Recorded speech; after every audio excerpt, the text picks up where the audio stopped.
Pray for me. Pray for me. Pray for me. Nobody pray for me. Need y'all to just pray for me. Nobody pray for me. Need y'all to just pray for me. Now if it goes to the wire, I will never fall. I got the soul of a fighter. Walk barefoot over the cold and the fire. I thought the toll would be lighter, but make sure that blunt's rolled a little tighter. I tell them I'm just looking for some peace of mind, but they say I'm only working with a peace of mind. If I'ma do it, it'll be on my own accord. No crush. Swear to God, I never caught up on the Lord so much. Play the corner of the club, laughing at the wannabes. It's ironic cause they anything I wanna be. Would light a ton of reeds, but that's gun unleashed. Everything I'm trying to hide underneath. Then I lose all I've heard. And if there's two things that I've learned, is I'm the only thing at stake. And when you the only thing real, really you the only thing fake for. Must be time to escape from that. And fuck rhymes, might be time to escape from rap. Why should I be the only nigga to escape from the act? So I license everybody just escape from fact. Yo, that sucker shit niggas be on, I can't dig it, yo. Won't lose even if you plan to rig it. Yeah, nothing to do with the fear, yeah, I'm depicted, I'm here. Won't move, I don't care to be evicted. You don't like how I move? Well, I ain't gon' keep still.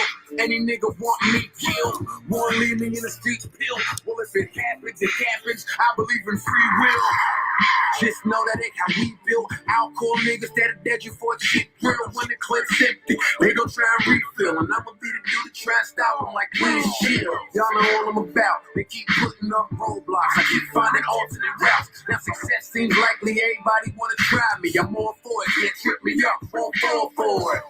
I'm just a man without a kid, need with a heartache, roommate with despair. Reminded my past is darker, cause when AM died, I was staring at Travis Barker, wishing there was something I could say to make him cheer up. And so I prayed, he teared up. I ain't wanna see him go through that. The same shit that I feel just never show you that. That's none of nobody's business. And it just makes you look weaker.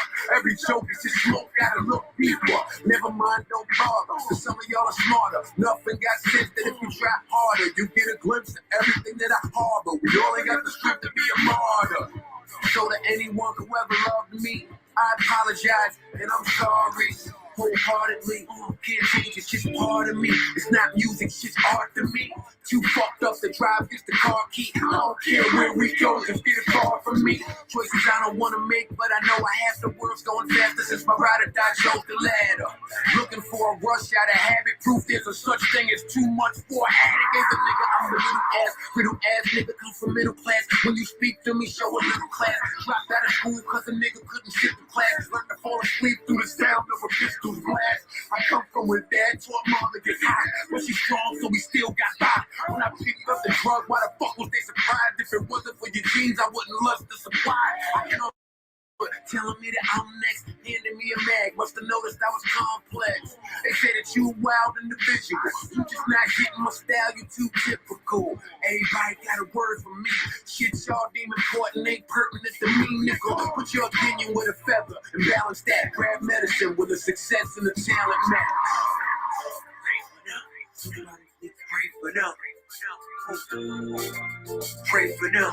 Need y'all to just pray for them. Pray for them. Somebody pray for them. Somebody pray for them. Need y'all to just pray for them. Pray for them. Pray for them.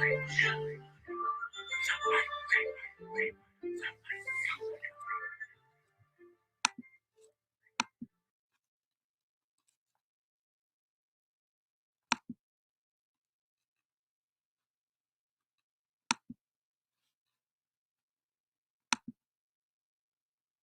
Director.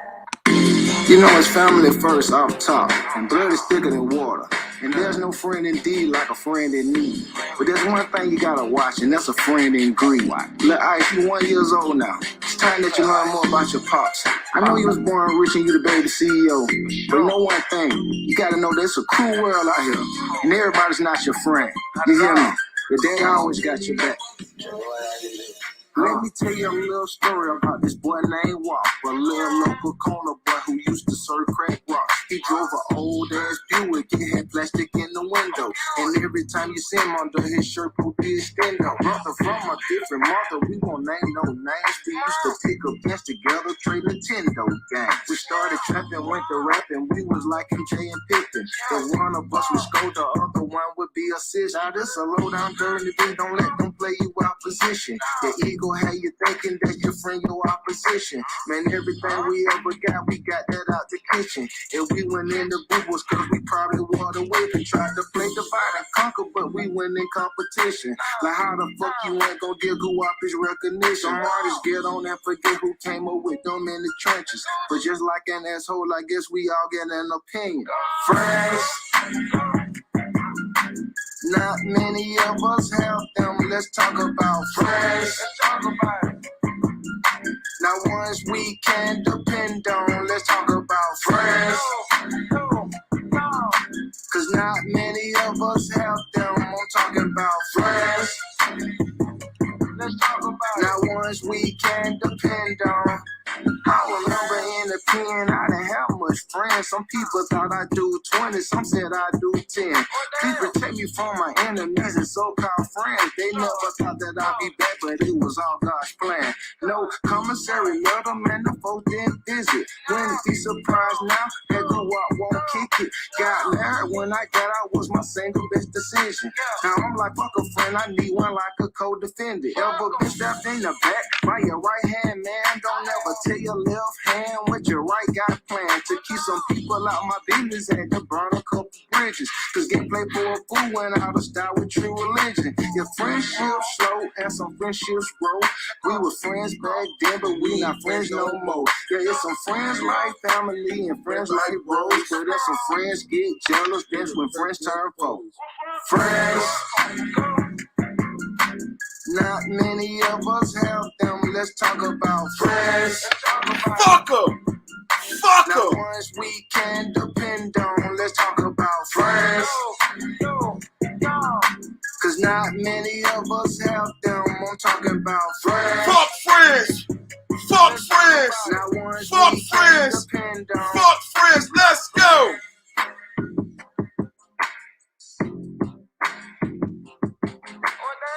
Well, damn! Well, damn! Well, damn! How many of us have them? Gucci Man back with another one, man. Gucci Man back with another one, man. Perfect timing back with another one, man. Somebody hit the clap. Somebody hit the all of that good shit because my roadcaster, I got to ship it off. I ain't been fucking with shit the way I need to fuck with shit, but that's okay because that song is so fitting. That song is so fitting because of everything that's been happening. And I like to get a vibe going. Today is Thanos Monday, everybody. Welcome back to Thanos Monday. It's the perfect perspective. Thanos Monday, the hottest podcast on YouTube. So many tried to duplicate it. Can't be replicated. Can't be demonstrated. Can't be infiltrated. No. None of that shit, man. You know what I mean? I see it, man. Man, I got my vision on, man. I got my 2020 spectacalities on, man. All clear so I can see through you, man. I see it, man. Hey, all I got to say is thank you, man. I love you. It's been a beautiful journey. You know what I'm saying? This 5.0 journey has been a gift. 2021 has been a marvelous year. I want to say thank you to all of my subscribers. Thank you for every view. Thank you for all of my supporters. 2022 is going to be even better, bigger and better things for 5.0. Men elevating men, focusing on men, focusing on our calling, focusing on what we've been blessed to accomplish and what we've been blessed to do. I'm listening in the building. Shout out to I'm listening, man.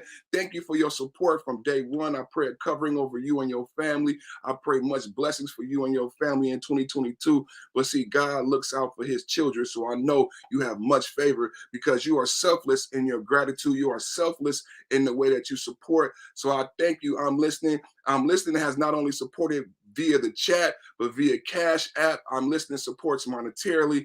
It's very expensive to be a YouTube content creator via StreamYard. I pay every month. I pay for my equipment. I pay for my laptop. So the support means so much. So that's why I wanted to play that song, Friends. You know, Ricky Smiley, who I quote a lot, talks about relatives. He talks about family and relatives. The people you related to, you don't get to pick, but you get to pick your family. You get to pick your family. I always call Sunclaw my brother. I treat these people like my brothers because your relatives who you don't get to pick may oftentimes may not be friends. I've talked about parents in a true parent-child relationship. Sometimes a friendship is sacrificed in order to make that child into a productive parent, into a productive person, excuse me. So a friendship, you know, I've talked a lot about friendships and relationships. Today in Thanos Monday, we're going to focus on MOODZ. Shout out to my brother, Sunclaw in the building. Shout out to my brothers in the building, man. Thanos Monday back again, the perfect perspective, perfect as Sunclaw show. Today on Thanos Monday, I wanted to focus on mood. And you see it in the title, right? And then I started off with Joe Budden, Mood Music 4. And I like to go back to Joe Budden, Mood Music, and Mood Music. It was 4 mixtapes. A lot of young people may not. It helps me because it's very difficult in the beginning stages. Because like Joe Budden, a lot of times, you know, if you go back and listen to people like Joe Budden and Soulja Boy and Kanye West, these geniuses knew they were geniuses. And it's kind of frustrating. Like, you don't have the answer, Sway. Like Kanye always had Yeezys. He didn't know how to get it out. He didn't know how to get people to hear it. He was frustrated. Perfect is frustrated. I'm extremely frustrated with my views. I'm extremely frustrated with other people, not as good as me, not as good content with more people in the box. It's driving me crazy. But I stay prayed up. I stay prayed up. I stay prayed up and I stay focused because many are called, few are chosen. But it's so hard, man. So I played Joe Budden because Joe Budden had a career. And Joe Budden's career was not successful. He had a hard time as a rapper. That one hit, Mood Music, was a series of mixtapes, 4 mixtapes. Mood Music 1, 2, 3, 4, Addiction, Depression, and then finally he got the Slaughterhouse. That was a group. When he finally got his chance, he had to share his success. It wasn't just him. He had to bring along Joe Ortiz and Crooked Eye. So it was always this thing. Joe Budden never got to where he is now, even when he got the podcast success.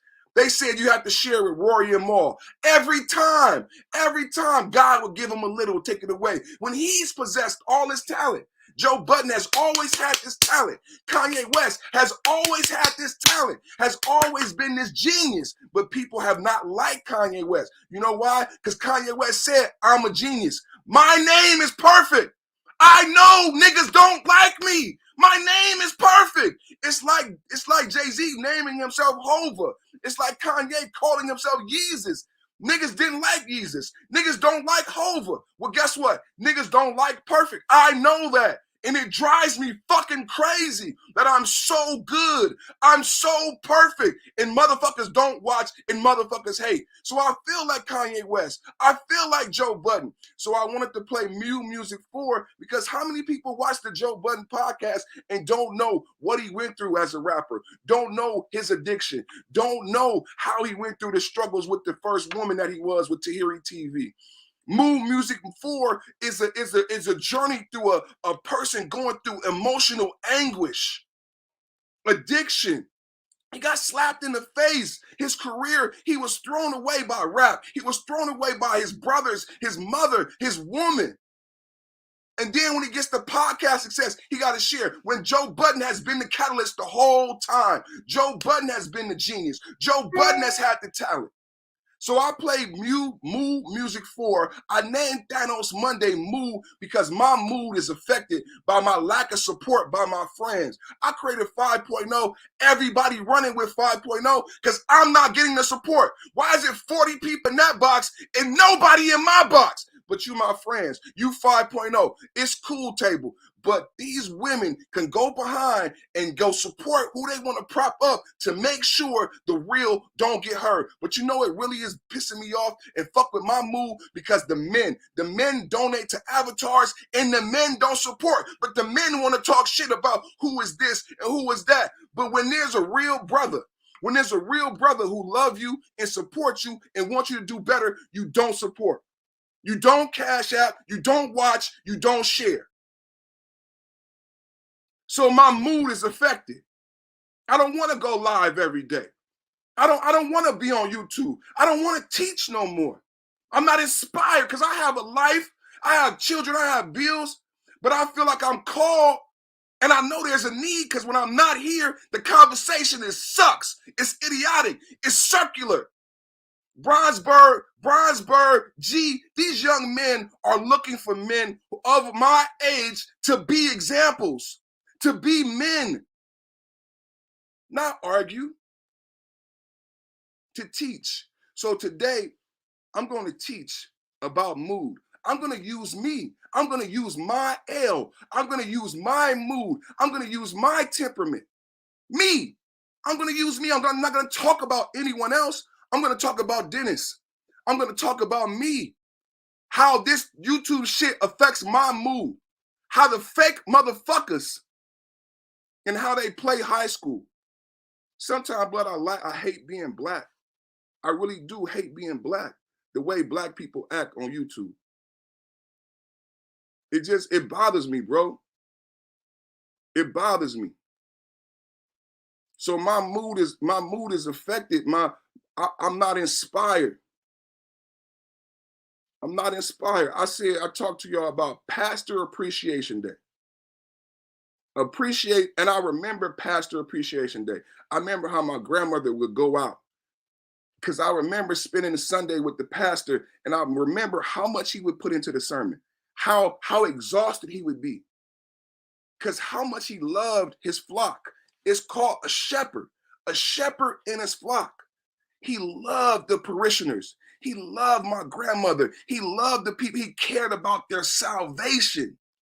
He would preach a convicting sermon to get my mother to come to church, to get my mother to tithe, to get my mother to be obedient, respectful, and honor, show allegiance to righteousness, to stand in righteousness. He would preach a convicting sermon, and it would take everything. He would be exhausted. Y'all know them pastors, they be dripping sweat when they get done preaching.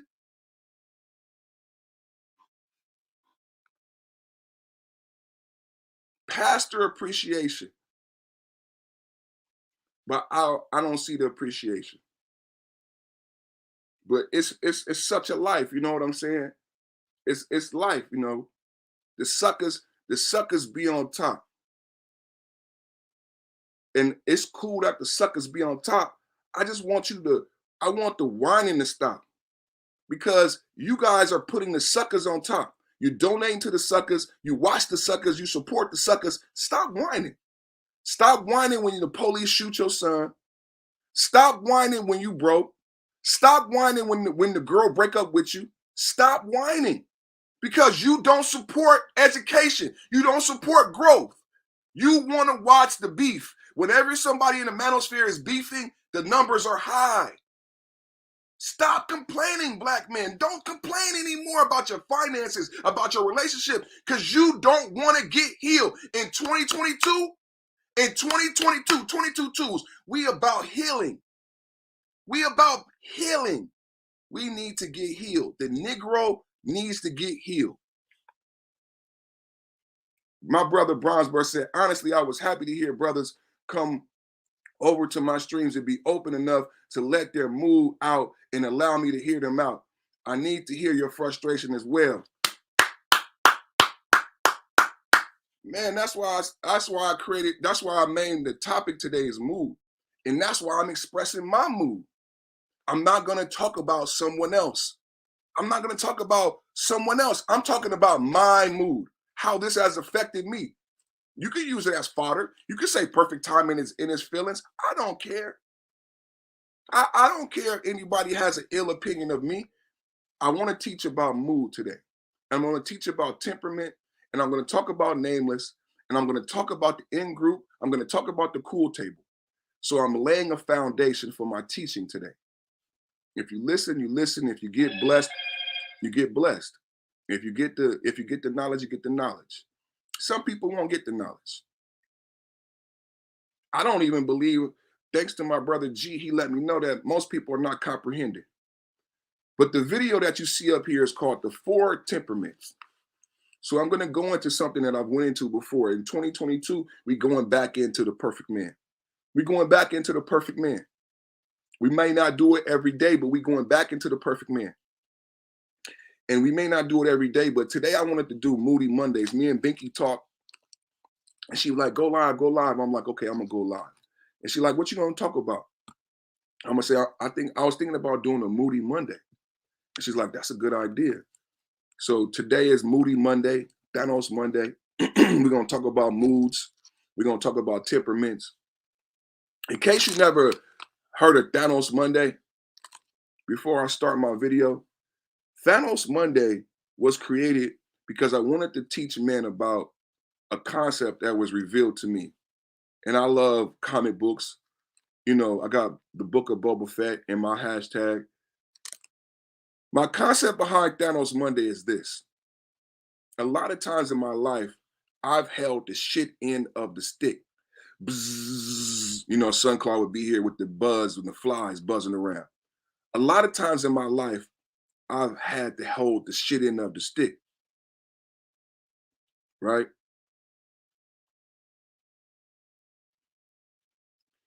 And it was because I believed I was being a good man.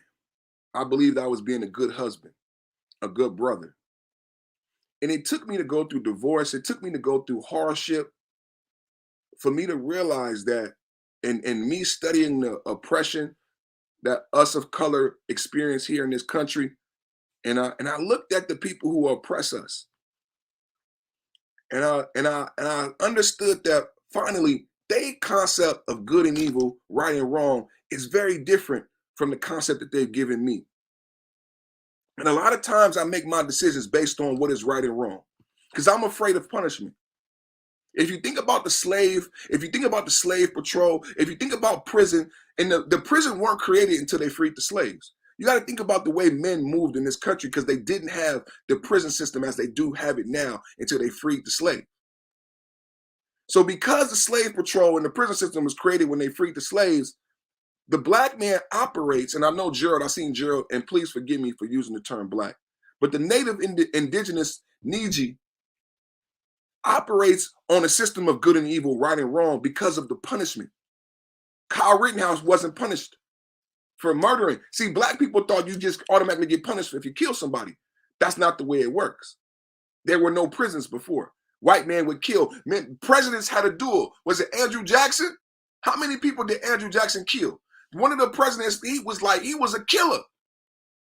Like he had a duel, kill somebody. I remember, I love history.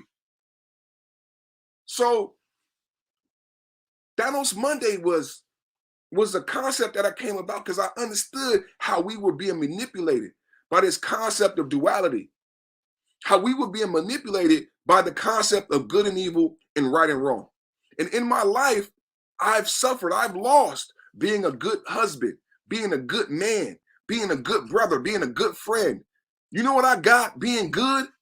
I got the shit end of the stick. I got an ice cream cone filled with poo. That's what I got being good. That's what good got me. You know what Thanos Monday is telling my son and telling my 5.0 brotherhood? Fuck being good. Fuck being evil. It's not about good. It's not about evil. It's not about right or wrong. This system, this matrix is about control. I said this before Matrix 4 ever came out. Thanos Monday been around a long time. Thanos Monday is what Matrix 4 was about. Matrix 4 or Inception in the different levels of the Matrix and how deep you may be asleep in this simulation has nothing to do with right or wrong. Our oppressors have never been held accountable for the wrongs, the atrocities. 6 million Jews, There is no right or wrong if you can kill 6 million people. You can enslave. Slavery is going on right now in Libya. There is no right or wrong. There is no good or evil. That's what they told us. There's only control. So Thanos Monday is the beginning. Sunday is the beginning. Sunday is the rock. I did my sermon on Friday on purpose to start the year in spirituality and rooted in spirituality. But Sunday is the rock, is our beginning. Monday is we start the race. And we start the race understanding that it's about self. It's about yesterday, Sunclaw was teaching, but I don't think people heard it, Sunclaw. We teach you about being a God, right? The journey of Apathos. But it's not the God of other people. It's the God of you. It's learning that internal battle every day. It's mastering self. And it's difficult. It takes 45 years in African ideology to become a master. 45 years to master self, to become an elder, to become a man, to become an OG. To have self-control. It's never been about good and bad. It's never been about right and wrong. It's always been about self-control. Thanos, control. God in you. Could you do it? Do you have the self-control? Do you have the willpower? The Thanos snap all the negativity out of your life. The people, the things, the food. Do you have the will? Do you understand the mathematics? That control is what it's all about. They use these metrics of good and evil, of right and wrong, to control us. This is how you control your children. You give them these barriers and structures of right and wrong, systems of control. Do we need to define control? One of my 5.0 brothers put a definition of control. Because if you worked in a laboratory, I like experiments. I like physics. So in the laboratory, there's a different definition of control. Y'all, there's a different definition of control.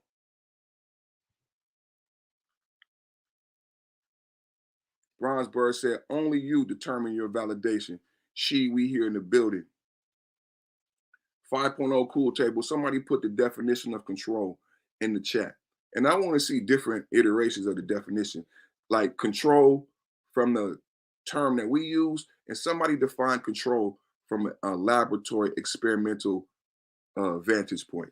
Because when you do a laboratory experiment, one of the first things I talked about when they talked about this pandemic, when they were testing, we talked about the PCR test the other day.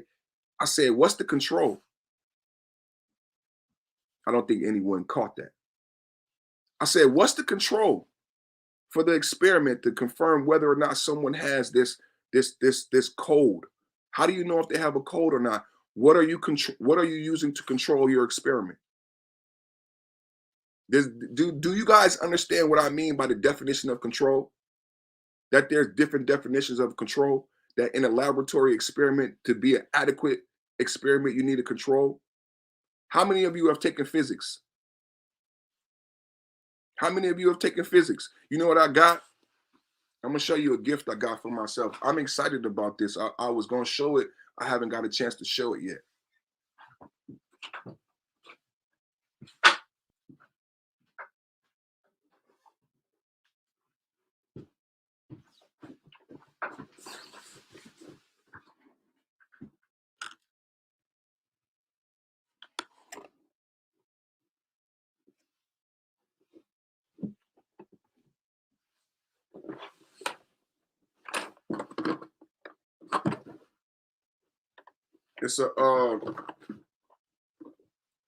It's a microscope. It's a microscope.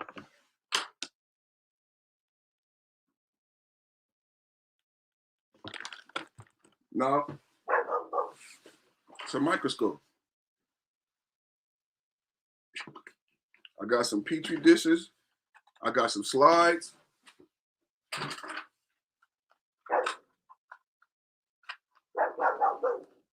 So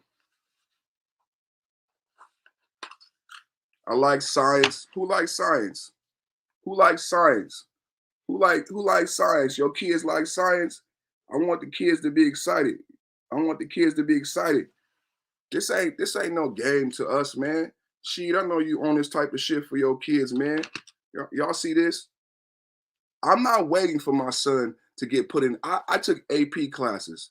I took CP classes. I took calculus in high school. So I'm not waiting for my son to get into AP chemistry or physics. My son gonna know how to use a microscope. I already know how to use a microscope. So if I know how to use a microscope, why do I have to wait for my son to get taught by somebody else? I'm gonna teach my son how to use a microscope. Y'all hear what I said? I'm gonna teach my son how to use a microscope. I'm gonna teach my son about laboratory experiments. I'm gonna teach my son about control. So I just loaded the slide. Here go the slide. I just loaded the slide. I just loaded the slide on the microscope. See that? You see that? Cut the light on right there. Oh, wow. I wish you guys could see this. I wish you guys could see this. So when Dr. Shiva is explaining the cellular anatomy, and Dr. Shiva is explaining how this thing is going into the cell, and Dr. Shiva is explaining about lipids, and then Dr. Shiva is explaining about the mRNA technology and how the mRNA technology works and how that lipid needs to get injected into your cellular wall. My son will be able to know what a cell is. Shout out to 300. Shout out to Pastor $40. I know Pastor $40 is a nurse. He knows about microscopes, looking at cultures and things on. His son gonna have this knowledge before going to school. You understand what I'm saying? This is 5.0. This is Build-A-Spear. This is the toys that I've got for Christmas. This is what my 5-year-old got for Christmas. This is his Christmas present. This is our toys. This is the type of toys Big Dennis bought me. He bought me for Christmas encyclopedias. Oh, somebody gonna be laughing. Oh, you buy your son a microscope? That's not fun. That's not a toy. Yeah, that's what we doing around here. That's what we doing around here. That's 5.0, not on YouTube. It's not about YouTube. Real life. Real life. Real life. Real life. That's what it's about. That's what it's about. Science, math, STEM. Every day you hear people talk about STEM. STEM is the most important. STEM is the most important. Is it? STEM is the most important. Is it? Science, who knows what STEM is? I was about to say it, but I want you to define it. Put in the chat what STEM means. Does anybody know what STEM? I want to hold the whole world. What does STEM mean? Since every black man on YouTube is saying that children need to know about STEM and STEM is the most important thing to study, do you know what STEM means? Huh? Here goes STEM right here. Kwame Brown. Hey, Kwame Brown, you can go buy these. Huh? Instead of arguing with other black men online. Yeah, I'm talking to you, Kwame Brown. How about you go buy this? Huh? How about you go buy this? Huh, Kwame Brown? How about you go buy what I bought for my son? Huh? Kwame Brown? How about you go buy? This is STEM. This is STEM, Kwame. This is not words. This is not arguing. This is a microscope. This is slides.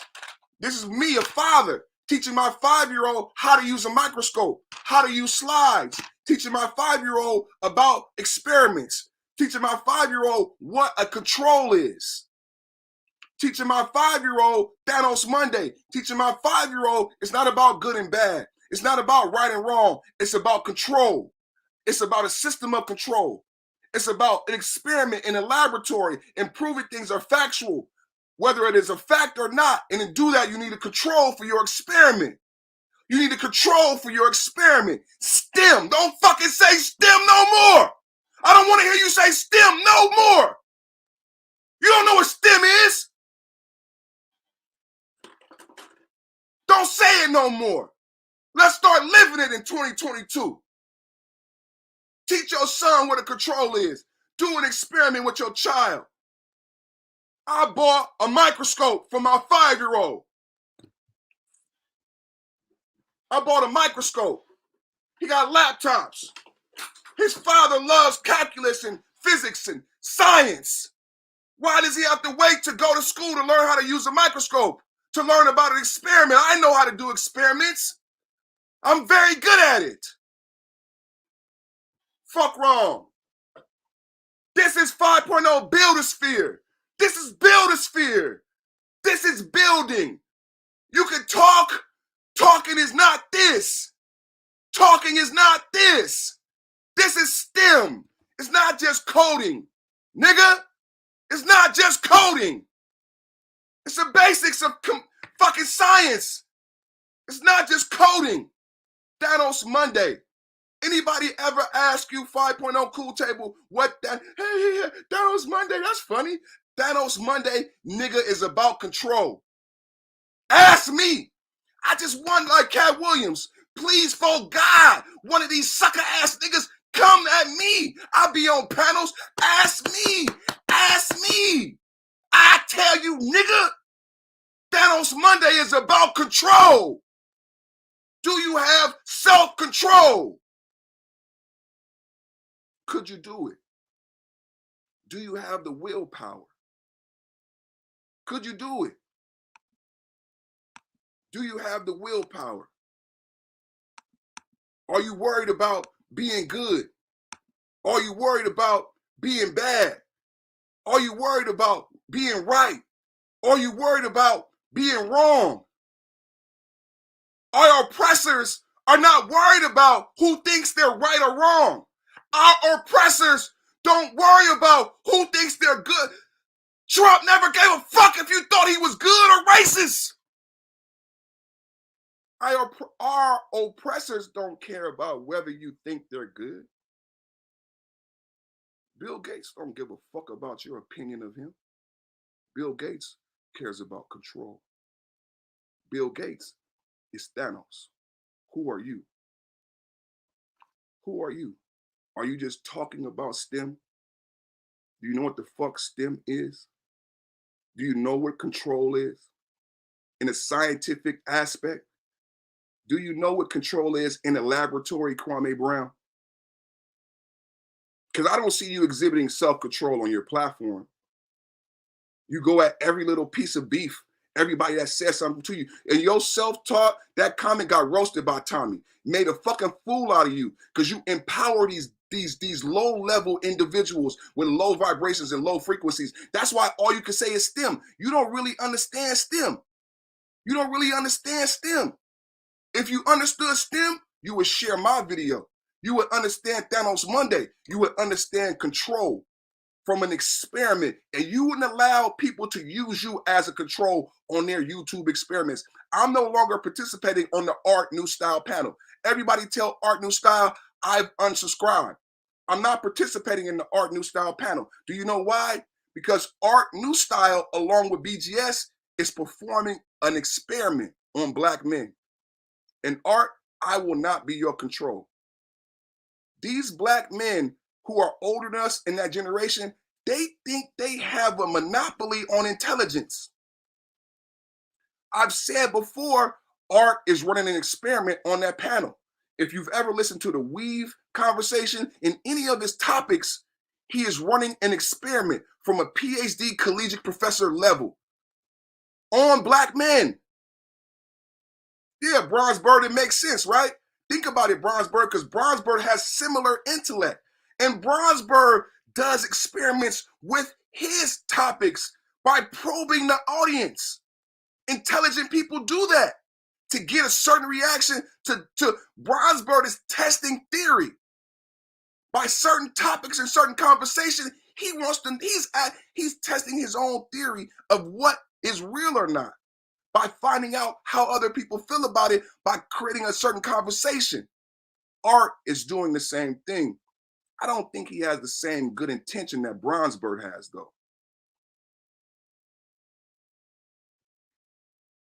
It's not a put down, though, She. I'm not being mean. It's not negative. I know I'm provocative, so when I say things, people may take them as negative, but it's an observation. I'm scientific. I'm analytical. I'm not being negative at all. It's not a put down. It's a compliment to be honest. It's a compliment because he's intelligent enough to do it. But I'm not gonna be your guinea pig, nigga. She, we here in the building. What's up? Wow. Can you hear me? I can hear you. Man, I'm trying to get back to the screen. I just okay, StreamYard. Yeah, man, I can't give you that, man. I can't give you that one. You know, I can go with the bias of you know, you dealing with BGS, but to a degree, art it's not like he's running an experiment. He's giving people the observation of what they're dealing with at the issues at hand. You So know, that's you don't really disagree with me, right? You do see the experimental aspect of his conversations, right? You just want to say that art is not being negative. I'm just making an analytical observation. That's all. I'm not putting art down. I'm just saying I'm not going to participate in his experiment. Art is a PhD and a professor. I work with these individuals, these type of thinkers. He's not having fun on YouTube. He doesn't waste time. When he's on YouTube, he's using that for lectures, for money, all of them at that level. That's how BGS got them to come to this space. They're pawns of BGS. I'm not putting him down, but we have to understand Thanos Monday is about control.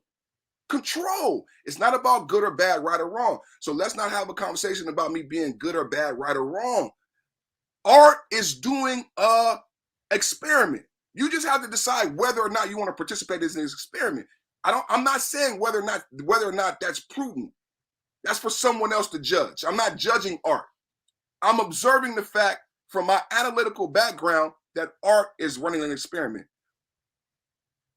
And look at Bronzeberg said, nobody is supposed to know. Bronzeberg does the same thing. That's why Bronzeberg makes that joke. These are intelligent, analytical men. And if you listen closely to some of Bronzeberg topics, I've heard him do this. He's questioning himself. He's working out theories by his topics to go where he wants to go with his next thought. So he puts out certain things to have a conversation, and then he's learning what people in the world is saying. That's helping him formulate his ideology. Bronzeberg is doing the same thing. Art is doing the same thing, but he's from a different generation. I haven't said whether or not I like or dislike what art is doing. I'm simply saying that I've observed, and it's not the first time I've said this. I've said before that art is running an experiment. He's running an experiment. And he's even said that he uses the fodder in his class and vice versa. It helps him be a better professor. I'm just saying I don't want to be a guinea pig in his experiment. That's all. Yeah. I mean, with most panels that's of some intelligence, as Bronzeberg and his channel. You know, I hear a lot of women and men talk about his panels, you know, as, you know, profound because of, you know, he creates topics just like art does, and it's food for thought. Yes. You know, it actually have you think, you know, to a point. It's like a thinking man's game. You know, when it comes down to it, why do I want to have the regular normal conversation versus having some type of intellect? You know, we can give the yay or nay to a certain degree, but the point of it is it's not the norm. We're not going over there fighting, cussing, and like they come on the panel that way, but that's not what the channel was about. Just like with your channel, you know, just like Gold P, it's a thinking man. You know, you come over there with the intellect of thinking, you know, not just with the whole point of just saying stuff, blurting it without giving thought. You know, that's what I always talk about when it comes to me. I don't know how many men realize, though, that art is running an experiment, and that might change the way that they speak and appear on the panel. And I had to understand that because I understood that art hasn't want me on the panel. It is because of my level of intelligence and intellect and my ability to conversate. So if you notice, there are some very intelligent people who stay in the chat, but it would derail his experiment. You understand? And so when you're the control, he's curating the panel. He's curating the panel. So the opinions and the way the conversation goes is by his design. That's Thanos Monday. So That's America. That's the Democrats. He is exhibiting that control of what we should be doing by who he allows on the panel. And BGS is also a buffer. When somebody came at him in the chat, he tried to time him out. And I like that person coming at him in the chat because I'm like, I'm the only one that noticed this. He said, no, BGS 2 years ago was on Pookie's side. He said BGS changes like a fair weather friend depending on what the mood of the space is. You can't trust him. And then BGS got all emotional. And it just became apparent to me that Art not only is running an experiment, but think about it. If it is Art's experiment, he has to control. Nobody still have put the definition in the chat. Put the definition in the chat for control in a laboratory experiment. He has to curate the panel because he has to control for his experiment because he know the outcome that he wants. If he let me up and all people up, Rogish is not up there all the time. Individuals with high level intellect is not up there all the time because he has a certain goal. Well, to a degree, he has kept you from coming on the panel because that's what you're saying. Because my thing is this: he only let certain people up on the panel due to the negative. Only reason he lets Pookie come up from his standpoint of, like you said, with the experiment, showing how this young man thinks. Yes, you got it, baby. That's it. I'm not mad at Art. I'm not mad. But this is what I'm saying. He has never kept you from coming up. I'm just making an observation. I'm not mad. I'm just letting people know, like, as we move forward, as we do differently, because that's not men elevating men. No one is being helped but Art in that experiment. You understand what I'm saying? I don't see it. I don't see it. So I see in this new iteration of 5.0 build a sphere of men elevating men, we got to call out. That's what the conversation this morning was about. The conversation about frauds. It's up to the men to decide if they want to participate in the experiment. I'm simply just calling it out. But my thing is this: he has never hindered anybody from coming up on the panel. He just hasn't put the link out to a lot of people. See that you can say it's the control on the panel, but my thing is this too: it cuts down on a lot of that negativity. When he lets the other guys like what's the guy who always talking politics that comes up there? It goes different direction. They drag the conversation in a different direction, but to a standpoint, he lets Hood Servitive. When Hood Servitive comes on the panel, if he just give his opinion and don't go with all the as a gold professor saying the name calling and the dissing and all this and this whole agenda he's pushing, and just let the knowledge and stuff speaks for itself. If we're going to talk about politics, you have your point of view, I have my point of view. Let's discuss it, and then we both come to agreements that the things have happened. Things of this, things of that. But or agree to disagree. Yeah, agree to disagree. But the thing of it is, like I say, if you haven't been on the panel, it's because you don't have the link. He doesn't give the link out. Like that's why Art stopped giving the link out, because of the issues at hand when he opened the panel to everybody, even with Rogish. Sometimes he don't send me the link, and it's to a point where I don't never come up as much as I used to, because to a degree I like to just sit back and listen to the conversation. Sometimes I'm doing something in the background, I can't come up. Again, we're in agreement. I'm not mad at Art for not giving me the link. He told me, and he came in my chat what and why he does what he does. I agree. Roger does the same thing. You should be controlling for the experiment. He's the scientist in the laboratory. I'm not mad at him for controlling for his experiment. I'm just educating men on what is going on in that space. And I was just simply saying that I'm not going to participate in the experiment. And as we move forward, people need to understand what people are doing out here. And do you want to participate in the experiment, or why are you here in this space? I think people should be more upfront about their intentions and how they're using the space. I'm very upfront. But he has said that he's done that though. He's never, came about, his whole thing is within the community. elevating the knowledge. And he talks about that. He has young boys. He talks about elevating the thought patterns when you come on his panel, like Gold P said, this is a thinking man's thing, and the food for thought is having conversation. But it's not really thinking if you're not allowing all schools of thought. It's American. No. It's truly Thanos. Look at what I'm saying. It's a perfect analogy of what America is. Yes, it is all those things to a certain extent because I'm curating what you think is thought. It's what the internet is. I'm telling you what's intelligent because when you search Google, I'm going to tell you what the top 5 things are to pick. I'm curating. This is what Art and BGS is doing. They are curating. Listen, wait. This is what they're doing.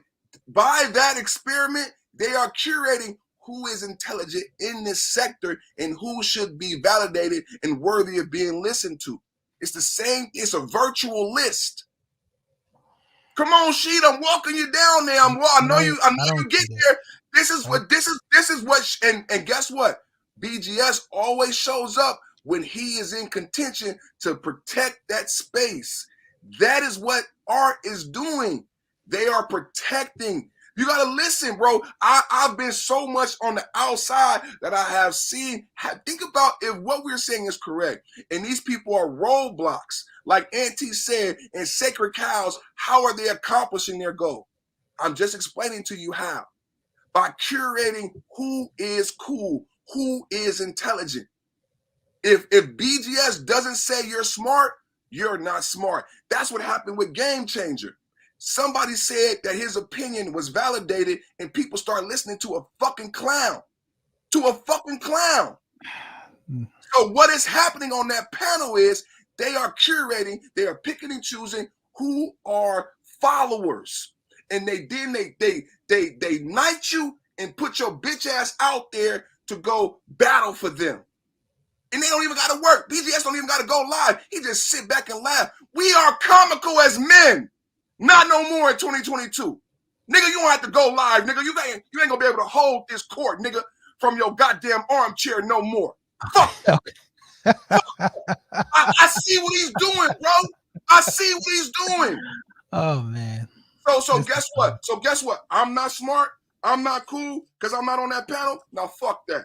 I know I'm smarter than anyone on there. That's why I'm not on there. I'm better than anybody on there. That's why I'm not on there. Name one person, even you, name one person on that panel that makes content the level of you. Nobody even is a content creator. 90% of the people who come on the panel, not even content creators. But to a degree. So they're fucking up the space, bro, by curating the bullshit. And content creators and real men leading real lives. When you come up there, BGS is critical and comical of you. He don't lift you up like he lift up the sucker. He don't. He's disregarding of you. Fuck him. That nigga ain't been successfully married for 16 years. Fuck him. You should get an applause when you come on the panel. Everybody should shut the fuck up and listen to what she say if it's what he says it is. If it is the manosphere, if it is what you want to do, if you want to do what you say you want to do, shut the fuck up when she come on the panel. To a degree, I think your truth is biased. And it is. At some point, I'm gonna let you know this. We had the discussion earlier, and we was talking about the older guy stepping aside and giving way. The BGS could still be going live now. He does it from time to time. Now, they do not give you the ball. I said when she come on the panel, them niggas act comical. I said when you come on the panel, they should act like it's Game Changer. They should act like it's Nameless, but they don't. Okay. For one, with Game Changer, man, he was ordained from the other side. He dealt with Kuda and all them. They I think it was Restraint Team. It was him, Fantastic, and some other guy. Ordain a real one. Ordain a real one. But they can't because they suckers. Why are you defending the suckers? Or No, I'm damn, not defending them. They 100% like horrible. Like Game Changers horrible. Fantastic. This guy, he only validated because he got subscribers, and he tried to validate other people on that premise. You know, you hear him all the time. He said, if you ain't got subs, I don't need to talk to you. And you know, just because if he loses his channel, then that makes him a nobody. You know, because that's what he validates himself. He don't have no knowledge, and when he comes down to it, like when he got on there and kind of Ibuki Cabal, which is Rodney, when he got on there and tried to slam Rodney, who works in the medical field, only because the vaccination and all this us, the vac and all this other stuff that he believe is not 100. So he's pushing false narratives saying, oh man, don't take this that serious. I'm like, come on, man. Like, really, you not this guy's in this field. He works in these departments. He see this stuff day in and day out, but you're trying to tell other people don't take this critical thing too serious. Then you had another guy come on the panel, which I listened to him, and he had this whole notion, man, you take some juices and berries and you'll be okay.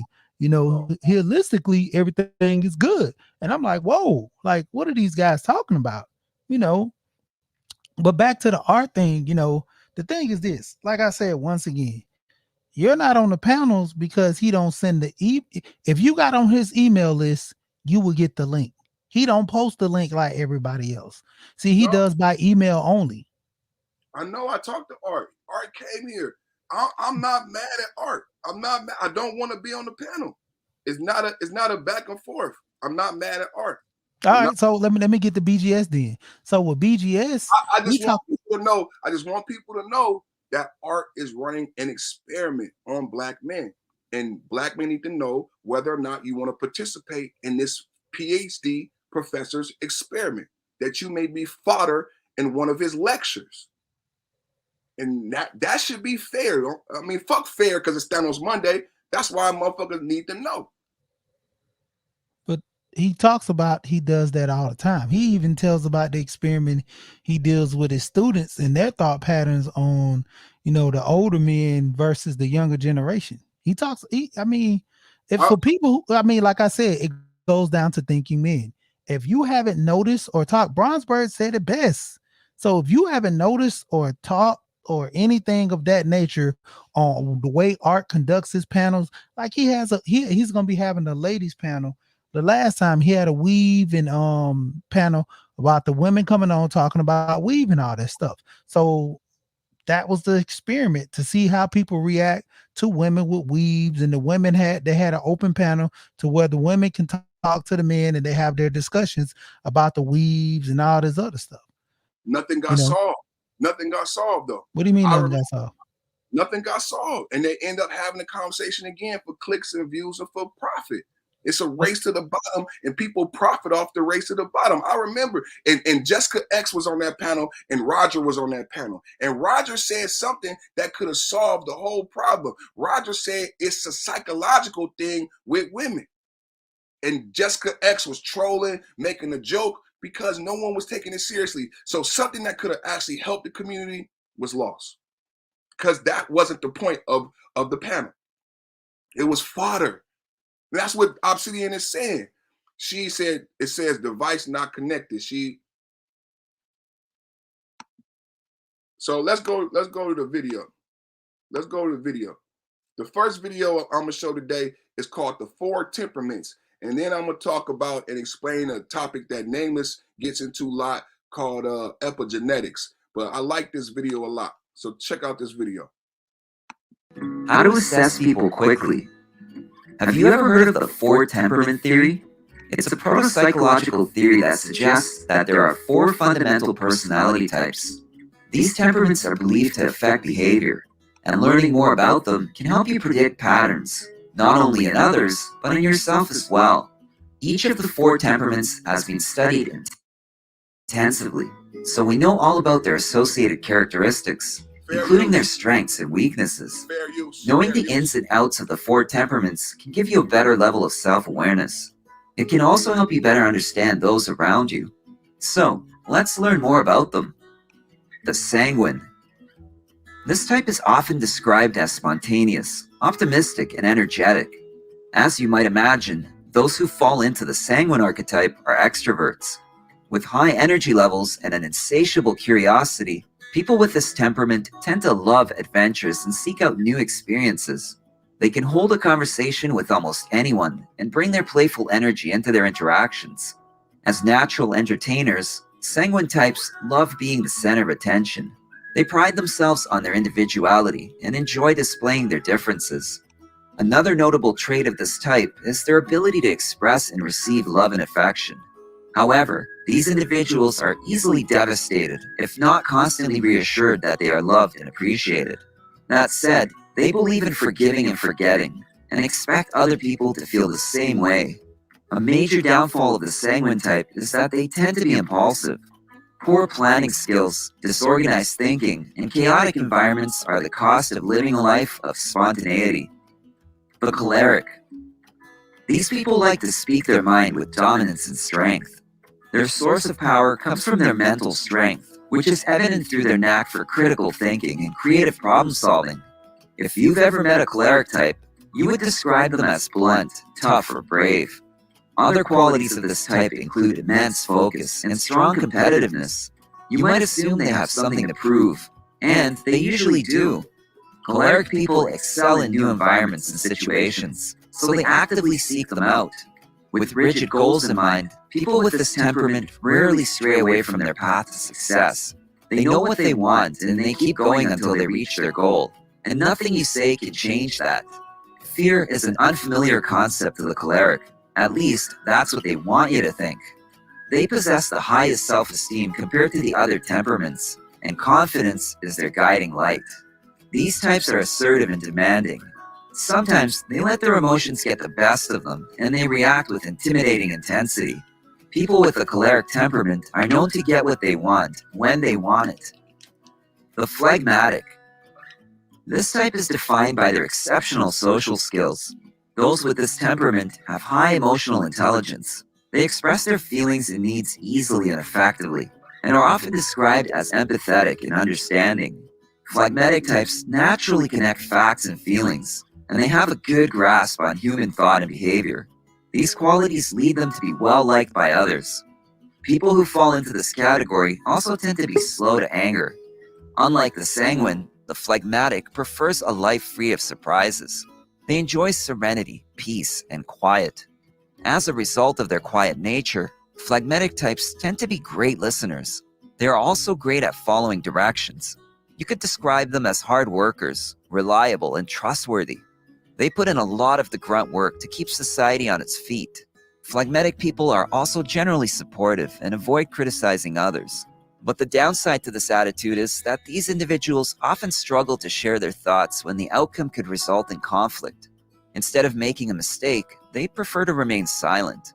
And since they are kind at heart, they are often taken advantage of. The melancholic. Those with this temperament tend to be calm and poised, at least when they're not feeling emotional. Melancholic types will laugh or cry as they see fit, and you can usually see their emotions as clear as day. These individuals prioritize their family and relationships. They value respect, honesty, and loyalty above all else.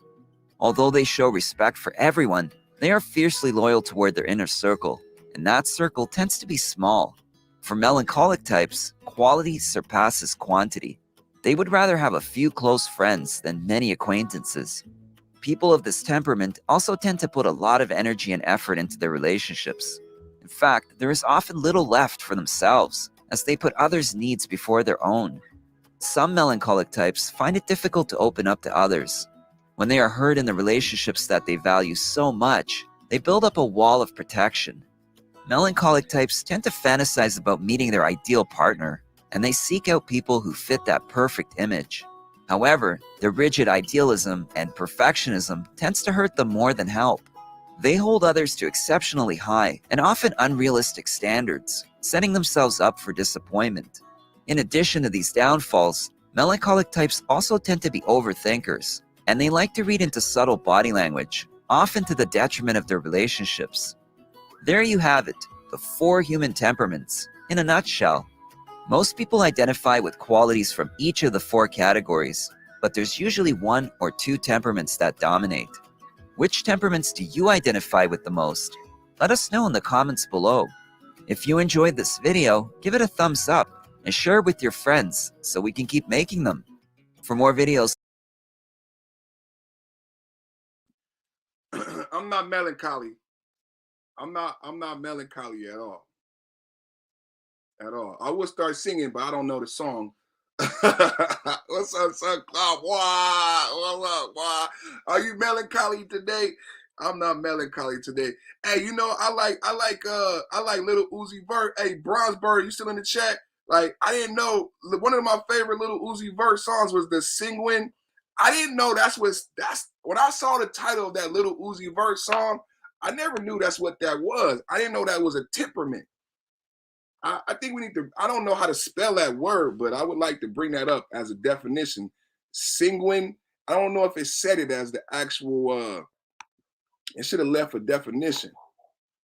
What you got, son, Clark?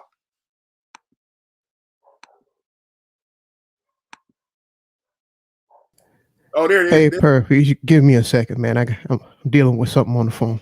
Got it. Sorry, man. Sorry. No. It's all good. There it is. There it is. Sanguine. That was the song from Little Uzi Vert. Right there. If y'all remember that song, that was one of my favorite songs from Little Uzi Vert. I didn't know that that was a temperament. Did you guys? Let's bring up that definition for you before we go to the next video.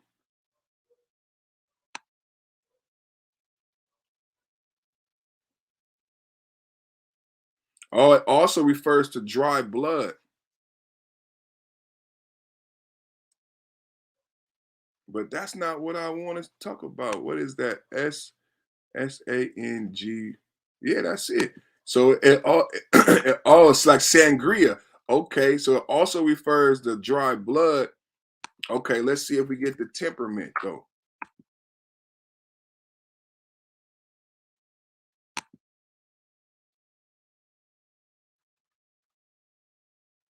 Yeah, okay, let's get the sanguine temperament.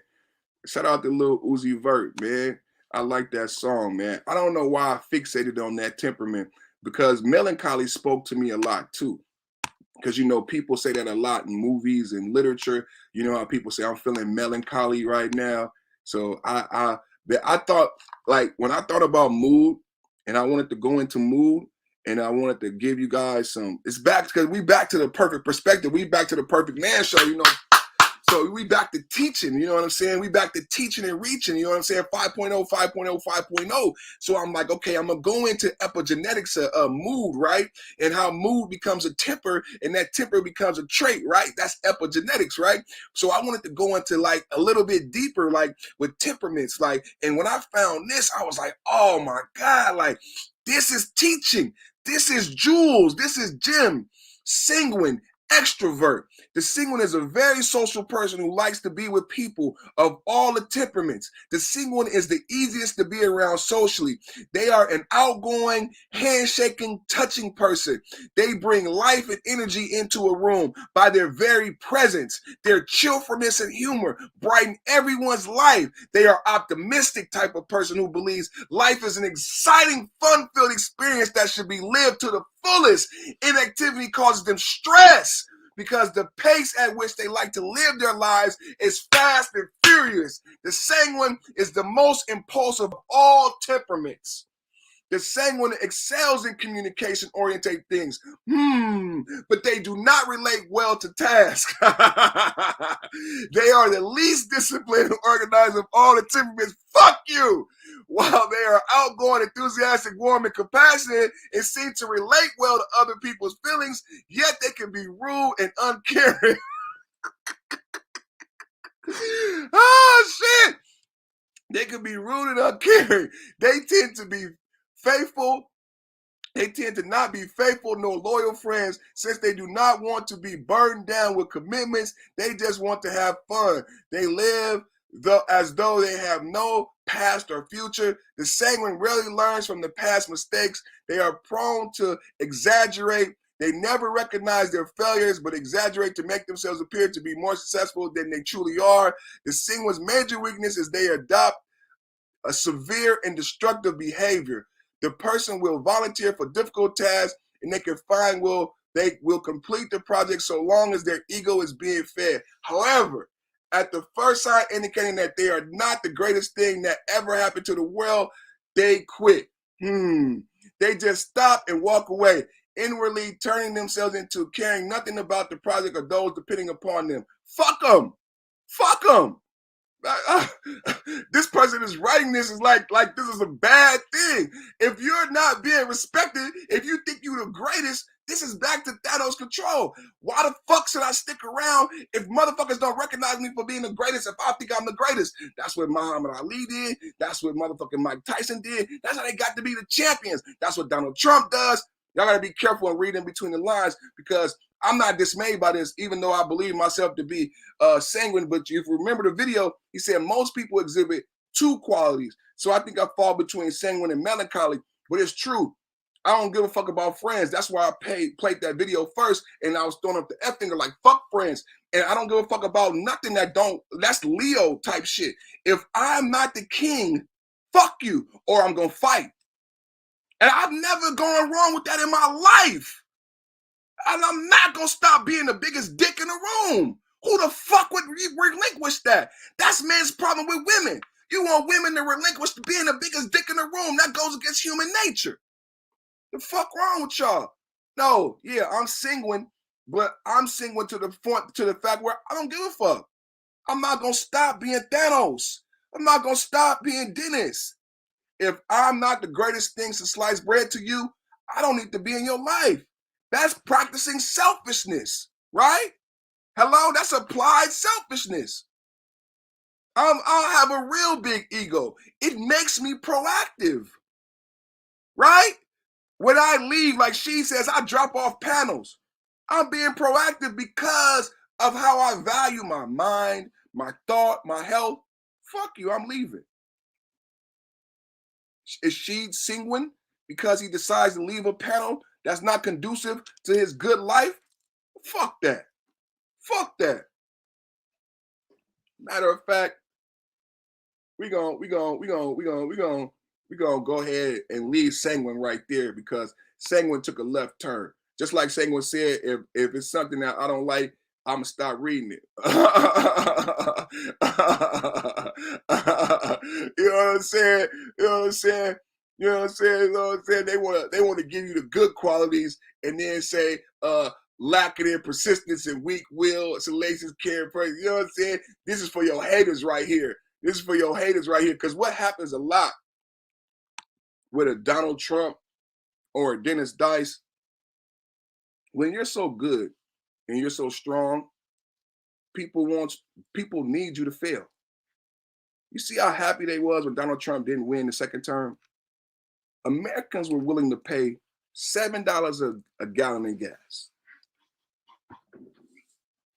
It ain't even, we barely into this term. We wanted Donald Trump to lose so bad that we fucked ourselves.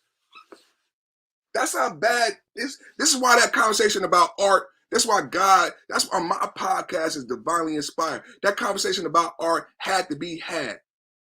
This conversation this morning about frauds had to be had. We wanted Donald Trump to lose so bad that we would pay $7 worth of gas, that we would go through inflation, that we would be homeless because of housing crisis. That's how bad we wanted Donald Trump to lose. He's a billionaire. He don't pay taxes. He has a Playboy wife. They made you upset.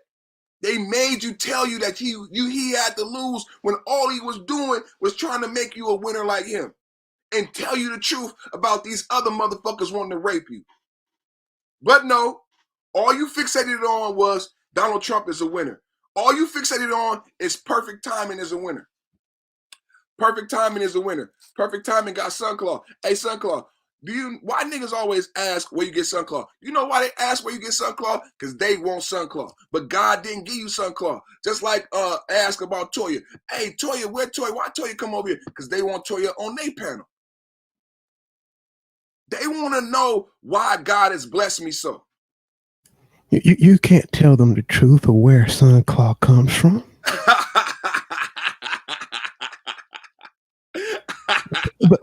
But they should have paid attention in science class. Ain't no turtles come from eggs. Silly kids. They know turtles come from eggs. Turtle.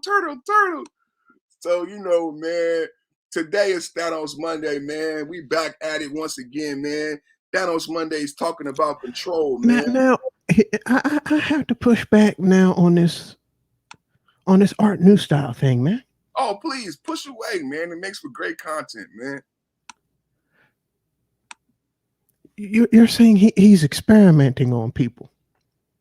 Yes, I'm saying he's using his YouTube platform as an experiment, as a laboratory experiment, and I'm relating that to nobody put in the chat to control, the definition of control as it relates to a laboratory control.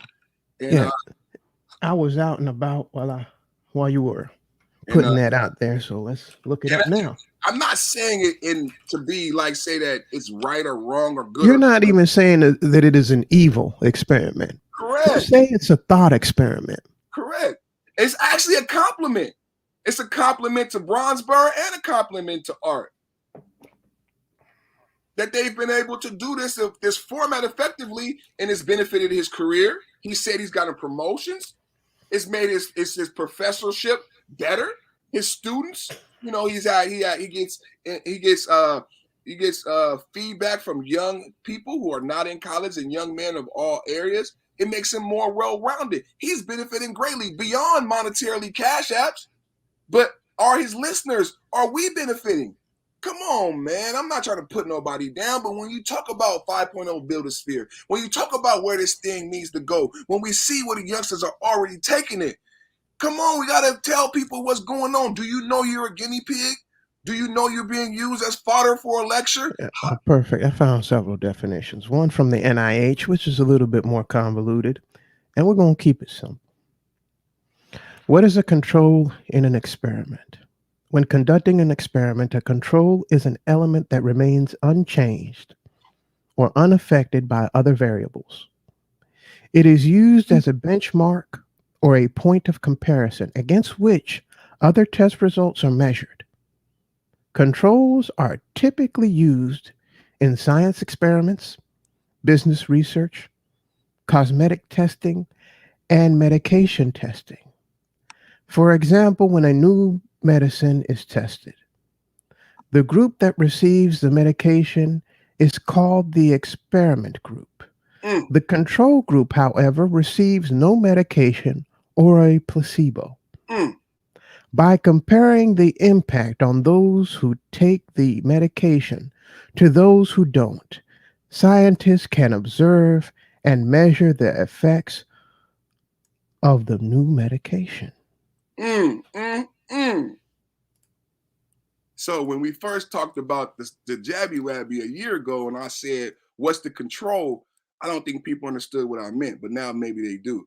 And when I talk about this experiment, you might want to know on what side of this do you know that there are times when a drug has an effect on people and they don't bring it to market? Do you know why? These greedy drug companies, man, they want to keep this medication away from you. It's because when they check the group that got the medication and the group that got the placebo, you had effects of equal magnitude in both groups. The people who received the sugar pill and the people who received the medication both showed improvement. So that medication can't be brought to market because it's no better than the placebo. Correct.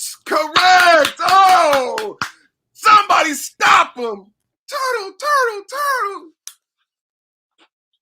Woo! But what does that mean?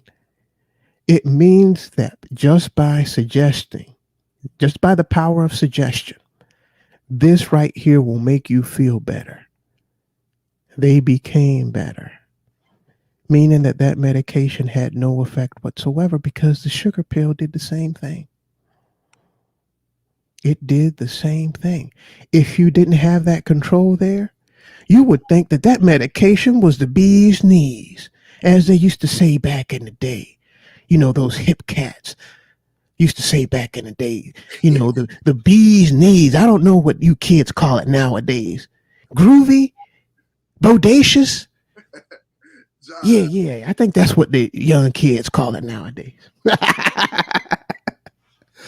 Sunclaw, are you saying that some people are giving out junk food and marketing it as health food? You know what I think you said that once before. I think me and you talked about a nutritional four balanced food groups and black men being able to make their own plate. Now that could be impossible if the chef teachers are training those same black men to eat and make a placebo or filling their plates with sugar. It may keep their pockets filled, but these black men will never be nourished. But they won't go. Perfect. They won't Bronze go. Bird has corrected me.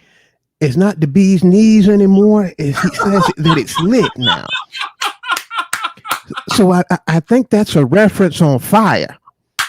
So instead of saying fire, it's lit, and lit implies that it's on fire, right?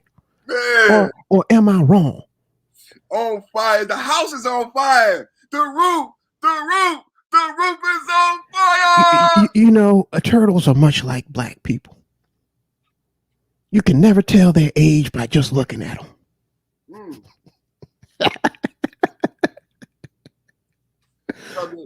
But look, thank you for illuminating this subject matter, man. and the thing is that you have to have a control sometimes, because if you don't, you think that what you're doing is actually doing something when it's not doing something. You mean they giving out sugar pills? Is they giving out sugar pills? In some places they are. You will get the woman you want. Just make more money. Are you getting different results? Is it the woman that you want? And yet you're still unhappy? Why is it? I thought you got the woman of your dreams. I thought you got that cupcake, and but your teeth hurt when you eating this cupcake. Talk to him. You're having pre-diabetic symptoms, brother. Now, when something hits you or you get a cut, it takes a long time to heal, and you over here munching on this cupcake, but it ain't doing you good. But it's what you want, right? But That cupcake is what you want. Sunclaw, it came in a green wrapper. It had a leafy exterior. You telling me it's not what it looked like, Sunclaw? It was green. It had a leafy exterior. You telling me it's all sugar, filled with sugar, is nothing nourishing and none of this food? It looked healthy.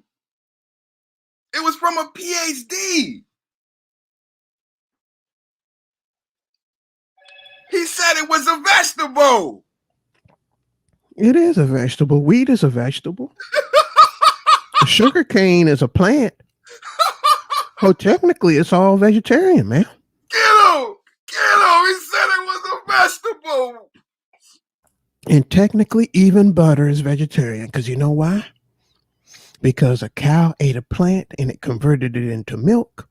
And that milk got converted into butter. And the butter got put into the cupcake. So it's all plant-based, technically. Check this out, Sunclaw. I just put something in the chat.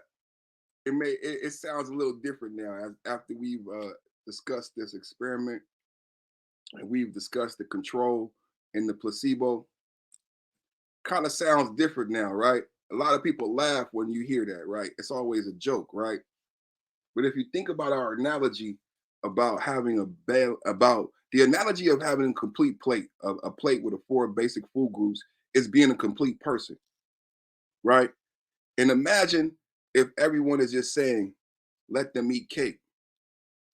What does it mean? Now you understand the cynicalness and how ambiguous she was when she said, why can't they just simply eat the placebo? It's food. Why can't they just eat cake? This is what's being said to black men. Let them eat cake. We talked about it earlier today on Pastor's Panel. You're in relationship number 1 and you're having issues. You're in relationship number 2 and you're having issues. You're in relationship number 3 and you're having issues. And in each one of those relationships, you're with a different person, but you're having the same issue. And you know what she said? And you know what the common problem is in each one of those relationships? What was the common denominator? You. No, it was the women. It was. Haven't you been listening to the manosphere enough? It's always the women. That's what was common in all those 3 relationships. There were always women involved in those 3 relationships. It's not that it's the same dude in all 3 of those relationships. Dirty. That don't make no damn sense, man. Dirty dog. I mean, it's different women in each one of them, but the common denominator is women. Gotta be. It's not that it's the same dude. It's not in me. Case number 1, in case number 2, in case number 3, and in case number 4, having the same exact issue with 3 different women. The common denominator is women. Women. Yes. Hey, shut it down. We solved it. We solved it. And oh my God. Did you see that? Look what Ant said. The common denominator is you. Huh. You know what, Ant? I think you got a point. Sound like a song. Now that I think about it, yeah, the common denominator was women, but that was 3 different women. I was the common denominator. I think that's what common is, son. Claude. Really? I think that's what common means. No, really? Okay. You live and you learn. You live and you learn. Yeah, man, it's a lot of sugar pills. It's a lot of placebo. But I just want the brothers to know what you're taking as a placebo, so that they know that if you really need help, there's some brothers out here that got some real healing. And like I keep bringing it back to, in 2022, the Negro is getting healed. We don't want to be hurt no more. I don't want no more placebo. Don't give me no more sugar. Don't give me no more fluff. That's what the young men are saying. The bronze birds, the 20-year-olds, they're saying they done with the placebo. I don't want game. Stop giving me your fucking game. The game is a sugar pill. Game is a sugar pill. Game does not teach me about banking, financing, how to fucking fix my plumbing, how to hang a television on the fucking wall. I don't want your fucking game. I don't want your fucking placebo. And then you have to examine that common denominator. And then you have to alter that common denominator to see if you get different results after you have altered that common denominator. Woo! Experiment. Thanos Monday. Let's go. That's the experiment you should be doing. Thanos Monday. What is it about me that made these relationships go this way? What was it about me that made me choose a particular type of person? Are you skipping ahead, son Claude? It's not Watch Taco Tuesday. It's not. Okay. We're going to stay on brand. Skipping ahead, man. You're skipping ahead. We got another video, ladies and gentlemen. We got another video, because, Nameless talks a lot about epigenetics. The first video was about the 4 temperaments, and we talked before because epigenetics is a very complex concept, right? And genetics, and I broke it down because I wanted people to understand how mood. Today is Moody Monday. Shout out to Bink 100, my good wife, for pushing me to do this Moody Monday, because I've been in the slump. I've been missing my mom. Rest in peace. But Moody Mondays is about this transition to epigenetics. So I'm gonna play a video so y'all can understand how moods become temperament, how temperaments become traits, and how traits like a Brindle Pit or a Blue-Nosed Fawn are passed down. And that is when Nameless is talking about epigenetics. I just wanted to get into moods, and I wanted to get into how powerful emotions can be. as we talk about these experiments, as we talk about these placebos, I want to give you something that you can move forward. Because what SunClaw helps me with about a lot is he helps me and he teaches me a lot about being able to have a skill set of seeing of being able to determine how different people are. And in the 4 temperament video, it starts off by saying that this can help you in life by being able to distinguish the different types of individuals and temperaments in people and how to deal with them so you can be successful in relationships and business. SunClaw talks to me about that a lot. And that's a skill set I would like to share with you guys about how and what to see and discern good people, bad people, and not really on Thanos Monday, good or bad, but whether you're in the experiment, whether you're the common denominator, whether or not you're receiving a placebo or you're actually being really fed some real food. So I want to get into that video and get into this this transition from mood, because my wife has been helping me, my brother SunClaw has been helping me on not letting this mood nest. Because the mood can nest and manifest into a temperament, and that temperament can then be projected. And I don't want to do that. And I want to share with you guys what I'm going through. And my prayer is that you get blessed also from this education, and not to use you, but to use myself as the experiment. So in this, you guys are the control, because I'm the one going through the shit. But I'm gonna bring up the video. It actually, SunClaw, this is a video we seen before, because we talked about this before, but I said 2022, we're going to beat their ass, man. Because I'm so surprised a lot of the things we discussed, people haven't heard, but I'm not going to take it personal. I'm going to teach it again. So if I got to be muted, y'all let me know about the audio and I'll mute myself up. This is how an emotional reaction turns into a personality trait. I'm gonna say that again because it's so powerful for Black men and Black people in the Black community. Because this is what we based on. This is why she go, ah. This is how an emotional reaction, men, this is how an emotional reaction becomes a personality trait. The stronger the emotional reaction you have to some experience in your life, the higher the emotional quotient, the more you pay attention to the cause. And the moment the brain puts all of its attention on the cause, it takes a snapshot, and that's called a memory.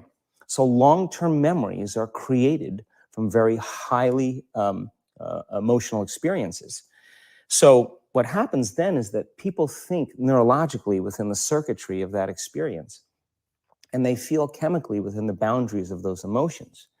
And so when you have an emotional reaction to someone or something, most people think that they can't control their emotional reaction.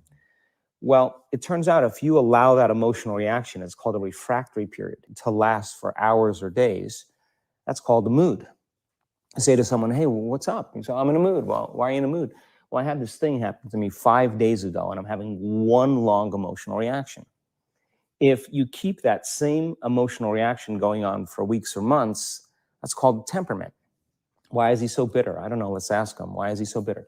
Why are you bitter? Well, I had this thing happen to me 9 months ago. And if you keep that same emotional reaction going on for years on end, that's called a personality trait. And so learning how to shorten your refractory period of emotional reactions is really where the work starts. So then people, when they have an event, what they do is they keep recalling the event because the emotions of stress hormones, the survival emotions, are saying, pay attention to what happened because you want to be prepared if it happens again.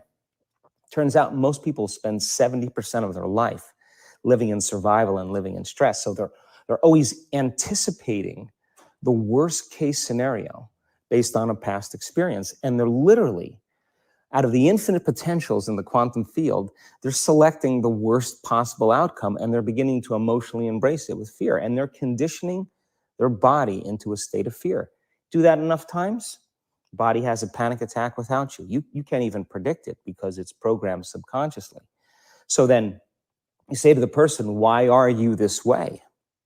And they'll say, I am this way because of this event that happened to me 15 or 20 years ago. And what that means from a biological standpoint is that they haven't been able to change since that event. So then The emotions from the experience tend to give the body and the brain a rush of energy. So people become addicted to the rush of those emotions, and they use the problems and conditions in their life to reaffirm their limitation, so at least they can feel something. So now when it comes time to change, you say to the person, why are you this way? Well, every time they recall the event, they're producing the same chemistry in their brain and body as if the event is occurring, firing and wiring the same circuits and sending the same emotional signature to the body. Well, what's the relevance behind that? Well, your body is the unconscious mind. It doesn't know the difference between the experience that's creating the emotion and the emotion that you're creating by.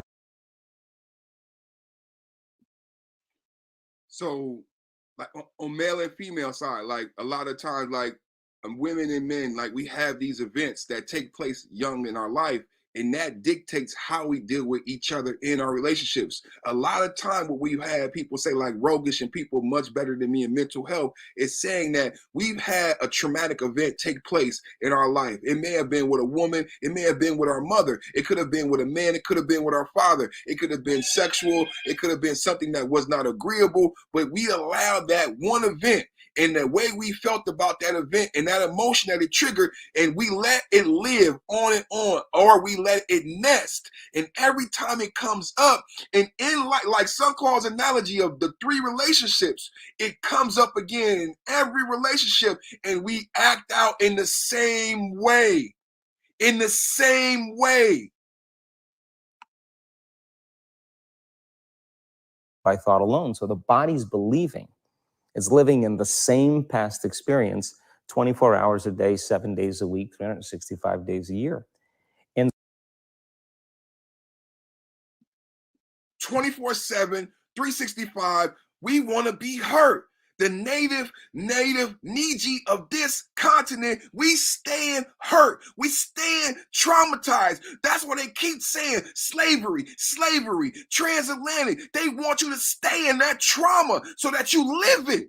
That you live it every day, that you allow them to experiment on you, that you allow them to treat you a certain way, because they got you trapped in this circular matrix of trauma.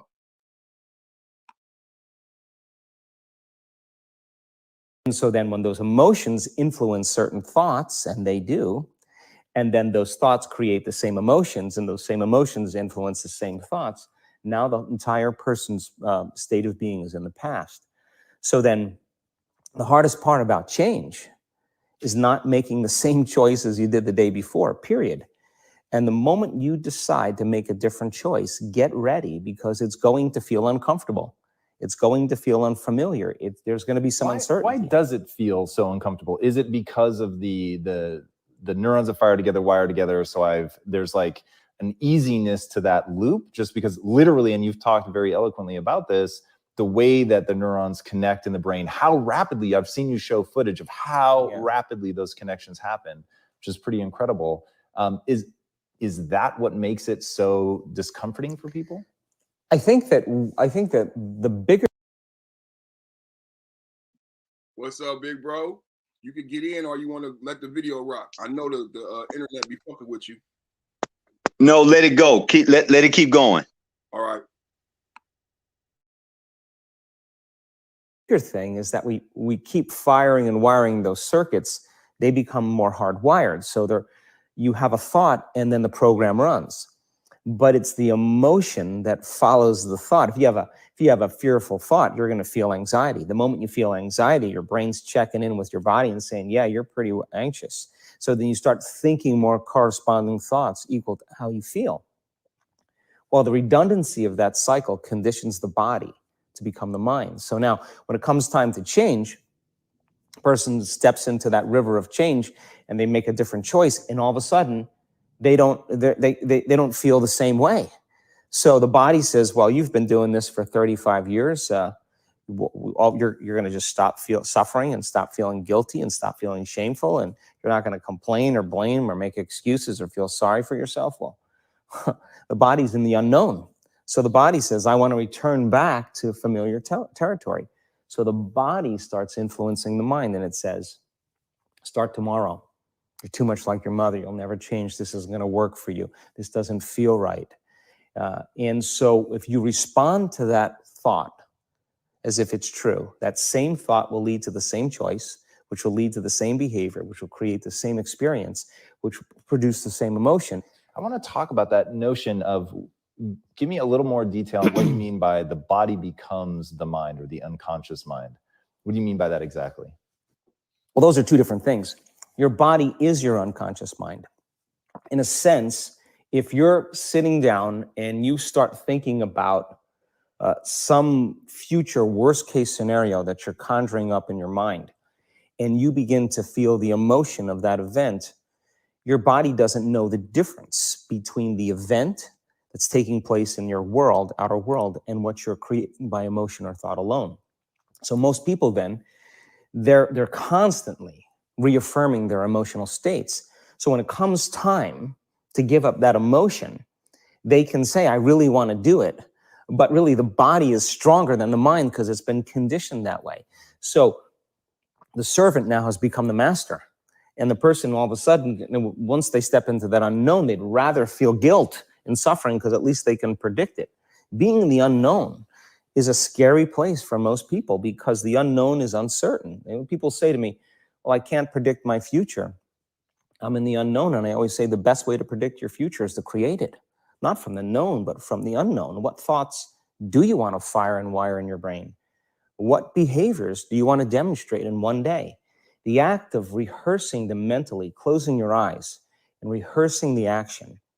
Rehearsing the reaction of what you want, or the action of what you want. By closing your eyes and mentally rehearsing some action. If you're truly present, the brain does not know the difference between what you're imaging and what you're experiencing in 3D world. So then you begin to install the neurological hardware in your brain to look like the event has already occurred. Now, your brain is no longer a record of the past. Now it's a map to the future. And if you keep doing it, priming it that way, the hardware becomes a software program. And who knows, you just may start acting like a happy person. And then I think the hardest part is to teach our body emotionally what the future will feel like ahead of the actual experience. So what does that mean? You can't wait for your success to feel empowered. You can't wait for your wealth to feel abundant. You can't wait for your new relationship to feel love, or your healing to feel whole. I mean, that's the old model of reality, of cause and effect, waiting for something outside of us to change how we feel inside of us. And when we feel better inside of us, we pay attention to whoever or whatever caused it. But what that means then is that from the Newtonian world is that most people spend their whole life living in lack, waiting for something to change out there. What do you mean the Newtonian world?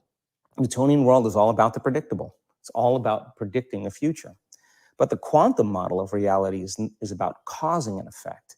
The moment you start feeling abundant and worthy, you are generating wealth. The moment you're empowered and feel it, you're beginning to step towards your success. The moment you start feeling whole, your healing begins. And when you love yourself and you love all of life, you'll create an equal. And now you're causing an effect. And I think that's the difference between living as a victim in your world, saying, I am this way because of this person or that thing or this experience. They made me think and feel this way. When you switch that around, you become a creator of your world. And you start saying, my thinking and my feeling is changing an outcome in my life. And now that's a whole different game. And we start believing more that we're creators of reality. So how do we go from, okay, I have this negative emotion, it's controlling my life, it's got me in this cycle of, I think about this emotion, which triggers a chemical reaction, which trains my body to feel that way, which makes it easier and more likely I will do it again. And so now I'm in this vicious cycle. And it's unconscious. Right. And you said, does your thinking create your environment, or does your environment create your thinking? Which I thought was really, really interesting.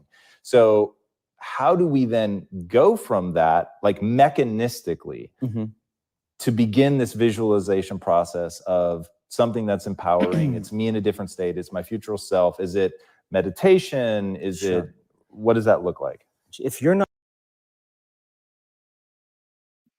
They was gonna jump ahead. We can't just jump from that real. Does your thinking create your environment, or does your environment create your thinking? You asking me? I'm just saying, we can't just jump over that. You know what I'm saying? That's paramount in this space. You know what I'm saying? Well, you are a product of the environment, unless you can raise your kundalini. If you're born in that drama is gonna be around to somebody in your life triggers that thought and just says something and you think about it. Then you go home and you realize that your sister's trash, your brother's out of his damn mind, your dad ain't around, you understand why he ain't around, and your mama's an idiot. So, or it could be the other way. Your dad is idiot, your mama's right.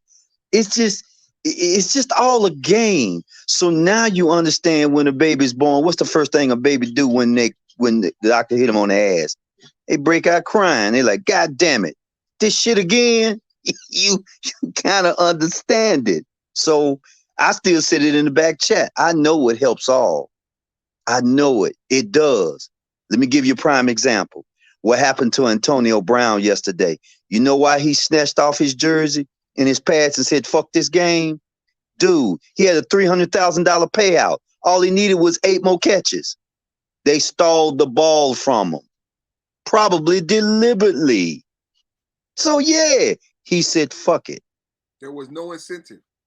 None. Why should I keep playing this game, getting this done? I already know that I was in Pittsburgh and Pittsburgh was dirty.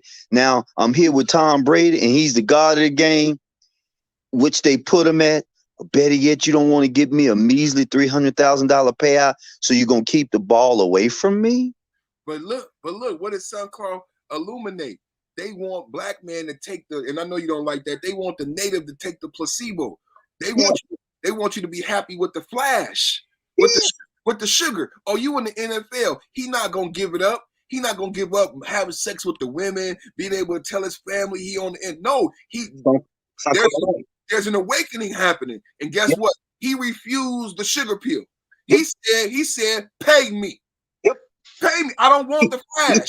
I don't want the flash. For all y'all want me to be cool with the flash. And for a long time, black men, you know, the native like Scottie Pippen and these cool guys was cool with the flash. They wasn't gonna give up their status of being in the NBA. But when you start talking about their money, what happened? They got all emotional and pissed off. Why you think they mad at Mr. Sanders? Prime time. Let's keep it on sports because it is the new church of the world, and let's follow the money. So the white sector got emotionally upset because the top athlete from a certain rural area said, you know what?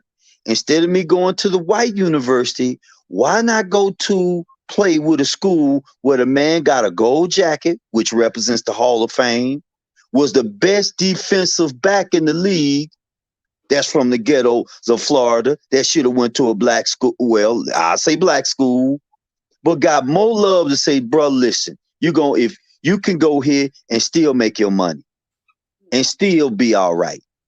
And they got upset. The plantation owners who been making millions and millions and millions of dollars all of a sudden get upset at one slave who wants to go away from the plantation and go somewhere else to have double trade. Not only can I play football, Mr. Sanders is going to teach me how to manage my money if I make it to the league. That means he won't do what you just said, flash and dash. The jury, how do you trap a monkey? Any of that bullshit, man. Real tangible. So I just want to, I'm gonna get back into it. I just want to just take a little speed bump right there because you know people talk about environment so much, and that was really powerful. I might steal that. Does your thought affect the environment, or does the environment affect your thought? And I think he's gonna get into it more, but I just want to take a speed bump right there, and I will use that again. I like that. Not being defined by a vision of the future, then you're left with the old memories of the past and you will be predictable in your life. And if you wake up in the morning and you're not being defined by a vision in the future, as you see the same people and you go to the same places and you do the exact same thing at the exact same time, it's no longer that your personality is creating your personal reality. Now your personal reality is affecting or creating your personality. Your environment is really controlling how you think and feel unconsciously, because every person, everything, every place, every experience has a neurological network in your brain. Every experience that you have with every person produces an emotion. So some people will use their boss to reaffirm their addiction to judgment. They'll use their enemy to reaffirm their addiction to hatred. They'll use their friends to reaffirm their addiction to suffering. So now they need the outer world to feel something. So to change then is to be greater than your environment, to be greater than the conditions in your world. And the environment is that seductive. So then why is meditation the tool? Well, let's sit down, let's close our eyes. Let's disconnect from your outer environment. So if you're seeing less things, there's less stimulation going to your brain. If you're playing soft music or you have earplugs in, less sensory information coming to your brain. So you're disconnecting from your environment. If you can sit your body down and tell it to stay like an animal, stay right here. I'm going to feed you when we're done. You can get up and check your emails. You can do all your texts. But right now, you're going to sit there and obey me. So then when you do that properly and you're not eating anything or smelling anything or tasting anything, you're not up experiencing and feeling anything, you would have to agree with me that you're being defined by a thought, right? So when the body wants to go back to its emotional past, and you become aware that your attention is on that emotion, and where you place your attention is where you place your energy, you're siphoning your energy out of the present moment into the past, and you become aware of that. And you settle your body back down in the present moment because it's saying, well, it's 8 o'clock. You normally get upset because you're in traffic around this time. And here you are sitting and we're used to feeling anger and you're off schedule. Oh, it's 11 o'clock and you usually check your emails and judge everybody. Well, the body's looking for that predictable chemical state. Every time you become aware that you're doing that and your body is craving those emotions and you settle it back down into the present moment, you're telling the body, it's no longer the mind, that you're the mind. And now your will is getting greater than the program. And if you keep doing this over and over again, over and over again, over and over again, just like training a stallion or a dog, it's just going to say, I'm going to sit.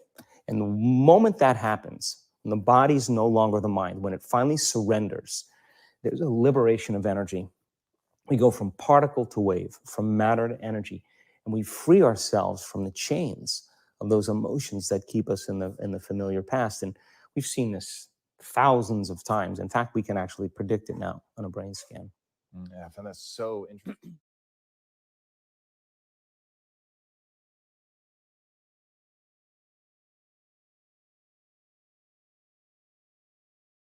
In this series, I'm going to teach you about brain and heart coherence. And with I want to say something on what Gerald was saying earlier.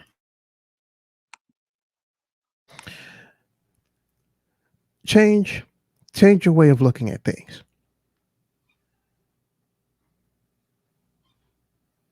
Change your way of looking at things, and maybe things will go differently. Gerald said in the back chat, it's all about money.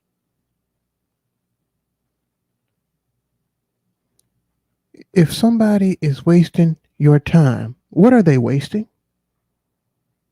Anybody can chime in. Something you can never get back, something that's even more precious than money. Time. But It what do has you no need in order to make money, though, Gerald? shit. You need You a clear. need time in order That's to make true. money. That's true. You need time and definitely a clear conscience, so you don't have When to you're think. doing back-breaking work, and now you can't do it no more. What does that affect? Oh, it It affects your affects health, your ability to make work. money money. Yep, and which is time. because you cannot apply your energy anymore. That's true. Facts. So energy and time are equivalent to money. Facts. Facts. When you're wasting your time in a bad relationship, guess what you're wasting? You're Money. wasting money. Money. If you can't wrap your mind around it in any other way, think about it as wasting your money. Yes. Somebody who doesn't respect your time, guess what they don't respect? Your money. Damn right. And guess who knows that? The system. Because Mr. Palmer was saying on his channel that child support is $51 million a year. I just found out yesterday the United States government and that whole false entity gets $33 billion. They're collecting on time and energy Yep. of the misfits. So you know what we know now, this should be, if there's just one young man that's just passing by this, I just hope he accidentally stops and listen, because most likely we can save his life even from his own mother or his own condition. It could be his brothers, his sisters, his aunties. It can be any of them. If they're not teaching this man about something, they're wasting his fill in the blank, y'all. What they wasting? His money. And his time. Amen. Shit. Hey. Come on, what's Sheed at? I know Sheed in there. Sheed, you can come up in here. Gerald, Tell us we saying something wrong. Hard. You work hard day in and day out, doing something that you don't like doing. Yep. And that thing that you went out there to do, that hard labor that you went out there to do, I show you how much I care for you by misspending your money. Bruh, do you know how many men? Doesn't that mean I don't respect you because I don't respect that time and that effort that you put in to make that money? True. Yep. And brothers, we need to start thinking about things in different ways. To G, it'll all come back to money. And he's right about that, because money is more than what you think it is. Yep. Because it can get you something that something can't get you, that a job can't get you. It can get you something called free time. Free time to think of another avenue of income. Because they never taught us about income. They never taught us about streams of income. All they taught us was to be a pimp and a mag, to get married, do all the things, pull out the small violin, somebody, family, white picket fence, petticoat junctions, not knowing on the backside that they knew they was accumulating our time, energy, and money, and extorting us in credit scams, all the scams you need just to abstract that money. If they can keep your mental capacity busy on what they want you to think, you are doomed to die and never learn the truth. And the truth hurts. Like they said. That's the key, big bro. That's the key. It comes down to that Chronos, the god of time, and money freeing you from that god. Yes. Why you think they gave? Why you think Margaret Sanger thought about it? Her and the Hitler movement, and they thought about it. We know how we can get some money for our shit, and we're going to use who? The black preacher. At one time, before you guys was born, the hottest thing on a Sunday was going to church, and everybody giving them clowns their money. Now the hottest thing on a Sunday is fucking football. Church have to take a back seat, but they both about money. And both of them extract money out of your pockets, which takes up your time. But the point was what you said at the end, from us knowing the truth. And the whole thing is from us, the sun people, getting back to our original chemistry, our original rhythm, and that's being respectful and honorable and obedient to the sun versus to a clock. What's that? What's that? That's some strange shit you talking about, bruh. Yeah. Because when I talked about on the winter solstice, they got this joke about black people getting a superpower on the winter solstice. So I studied it, and God gave me a message that it's not a joke. If we are the people of the sun, and we not black, because I'm not black, but if I am melanated, and they told everybody that if you go in the sun and get vitamin D, they can heal you from the sickest virus that they've seen on this planet. But I'm a person of the sun. I was born in a place on the equator, and I get special powers from the sun. You can see it. You can see it in my skin, in my eyes. I run faster. I can fuck harder. I can fight better. I can jump higher than any other human man on the earth. I know. Let's remove him from the equator. Let's remove him from this place. Let's remove him from honoring and respecting the thing that gives them this superpower and give them a new God. Yes. Got to give them They have to bow now to time because you're still a slave to time unless you get rich. Then you can get back to the truth, which is that we are the people of the sun. And why is it a joke about? Because on that time of year, the sun would shine all day. Them motherfuckers would have to go inside. Yeah. Some Yeah. motherfuckers don't have to go inside Yeah. for the You sun. can't. But some of us would be outside all day. And not only would we be outside in the sun, we would get that vitamin D and we would be invigorated. We would vibrate on a level where we could create pyramids, computers, lights, plumbing, and all type of shit like that from Brother. being in the sun. Yeah, man. That sun is an energy being, man. It loves people like us because we be trying to run from the sun because, man, it's so damn hot. That sun, like, you ain't going nowhere. I need you. I need you to survive. So they poison it by saying worship. They call it like they poo-pooed it by saying, oh, those were the sun people and they were sun worshipers. And in movies, they make them seem foolish. And this is where pagan. I got this from, Gerald. Somebody did a favor for me, right? Uh-huh. And I started preaching and I said, how does a son thank a father? How do you thank someone who does something for you that you can't pay back? And it made me think about the father-son relationship. How does a son thank a father for a gift when you cannot pay it back? My 5-year-old can't pay me back. He don't got a job. He don't got money. There's only one way a son can pay back a father. Success? No. What you say? Respect, honor, and obedience.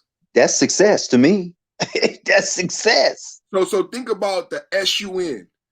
Think about how they took us away from that father and son relationship. When we had a relationship with the son, it wasn't worship in the sense that how they poisoned the word worship. What it was obedience, honor, and respect for the sun because of what it provided. We could never pay back the sun for providing us light, photosynthesis, intelligence. The only thing you could do for the sun is be respectful, obedient, and honor the sun. That's what we did in Amun Ra. And they took us away from that and call those people, oh, they're sun worshipers or they're weird or something. It wasn't worship. It was respect when you look at the sundials, when you look at the pyramids, when you look at Stonehenge, you understand that they respected and there was obedience to the sun. We don't do that now, so we get surprised by storms. We get surprised by tornadoes because we looking at a clock. But if we respect and honor the sun, we wouldn't be surprised by the storms and the tornadoes and all this.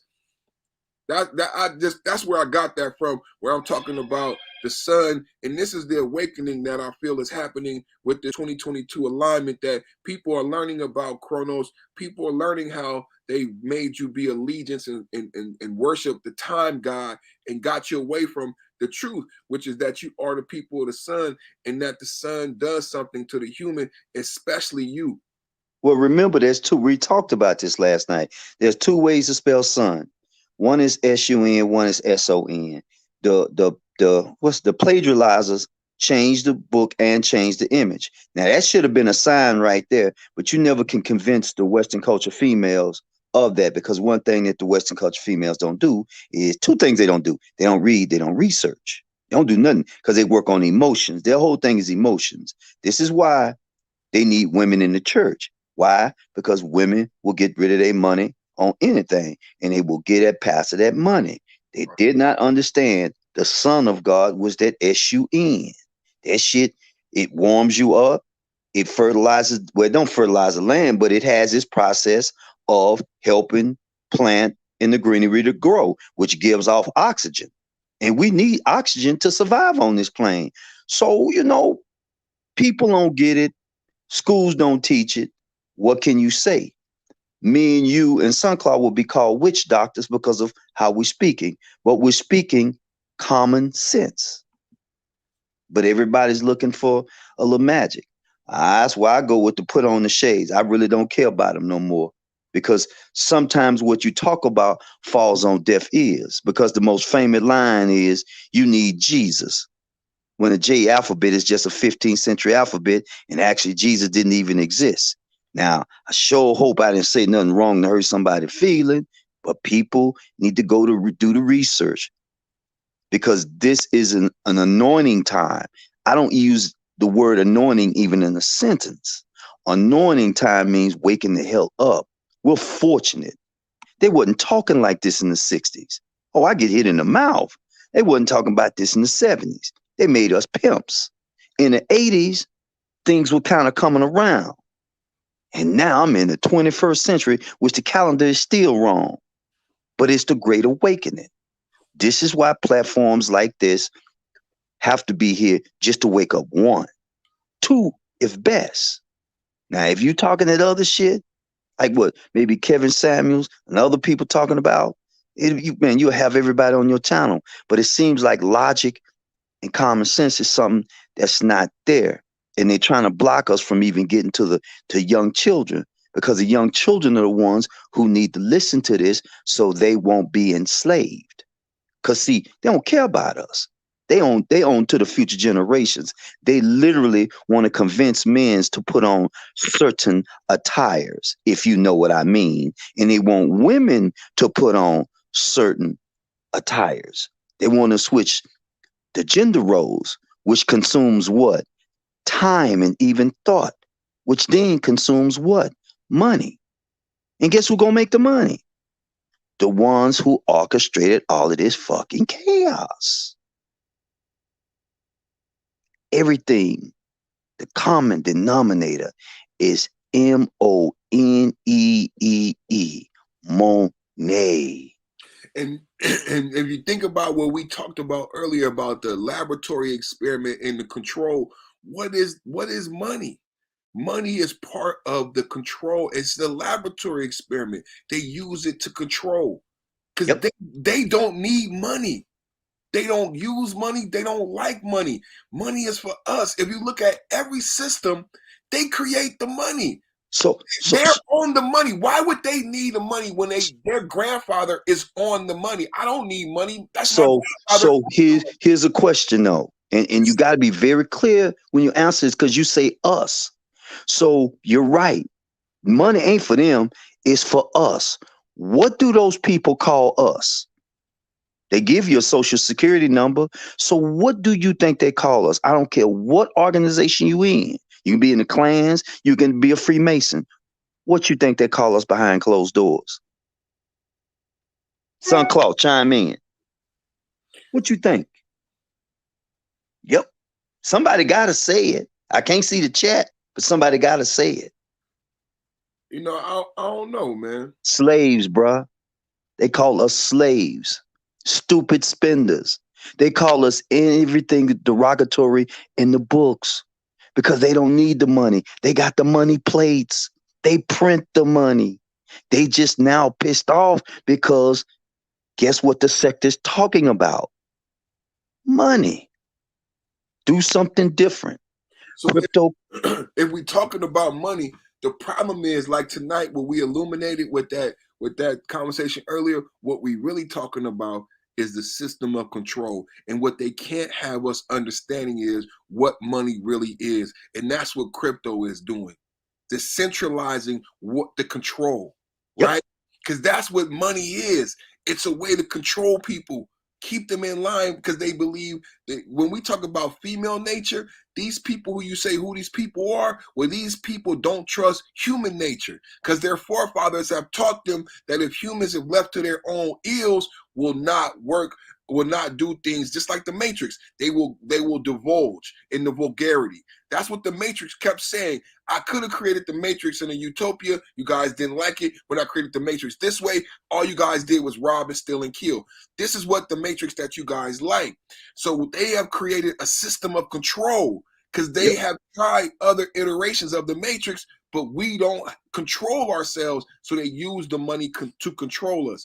And now this Neo effect is happening again, where people are realizing that they are being controlled and they are being used as an experiment. And so we want to get back to the truth, which is the sun. And so that's why they call it a reset, because they like, well, no, we've destroyed Zion 7 times before, and we getting proficient at it. Like we created Neo because we know the bubble needs to burst. You didn't create Neo. We created Neo. It's programmed into the matrix because we know people need to get a reboot. We can only run this simulation for so long. So how do we end the simulation? We created Jesus. We created Neo. Oh, all right. You're touching on something now. You say we created all right. All right. I don't know if people ready to think outside the box. So many people live in the box, you know. Then they restart the program.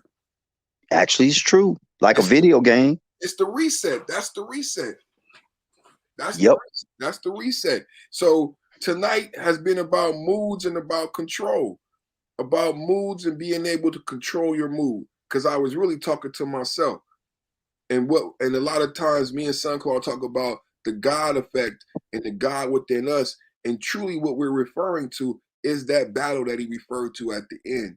That battle between self, mastering self, becoming the God of the body, and becoming white men refer to it as meditation, and they say the mind over the body. But I think of it as spirituality. I think of us as gods. You know what I'm saying? Because I think they're afraid to realize who we are, so they quantify it differently. But it's a battle to become the God of self.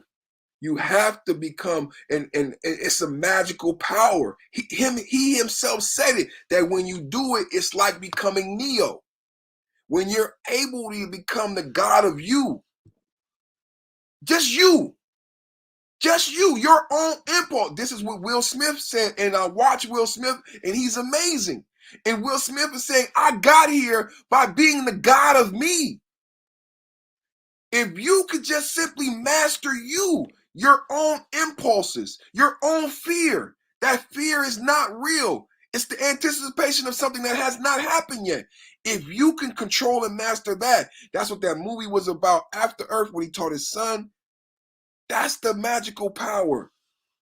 That's what we getting at. That's the God power. The self-control, self-mastery, self-discipline. It's not the mastery of anyone else. And that's what we're getting back to. That was what we was on in the 90s with the 5%ers and calling each other God. It was not God over the women, God over the children, God over the neighborhood. It was acknowledging this dichotomy, this struggle that we have every day between, if you want to call it mind and the body, or the body and the soul. Agreed. The mood, man. Mood Mondays, because I've been in the funk, and I wanted to talk about how that mood, if not controlled, if allowed to nest, can become a temper. And people say, Dennis, you got a temper. You a hothead, and that temperament can become a personality trait that gets passed down to my son. And now we both sitting in the prison yard together because we both hotheads. And that's how they get you there. That's how they get you there, which is a whole nother business. That's a whole nother subject, a whole nother business. And the one thing about the United States, they're guilty of aiding that school to prison pipeline. I hate to say it, so are the women of the Western culture. They aided it perfectly fine by not caring with their own selfish ways. But they're gonna get their payback though. Tonight is about my part, and that video is about how, as with the gang banging and that bullshit, how part of it is how we want to live in that past existence, and it keeps repeating itself in our children, in our life. And that's what Sunclaw said about those 3 relationships. It's that trauma that you want to stay in, and it keeps repeating, the cycle keeps repeating itself in relationship after relationship, and including not just your wife, but your parents, your friends, and your children. And it's that trauma that we won't get out of. It's that emotional experience that we had. I'm from the hood. I'm a street cat. I tell y'all all the time, I'm a street cat. and at 42, it affects how you act today. Yeah, it does. That's trauma.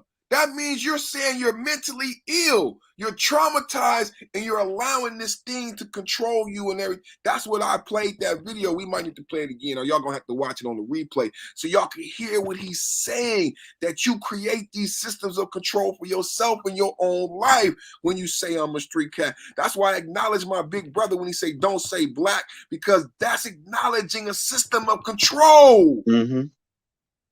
Mm-hmm. And those people ain't white. You have to go look up the definition, man. It'll blow you away, man. Because one thing I know, they ain't white people. Maybe pale. They ain't white. Ain't even close to it. But that association goes with Jesus, then worshiping them, and it's how they got over, control the banks, control everything on this planet. This is why Muammar Gaddafi woke up one day and realized, nope, this is bullshit. The other Islamic leader too, Saddam Hussein, all of them, they just all woke up. But it seems like the American native man just refused to wake up. I think we the last move on the board. So and then I think, huh? So what he say? So what he say was the solution. What he say? How we wake them up? And this is what I do on every podcast. He say they say they call it meditation. What we call it?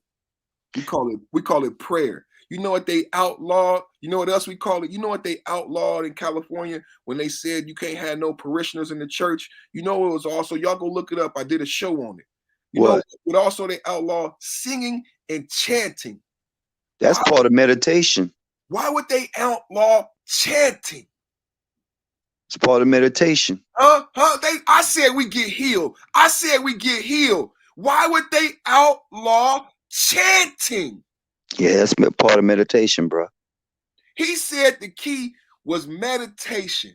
Why? Because when you close your eyes and you change the sound, what are you doing? You're doing what Sunclaw explained. You're setting a control. You're doing an experiment. You're controlling your environment, right? So now you can control when thoughts come in and out of your mind. Meditation is simply controlling your thoughts. What comes in and out of your mind? Learning how to work that muscle of your mind. That's the key. I call it prayer. That's why we pray over every show. That's why I tell you to pray. That's why he calls it meditation. But yeah. the key, what he said was, it's meditation is the key, because it's now back to what he said about, does thought dictate environment, or does environment dictate thought? When you meditate, you're changing your environment despite where your reality is. Well, I still think that right now it is the Great Awakening. This is, I said to you guys last night, this is one of the best times to be living, because I could say this to you and just concentrate on the word. Like what you're just saying, pray. Now, there's two ways to spell pray, which I hope this is not rolling away from your conversation. But please, if it is, tell me to stop and bring me back in. When you say pray, there's two ways to spell pray. P-R-A-Y, P-R-E-Y. Okay. One thing about the Southern folks of tone in the South, which I love, but I hate them because they're pretty literate, even if they don't like what I say, because they've been trained, that thought to be that way is to pray, while the other sector is praying, P-R-E-Y-I-N-G. Now, who we praying to though? You know, and I like to ask both of y'all, who the hell we praying to? Who? I like that, and that's key, because that's what we need to teach. So it back to my concept of who you think is God, and I believe I'm God. And when I pray, I'm talking to myself. It's the same thing as meditation. I'm speaking to myself.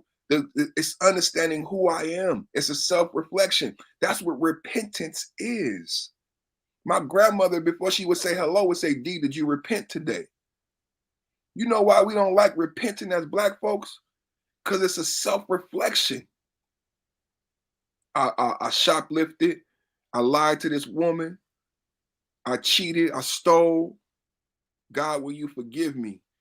I need guidance for the error of my... It's a self-reflection.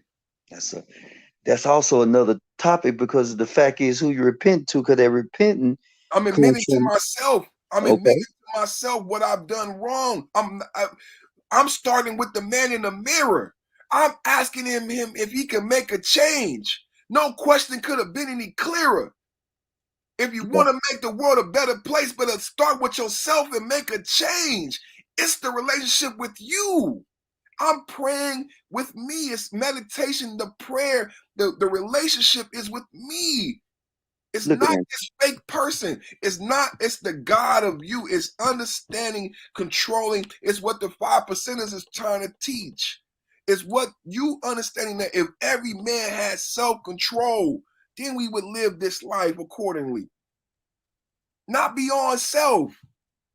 Like I'm unique where I had a lot of different interactions in my life where I got this. Like my uncle was Jehovah's Witness, my other uncle was Seventh-day Adventist. So I heard them talk about heaven being on earth. My grandmother was Baptist, so I developed my own understanding of spirituality. I don't believe in the pie in the sky. That's why I like the flat earthers, because I always related when I was young to my uncle saying, because I just believed them that, yo, heaven is here. Heaven is on earth. Don't think about nothing outside of this and you, and going since a child I understood that shit. So why you think they concentrate more on women in this heaven bullshit? Because the definition of heaven is the way things are supposed to be. That is the definition. Reading is fundamental, man. It's very fun to your mental state of mind. I don't know. But that's why we here. To show them again what my uncle showed me. That the white man has his heaven now. Don't you fucking wait. What you waiting? Why you waiting to die? Yep. Why you waiting to die? My uncle told me that at 8 years old. So I had a job at 8 years old, mowing lawns. I had a job with a fucking tax ID. At 12, I got a W-2. At 12, I got a W-2. When I went to go apply for my Social Security, the lady called her boss. Said, why he got so much money in here? He got more money than a doctor. He too young. Do you know I've been paying taxes working since I was 12. You shouldn't have been paid, but do you know what you just confirmed what Sunclaw said? Time is money and money is time. You just said this yourself at 12. Come on. You can't beat it. You just backed everything he said.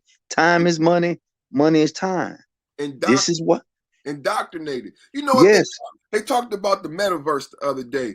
And I've said something about something I saw that was illuminating to me. And this young lady said, you guys should be paid for the amount of time that you spend online. He said, you make Clubhouse and these chats, billion-dollar companies. Yes, you do. You do know that's true, right? But if you don't log in, then they're not anything. But they don't compensate you. You log in just like you go to work. You log in, you post, and they make money. You should be compensated.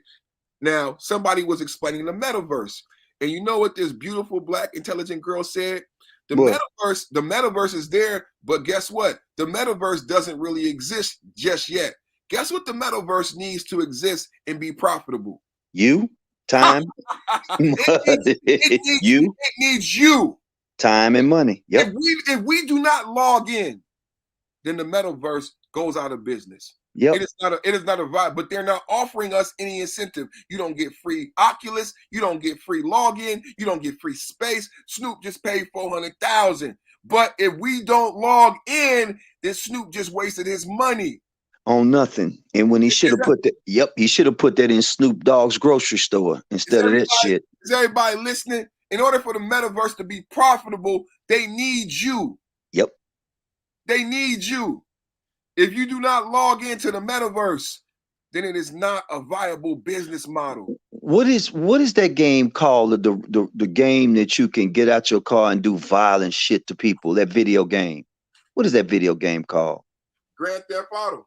Dude, that's what the metaverse is, because I think women are getting already groped inside the metaverse. I'm saying, wait a minute. You're in a whole nother world and you're getting groped. Now, Grand Theft Auto, that's exactly what they was doing too. This is nothing different except you're in the game now. You're not playing the game. You're just the avatar in the game in a whole nother world. So, you know what? The mind is so strong that, man, it's going to become a new world. It will, because you have people that don't want to come out. This is what this situation has done to people. It put people in the house. Back to getting that vitamin D. The one thing you say, one thing I know, even the pale face, they need that vitamin D because that melanin is deep, deep, deep down inside of them. And that melanin craves that sun too. We're humans.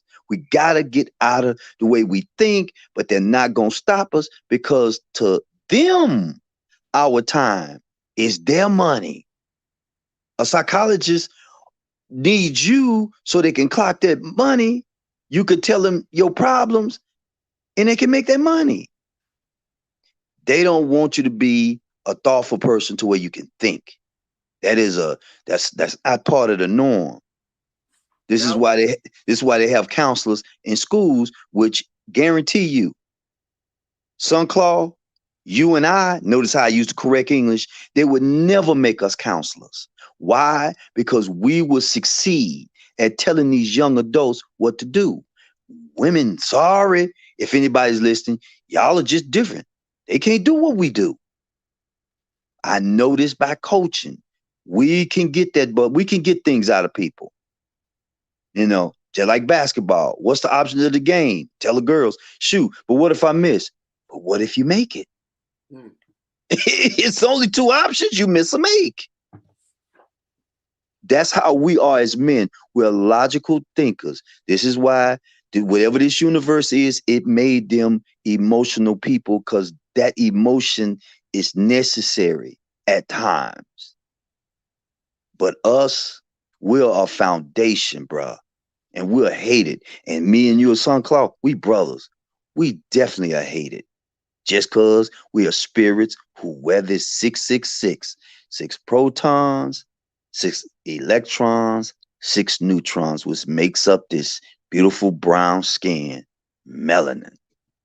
And they hate it. They hate it with a passion. So time is money and money is time. You must learn how to heal. And if nobody can heal you, then as Perfect said, look in the mirror and deal with the image in the mirror. Even Michael Jackson told you. I'm talking to the man in the mirror. Oh, man. Just don't freak out when it talks back.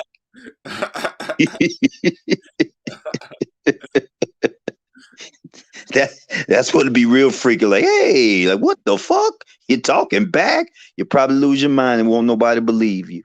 Nobody will believe you if the image begins to talk back. You just keep it to yourself, man. What I know now, Perfect, and the reason why I won't talk to nobody in my family, what I know now came on experience in life. Motherfuckers didn't teach me shit but emotions and anger. Now, towards them, even my own daughters, I have no emotions. You didn't want to listen. You have every right to be an idiot. That is your God-given right. But don't get mad at me when I have the fuck you attitude and I'd rather talk to a stranger or talk to somebody in the foster home who would listen, who needs someone like a Sunclaw or a Perfect or even Miss Perfect to grab their hand and say, listen, you shouldn't go that way. This way leads to the graveyard real quick. But if you go this road, you can control your time. And if you can control your time, young person, you can get that money and can control your money. That's what they should have told us. So that's that meat. That ain't no placebo right there, ladies and gentlemen. That's what made me call in when Sunclaw was making fun. But it's sad because a lot of doctors have gotten paid off giving those cancer patients that placebo and thought they was giving them medicines for their treatment. Yep, that is a fact. They can get mad at me all they want to, but they have proven that, and doctors they got sued for that. Watering down the medicine. They sure did. Watering down the medicine. For profit. For profit. Sunclaw makes the analogy with the flies buzzing because he says a lot of this is BS. And he says, Perfect, you get frustrated, but he says these people won't allow a solution because it would mess with their profit margin. And you damn right. And that's basically what you just broke down. Yes. Who you do you know when Barry Sotoros, y'all know who that is. If you don't, look him up. When he was in office on his second term, the military didn't come to him. It was the pharmaceutical companies who were already billionaires. And they said, in quote, we ain't making enough money. What? But he gave them what they wanted. He sure did. He sure did. That's why you got all of this duplicit, all of this stuff on TV, all of this kind of crazy stuff on TV. Now you even got a brother that it's the one for the AIDS virus, the pill for the AIDS virus. And I'm saying, why does this brother have to be the poster child for this pill in this commercial? But I remember my friend Carla back in Atlanta, Georgia, back before all of this shit happened. Oh, you know that one ain't no good. I think they pulled it. That shit ain't no good too.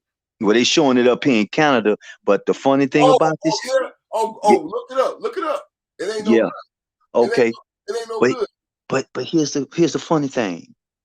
Before this shit even started happening, I knew somebody who was working for the company who was designing this shit. Oh wow. So and I have to talk to myself because I'm looking for her number now so I can call her just to have this conversation. Like, I remember when this wasn't out. None of this stuff was out. In fact, the commercials, the trans invisible, all of this, it was like a star orbiting around, hadn't gotten into the atmosphere yet, but it was there. In Atlanta, Georgia, they was designing these drugs up in the Marietta, Alpharetta area. I give it up. And somebody listen like, that son of a bitch snitching on us. Yes.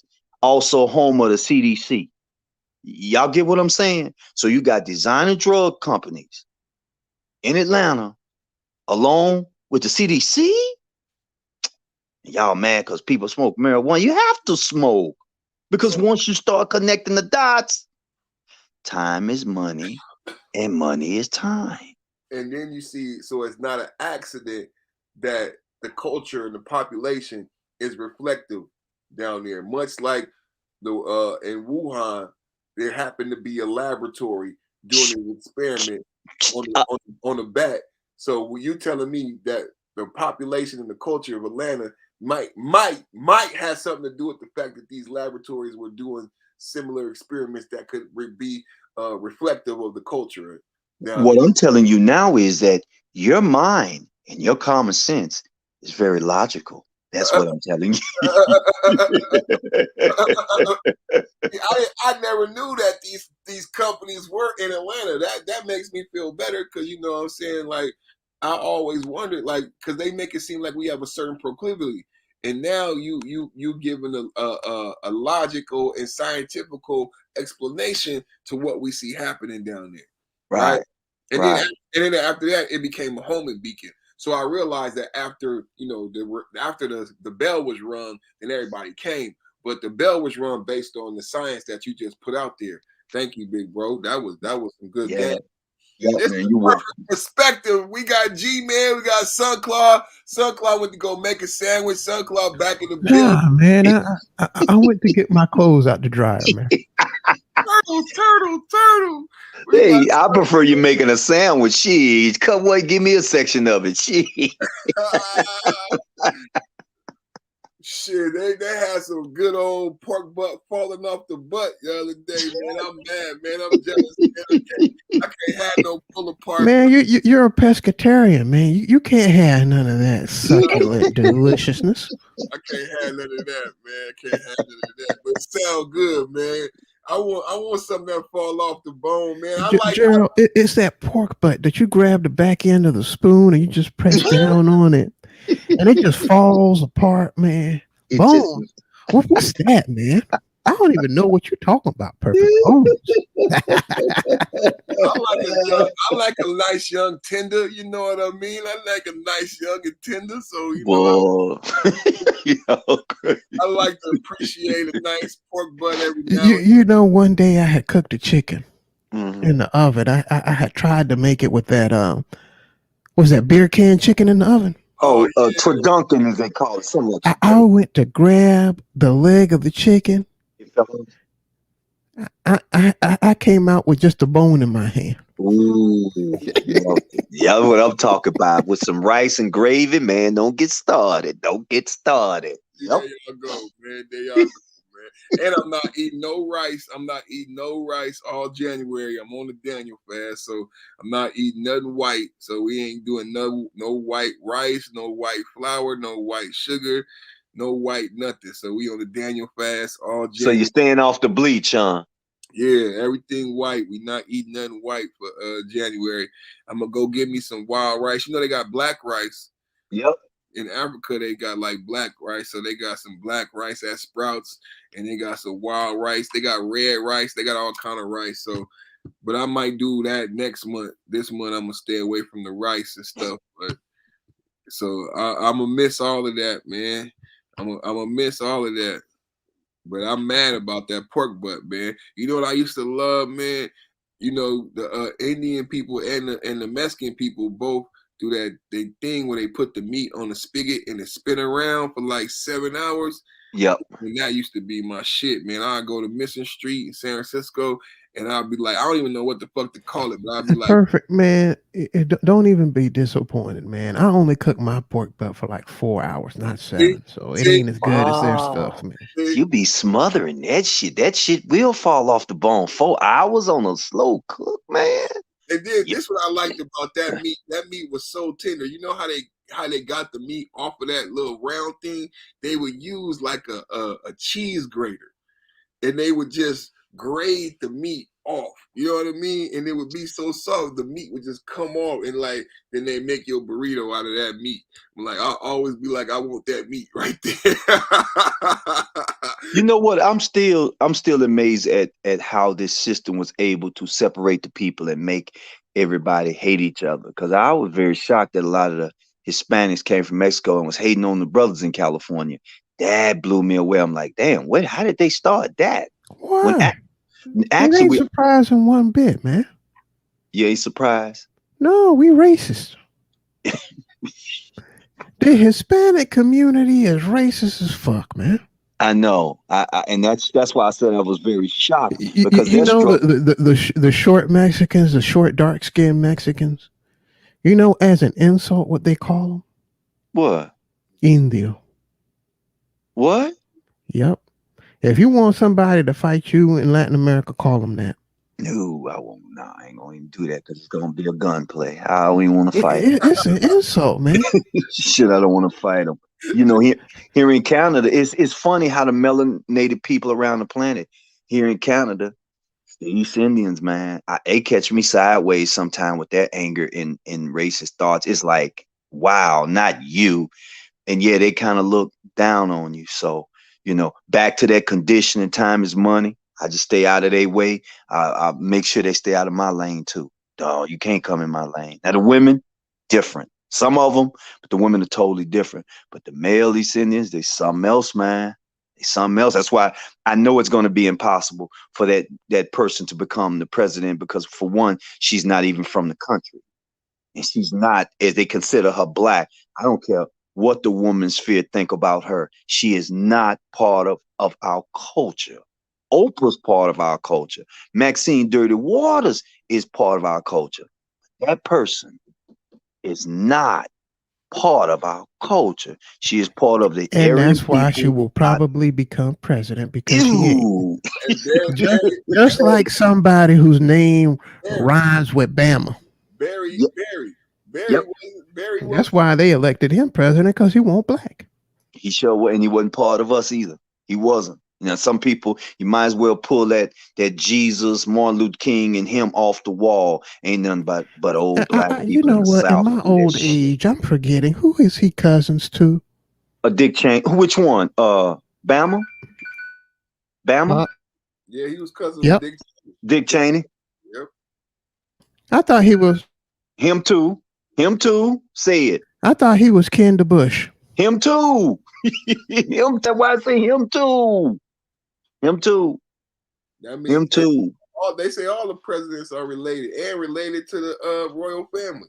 And to show you how time is money, you know who exposed that man? Some little girl, some little young teenager in the United States that was in junior high. did that whole little poster. Now that shows you why they attacked the youth. This was a young, like 13, 14-year-old girl said, I'm going to show you how they linked. And she did a nice little report in the class. They put that on the news and then they threw it away in the dungeon. And she linked it to everybody. I think the only one that wasn't Ken, believe it or not, was the Kennedys.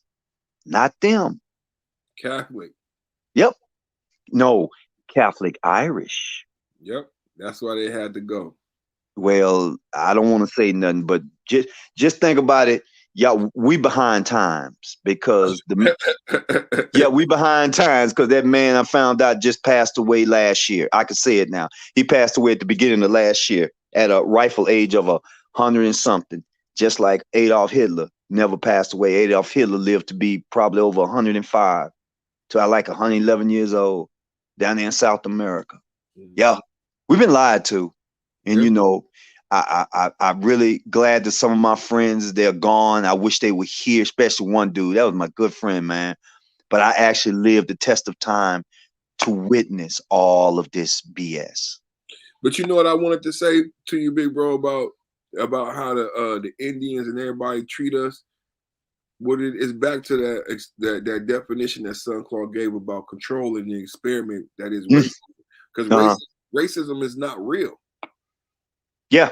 But so what's the control in that experiment? Everybody treats us the same way because it makes them not be that thing. You know what I mean? That's I know exactly what you mean. If you could have order out of chaos and have all the people fussing with each other, then the people who control that 1% of people who control everything, they can do anything they want. Because if you intertwine what you're saying and bring in a part of Willie Lynch, where it says it turns on its own spirit. A lot of people read Willie Lynch. They don't go to the end of Willie Lynch where it tells you what will happen. They say it will turn on its own, might as well say atmosphere automatically.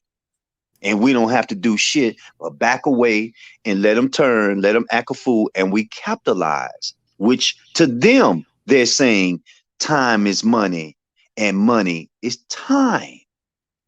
They use that same philosophy. What's up, Coffee? Coming up looking like $1 million. Wow. What's up, Coffee? What's going on, man? How y'all? What y'all up to? I just wanted to come and grace my brother channel because, you know, I want to do that for most of everybody that I fucks with. Real talk, you know. Right. And it's a new with year. Your Cool in the Game shades on. Okay, keep going. You know what? These are old school, man. These are old school. Yeah, I thought you was from the guy that Cool in the Game. That's why I say Cool in the Game.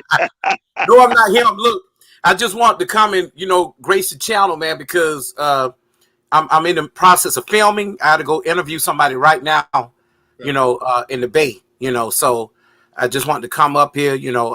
Sunclaw told me that you were on. So, yeah. And I also was talking to Sunclaw, too, to see if, you know, if he wants to participate. I'm still waiting, Sunclaw. Can I get your autograph now, Sunclaw, before you become famous? Look, Sunclaw didn't answer back right away. He's like, well, let me think about that. Let's go.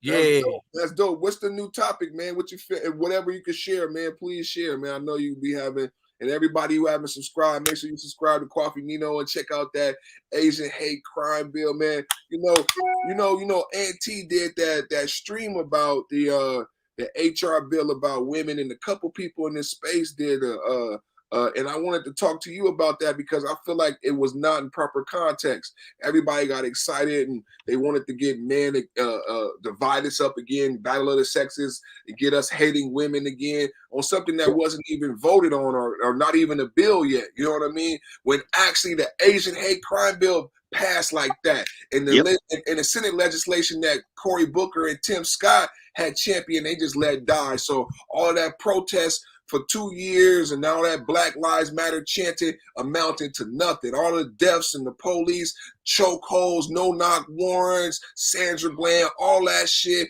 Breonna Taylor, all for nothing. So when they were trying to pit us against each other with HR, not to say that Ant was being, nefarious, but I just felt like it was lacking context if you don't talk about, what Kwafi showed us. Because when you had that contrast in the video, you can't talk about this bill about Black women being protected and not talk about a crime bill that got passed when Black women was getting beat up by Asian people. So if we're going to protect Black women, who we going to protect them from? Because these, I almost said a cuss word. Hey, you're forgetting some, Perfect. What about the ones who getting beat up by football players?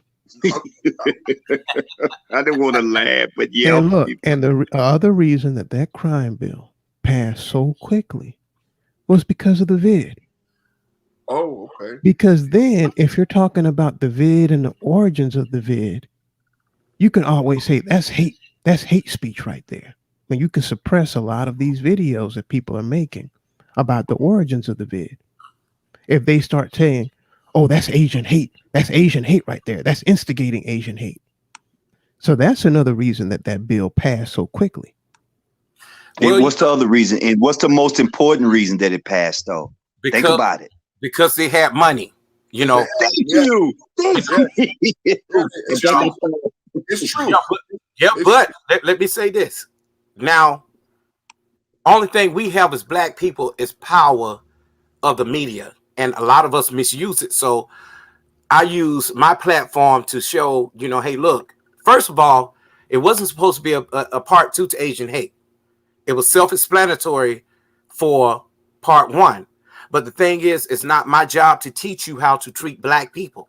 And that's the issue that we had a whole lot, So I had Asian people writing me, oh, that was offensive. And then I had black people who don't understand Black culture, that are Black out here, that were like, man, I like what you did, but you could have eased it in. No, I'm not fucking easing nothing in no more. I'm telling you what is needed to be said. So they wouldn't say that I was discriminating against them and discriminating against gay Asian men. I put it in context to let them know, hey, look, this is what it is, because I had people from all over hit me up with emails telling me, hey, they're racist in this sector. They're racist in that sector. They're racist in this sector. And then you had the people that were saying, hey, look,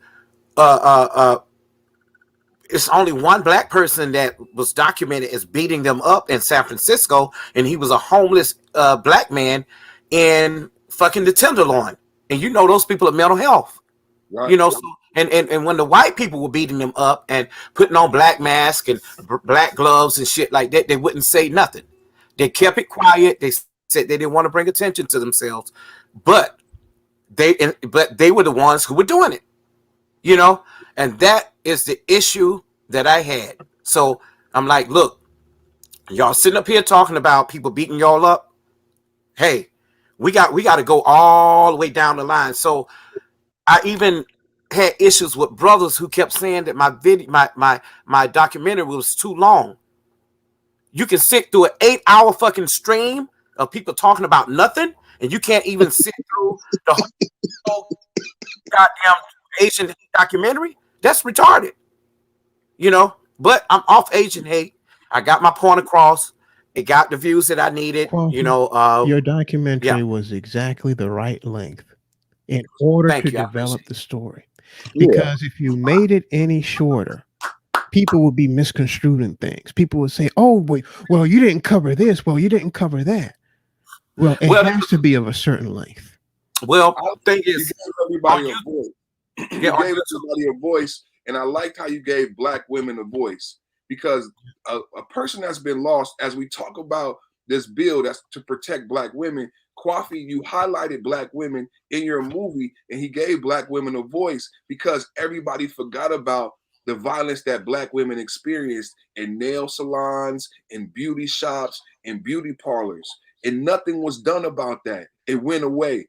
And that voice was not taken into account until my brother made that movie. Go ahead, But G. why did they keep going? Why would you keep going back to somebody whooping your ass? Because the prices are good. Well, hey, and believe it or not, now you had believe it or not, you did have black women who went straight back to that motherfucking beauty salon. Yep. No, the beauty supply place. They were lined up because they said 50% off of hair weave. Could you? And it was cursing the black man out who was saying, "Hey, look, you're beating up our black women. Do not go to this shop." See, I'm that type dude that if you got bad customer service, I'm going to report you. You know, I'm a dangerous dude with a camera. I'm not going to lie.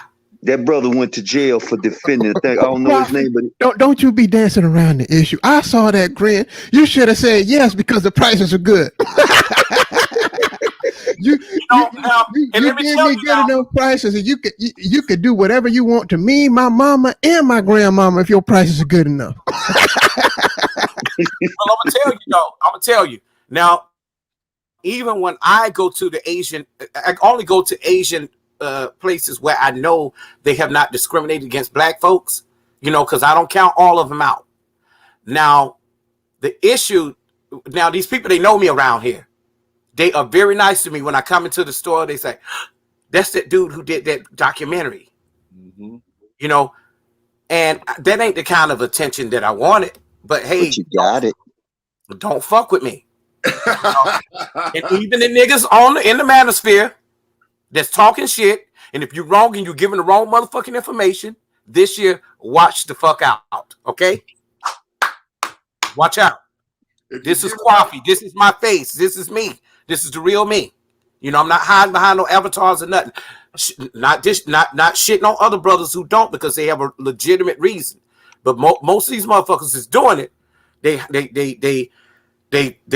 how can I put it? They throwing a rock and hiding their hand and doing all kind of shit that they shouldn't be doing. And I know I'm not supposed to be drinking this, but hey. What you drinking, man? What you drinking? Hey, we had a question from Aunt T. Aunt T said you wanted to know are there any deceptions mentioned in the Asian crime bill? Depending on not deceptions, Decepticons. Oh, Decepticons. Well, I guess so we can take that. I think we're gonna take that a couple different ways. But yeah, go ahead. You really can. You know what, man? I try not to be controversial when it comes to that bill because they paid for it. Okay, you get what your money paid for. Right. But my issue is with us. Fuck the bill. I said what I said. You know, and I had to explain in graphic text to the point to where the people, YouTube wrote me a letter and said, your video is kind of graphic. I said, how? I said, it's not. So now when you go to Asian Hate Part 2, you have to sign in as, you know, you got to be 18. Wow. Yo, man, take it. Yeah. So I'm gonna have to watch it then if they actually that basically is a delisting of a video. Yeah, because that's not the first thing that comes up when you do that. Right. If you have to jump through all those hoops. Let me tell you something. System of control. But they couldn't because I'm smart. You know, I know the fucking law. I don't have a fucking master's degree in criminology for nothing. Hey, okay. The thing was, I get it for young kids that, you know, may not have seen that, but that's the problem that we have. We have parents that do not, you know, teach their kids these things. You know, even if your kids are mixed, you need to teach them this because they want to keep this out of the schools already. So the Asian people who did not understand, they were they were like, oh, but that's offensive. I said, look, y'all talking about they saying no Asians. Shit, they've been saying no blacks forever. Nor did we get any kind of compensation for what has happened to us. Until we say, well, listen, we're never going to get no reparation because we keep saying we're black and we keep saying we're African, but they know we not African and they know we ain't black. They know that. What they're afraid of is us finding out who we are. That's what they're afraid of because, see, we're going to want more than money. And that's true. And I don't care if they listen. For the shit they have done, no, man, You can't pay that shit back with money. You can pay them women money because they'll take it in a heartbeat. That's why they kill men and win lawsuits. I'm not going to answer what we want, but there's some shit that's got to be paid, and you can't pay it with money. And you know what? That kind of gets me. Back in the day, there used to be signs on shop windows. And the signs used to say, no blacks, no dogs, and no Irish. Oh, wow.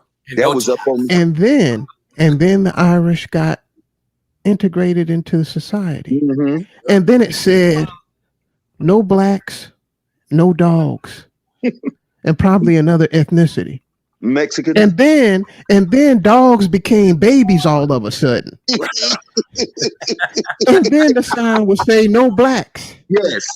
And we waiting for our turn. You know that.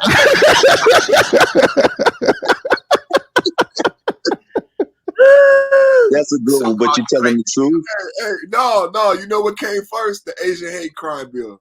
Man, that had to hurt, man. That had to hurt. But I'm gonna tell you something though.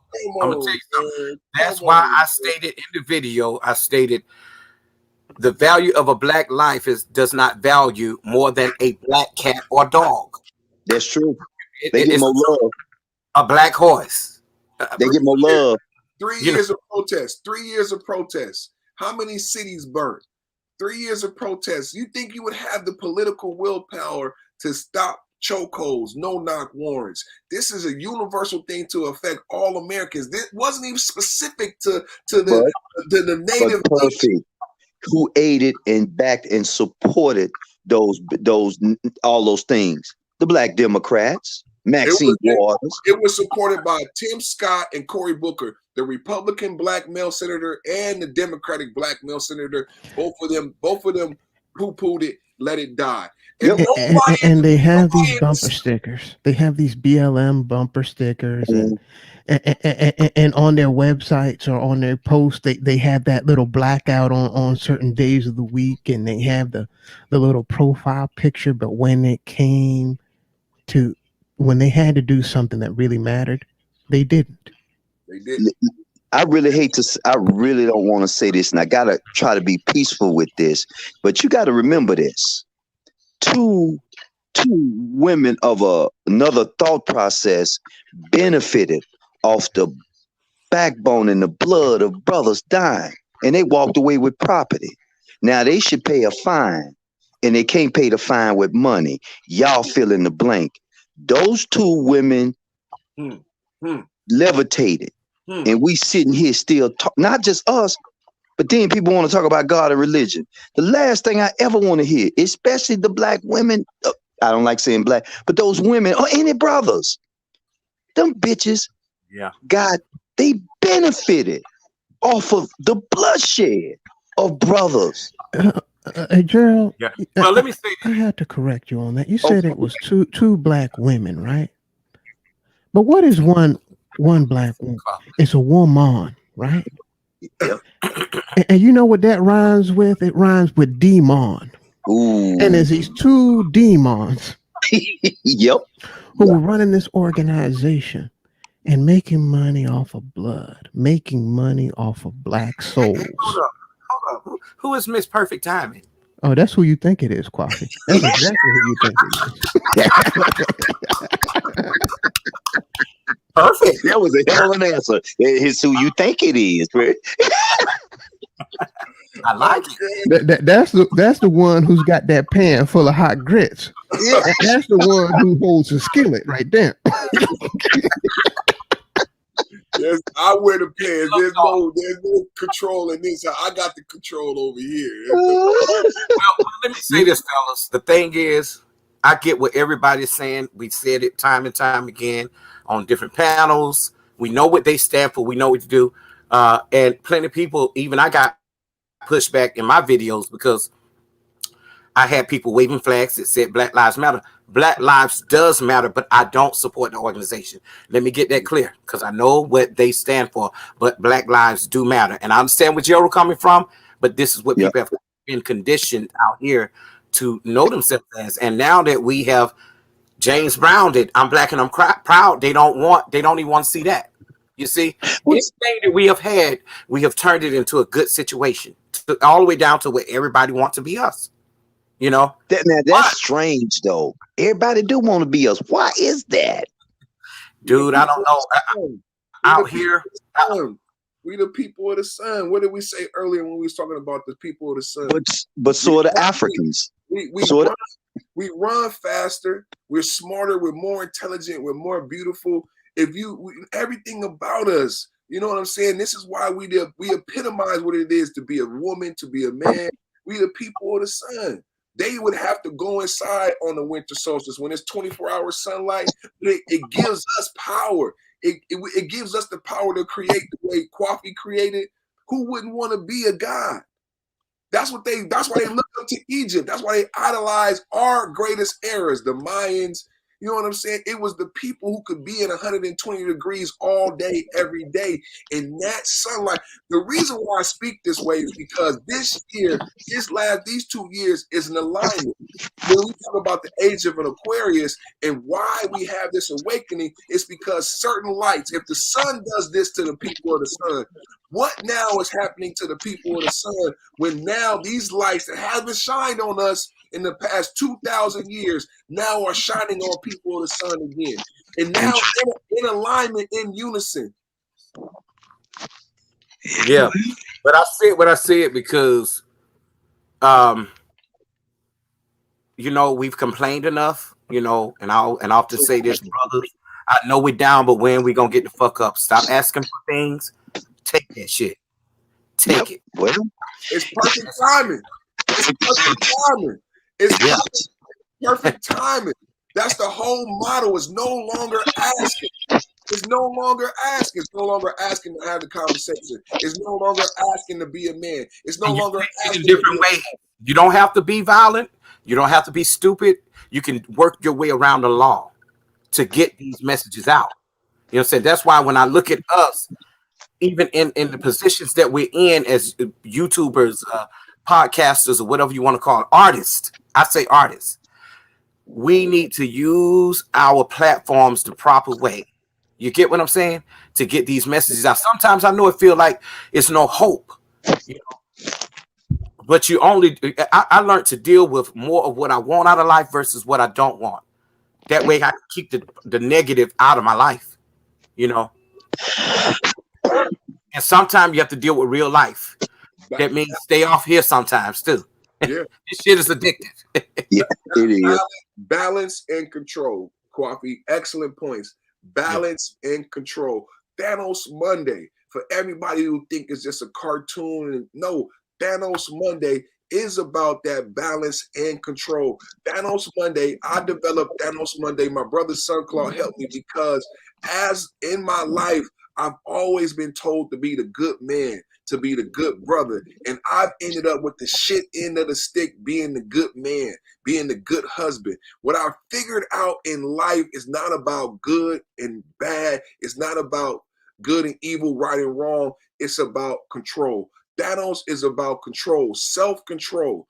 People may call you bad or wrong because you possess self-control, because it may not benefit them. I don't want to go with you. I don't want to eat that. I don't want to drink that. You are exhibiting self-control. That may not be conducive to their life, but it is about that being Thanos. I say when I developed Thanos Monday, would you do it if you were Thanos? Do you have the power to snap your fingers and eliminate all the negative things that are prohibiting you, like Kwafi said, from being that God, from being the filmmaker, for being a scientist, for being the computer programmer? If you could eliminate those things and be that thing, would you do it? Men, are you complicit? I love it.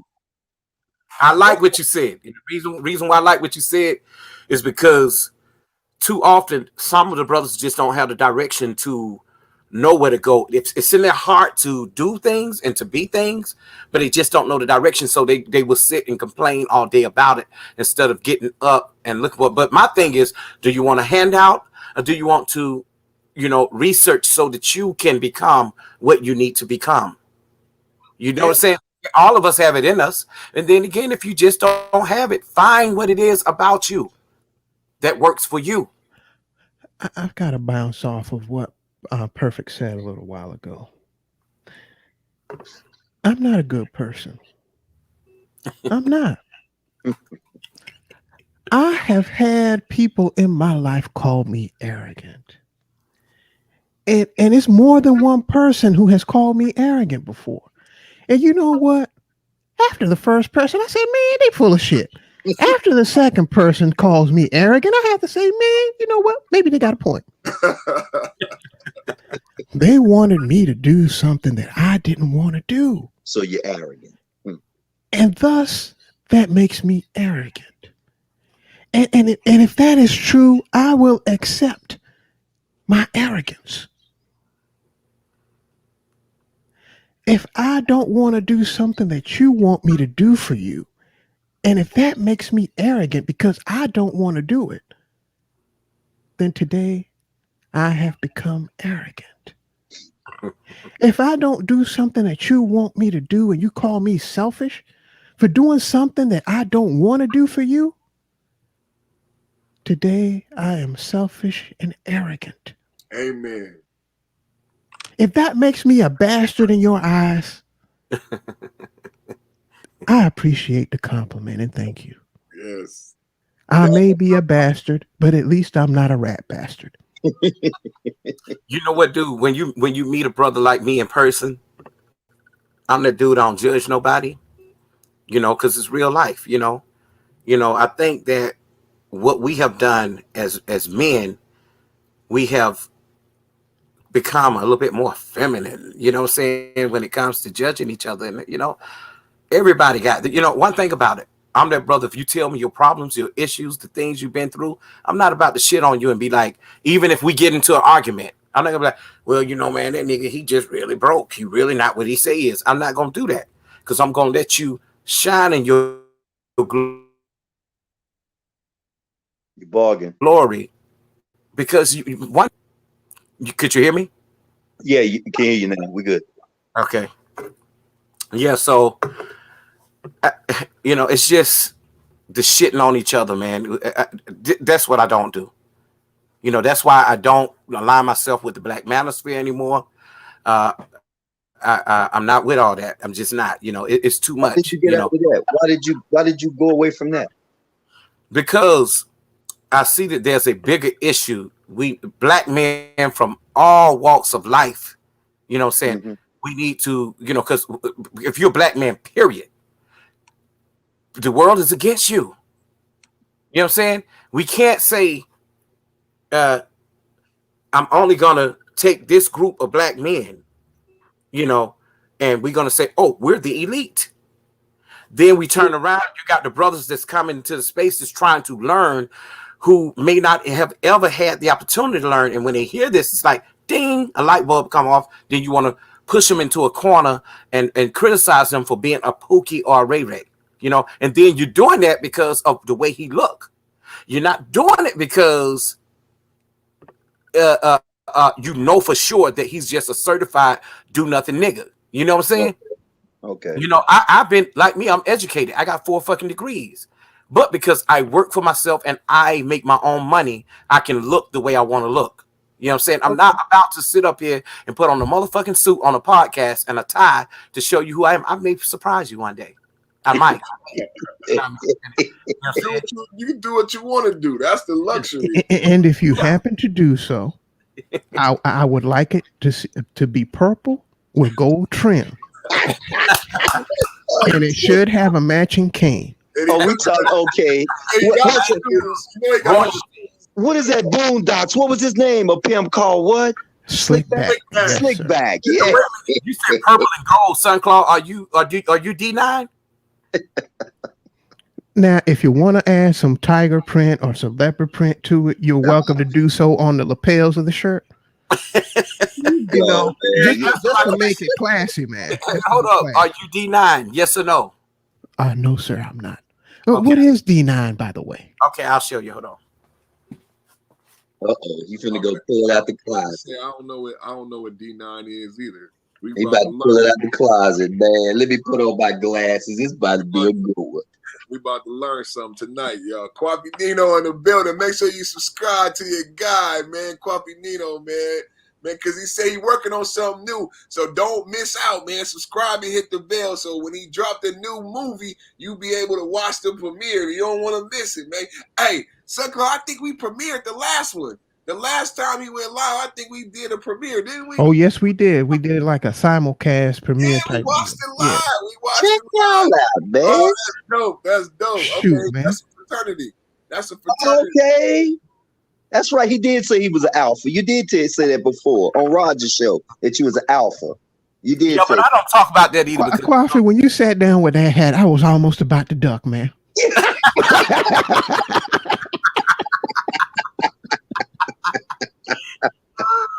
well, look, I was about to say, John, what you do this time, man?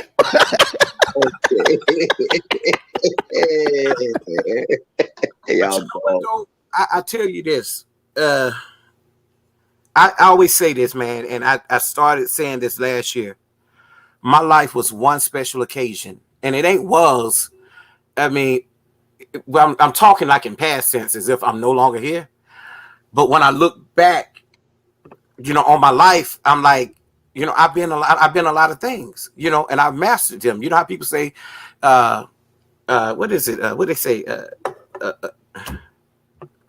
I think they say a jack of all trades and a master of none. I can't say I'm not a master of none. I'm really who I say I am, and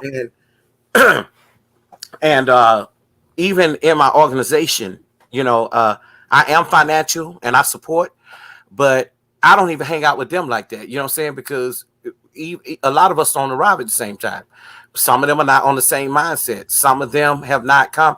If I say the biggest learning experience I've ever had was being around the brothers in the spaces. I made some good friends, and they are really brothers. You know what I'm saying? Because even your own brothers aren't your family members. There you go. You see what I'm saying? So when Sunclaw said something about purple and gold, that's why I thought he was an Omega. Okay, the Q. Okay. No, I'm just thinking it goes with the locks and it goes with the glasses, man. Hey, you're gonna be surprised. Yeah, you have that smooth air. Thank you. I appreciate it. Somebody who could be handling business, yeah, and handling women.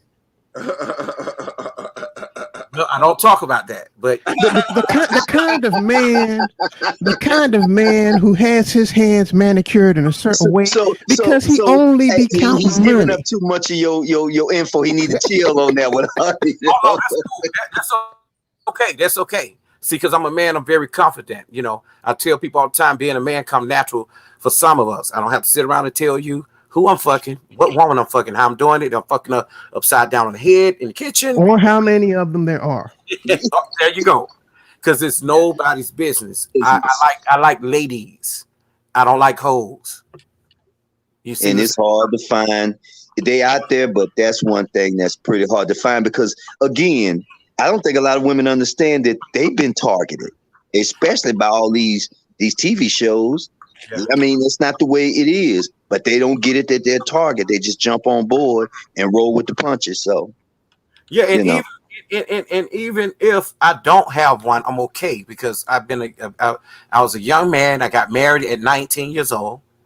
Me and my girlfriend, we was together since 14. I divorced at 33, and then you add 6-7 more onto that. That's me now. I'm okay with that. That's deep. So you was with her at 14, y'all was together, and then decided to get a divorce at 33. That's on 20 years, man. Wow, 20 years. Well, and not to get deep into it, I never had a chance to really be a kid. I love my life now because it's like shit. I'm schoolboy 19 all over again. But I like the kid life. But I like being a grown man. I like to handle my own business. Sometimes I can get kiddie. Sometimes I can get childish. Sometimes I can, all that. I can be with even the bullshit. Like I said early this morning on Pastor $40 channel, I can be with the bullshit too. Roasting people and, loud talking on the panels too. I can do that. But I know when to stop. How Pastor doing, man? Oh, he doing good. He doing really good. We in this thing called that he started up called the Buildosphere, and it's about Black men building. And we also connected with, you know, Perfect Timing with 5.0. But I try not to get into that because you got niggas that's jealous of 5.0. If you know what I'm saying, they are. I noticed that. I never told Perfect, but I'm like, wow. I never told them, but Gerald, they are. it got so bad that some other YouTubers they made a video about the table and what do you bring to the table? And they were copying the whole Perfect Timing talking point. Wow. See, that's why I dropped out of sight. That you bring the plate and they copied the whole thing, man. Wow. Like they came up with it out of the ether. Yeah, it's pretty bad, you know, that people do stuff like that, man. You know, I don't feel like I'm nobody to be jealous of, you know, but I'm finding that, you know, motherfuckers is starting to be jealous of me for no reason. I mean, I'm like, I'm in my own lane. And Kwafi, I ain't copying you just because I went on Amazon and when we were talking about them perfumes, I ordered some of that Penguin, which still has not arrived. Y'all funny, man.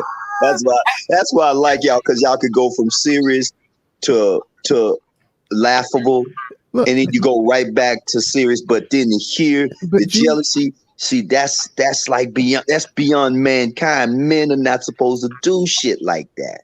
But you know what? I was telling Kwafi about an experience I had one day at work, man. I was over there in the restroom. And I did some unspeakable things in that restroom, man. The aroma that was emanating from that place, I said, I had to pray and I said, God in heaven, let me get away from this bathroom door before anybody walks up in here. Cause I don't want nobody to smell what just went down up in here. And I don't want them to look and see who did it. Exactly. So I walk out of there and I walking by the janitor, the female janitor, and she said, "What's that smell?" And I said, "Oh my God.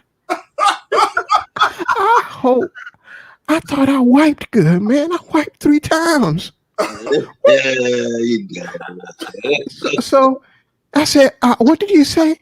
And she said, "Yeah, what's that smell? What's the name of that cologne?" And I said, "Oh, thank God."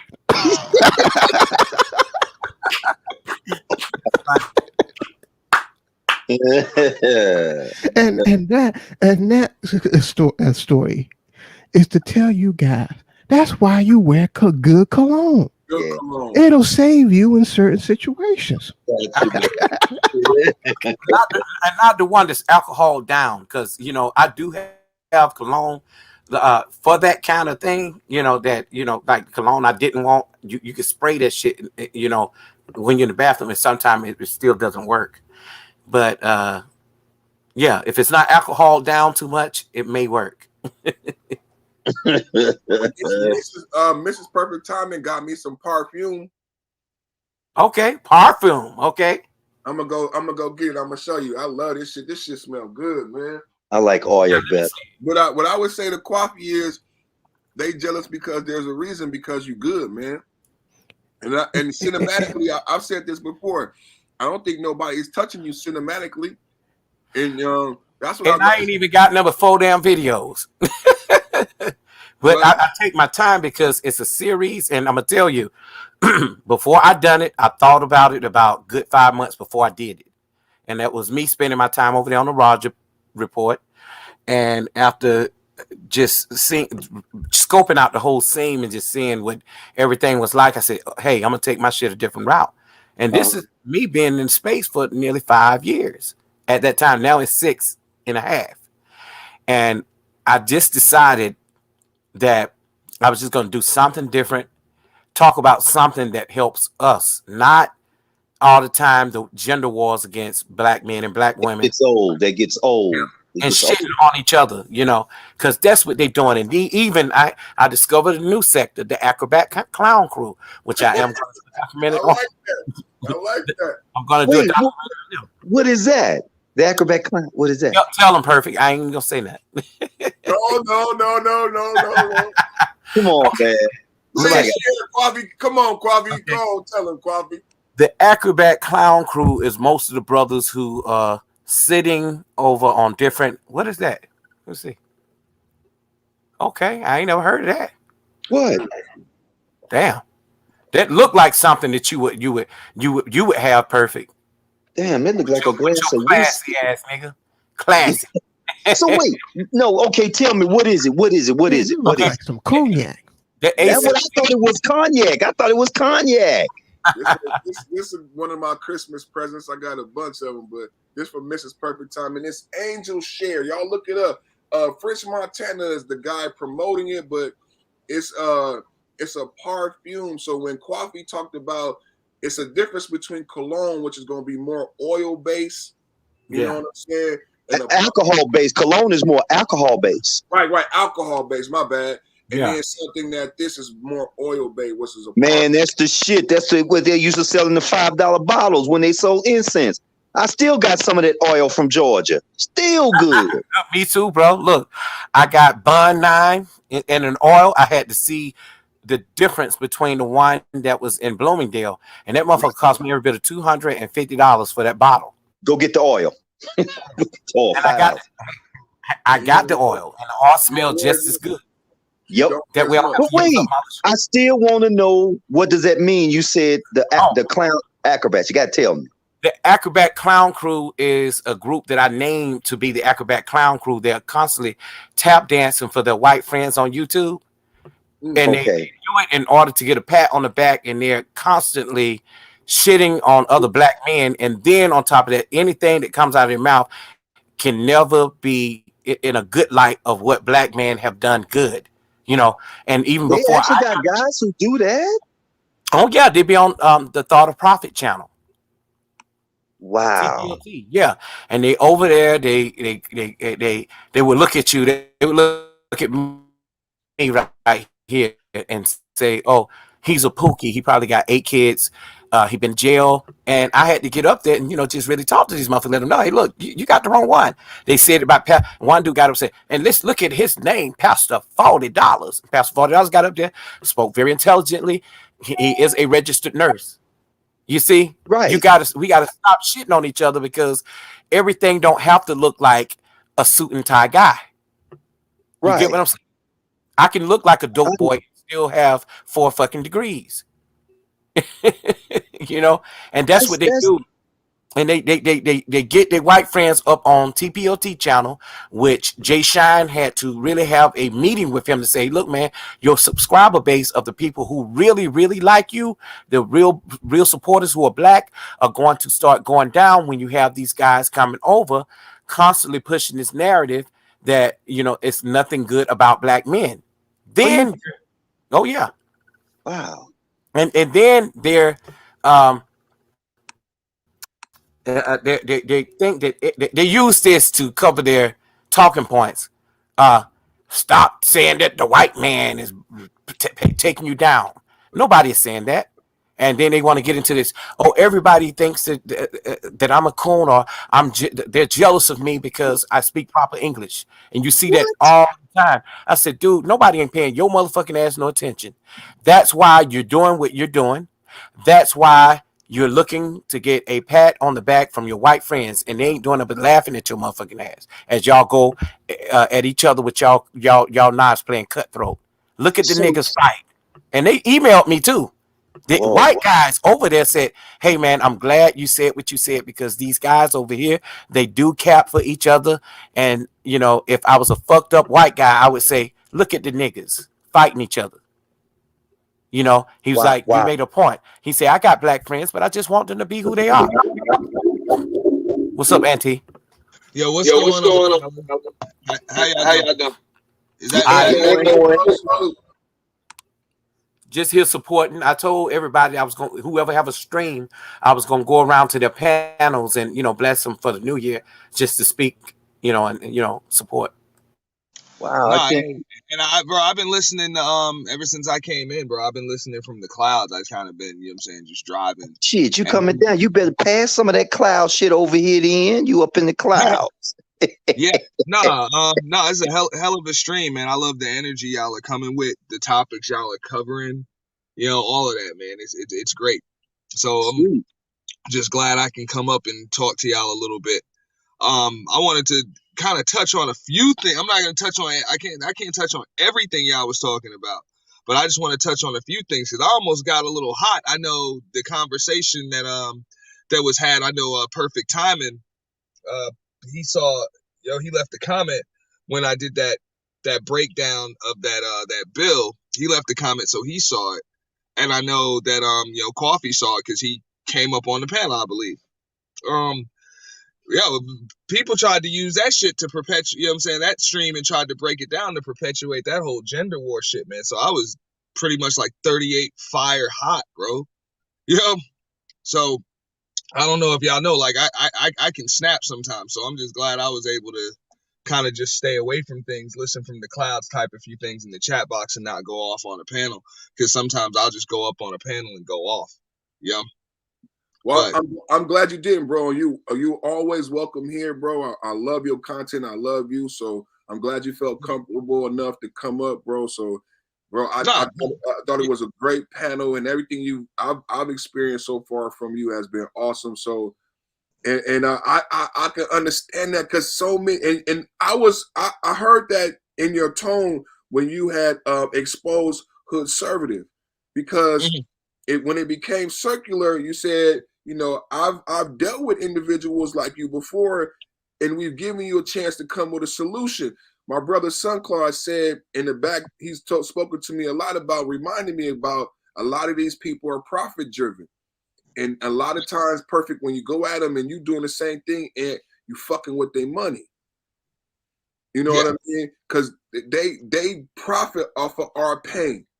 Well, listen to this. Ohim said this. And Sunclaw, I know you heard it because you listen to the crypto game in that space.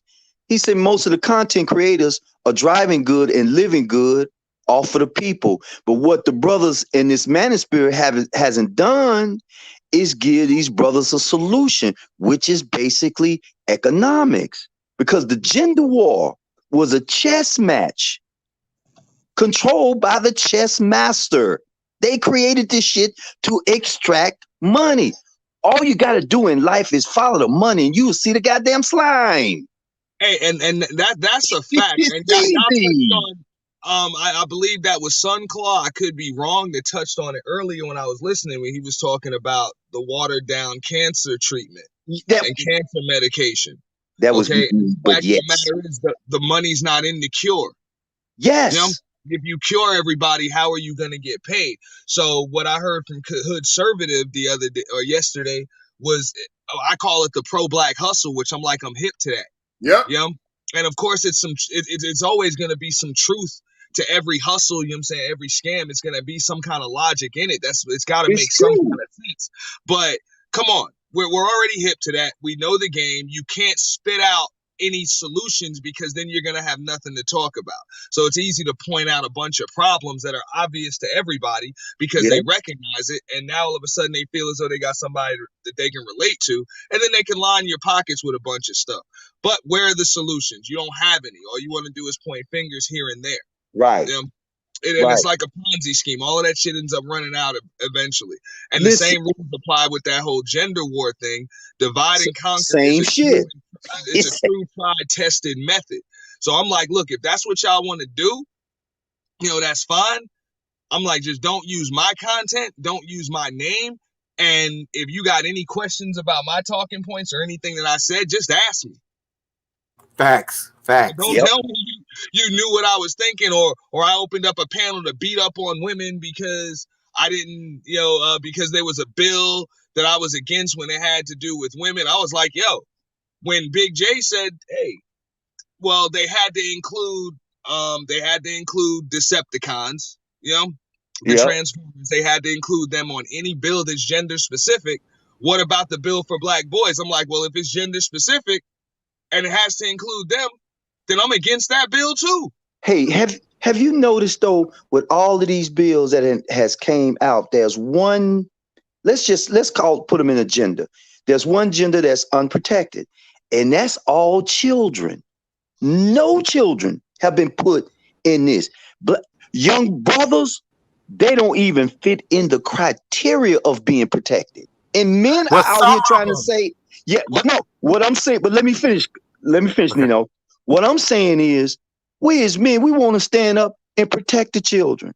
But it Yeah. seems like that there's a certain gender that's part of us that is a little bit envious of us loving and protecting our offsprings. And it's sad because even that was created by the chess masters. It's like, wait, how you gonna use your child as a hostage to extract money that you will never receive? I've said this to women and caught them like a deer in headlights. You can see their brain stopped and like, that makes sense. I like, because y'all don't make sense, because they know the one play on the chessboard that the chess master has is your emotions. That's why they use y'all. Because men, we're more logical. If it don't make sense, we don't deal with it. That's who we are. That's how this earth has made us. We are logical people. Well, but also like what I even try to explain, because I'm like, the one gender that seems to be included in all of these bills is the transgender. And that has very little to do with us. So even if we've got an issue with our women, I feel like that's an issue for us to take care of. Where does this other community even come in? Can I tell Like, you why? they don't. So hold Let me- up, before you go, I'm just like I mentioned in that comment earlier, I'm like, when Coffee brought up the Asian hate bill, I'm like, where was the alphabet community in that bill? Were they mentioned at all in that No, Asian hate bill? And I want to no, tell you why. I want just hold up. Hey, I but want. hold on, I'm gonna ask a couple more questions too, and they're rhetorical questions. Y'all already know the answer.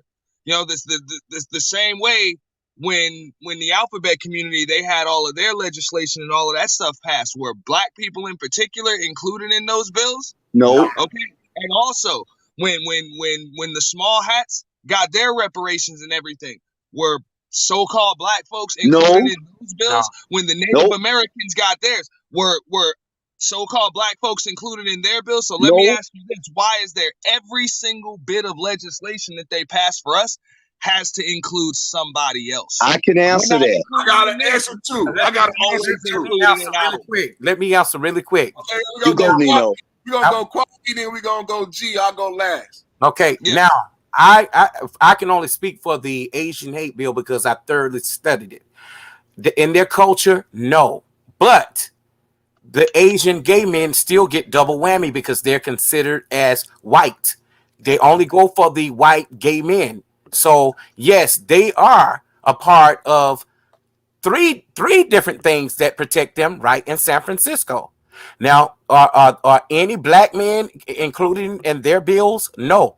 Is any gay black men in the LGBT community, so-called LGBT community? They are not even included in those bills. Now, they have to add the LG, which is the woman, to make sure that the black men, even in that community, is under control, because really they have more support for lesbians than black men, period, no matter what your lifestyle is. So trust me, you even have the gay black men who are saying, hey, look, y'all don't care about us either until we're doing your makeup, your hair, and all that. And they are getting hip to that.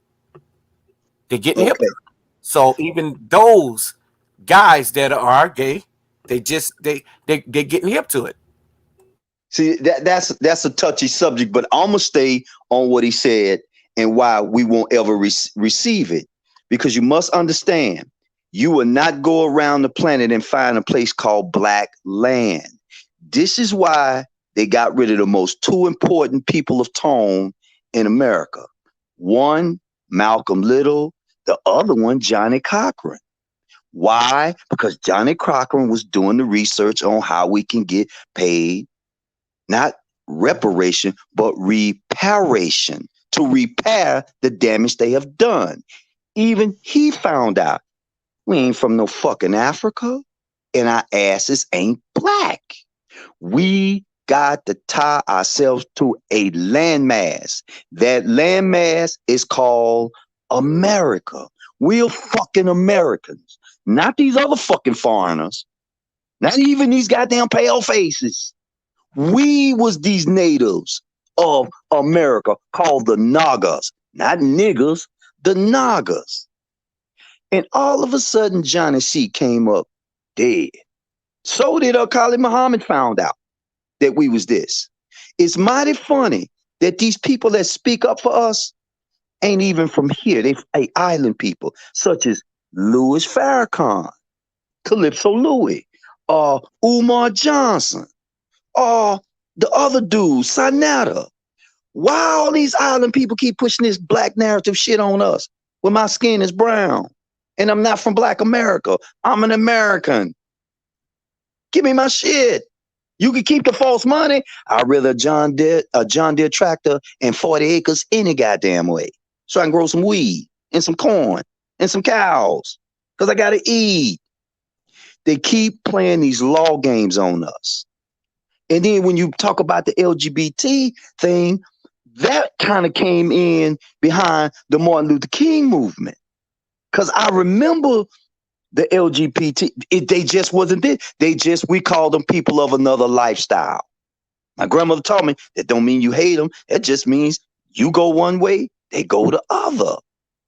And then I finally met some people who were prominent people that was part of that community, and they was cooler than a fucking fan. I just was shit. Ain't no different from me. They just like this, I like that. But as long as the system can keep confusion, they're going to make money, because time is money and money is time.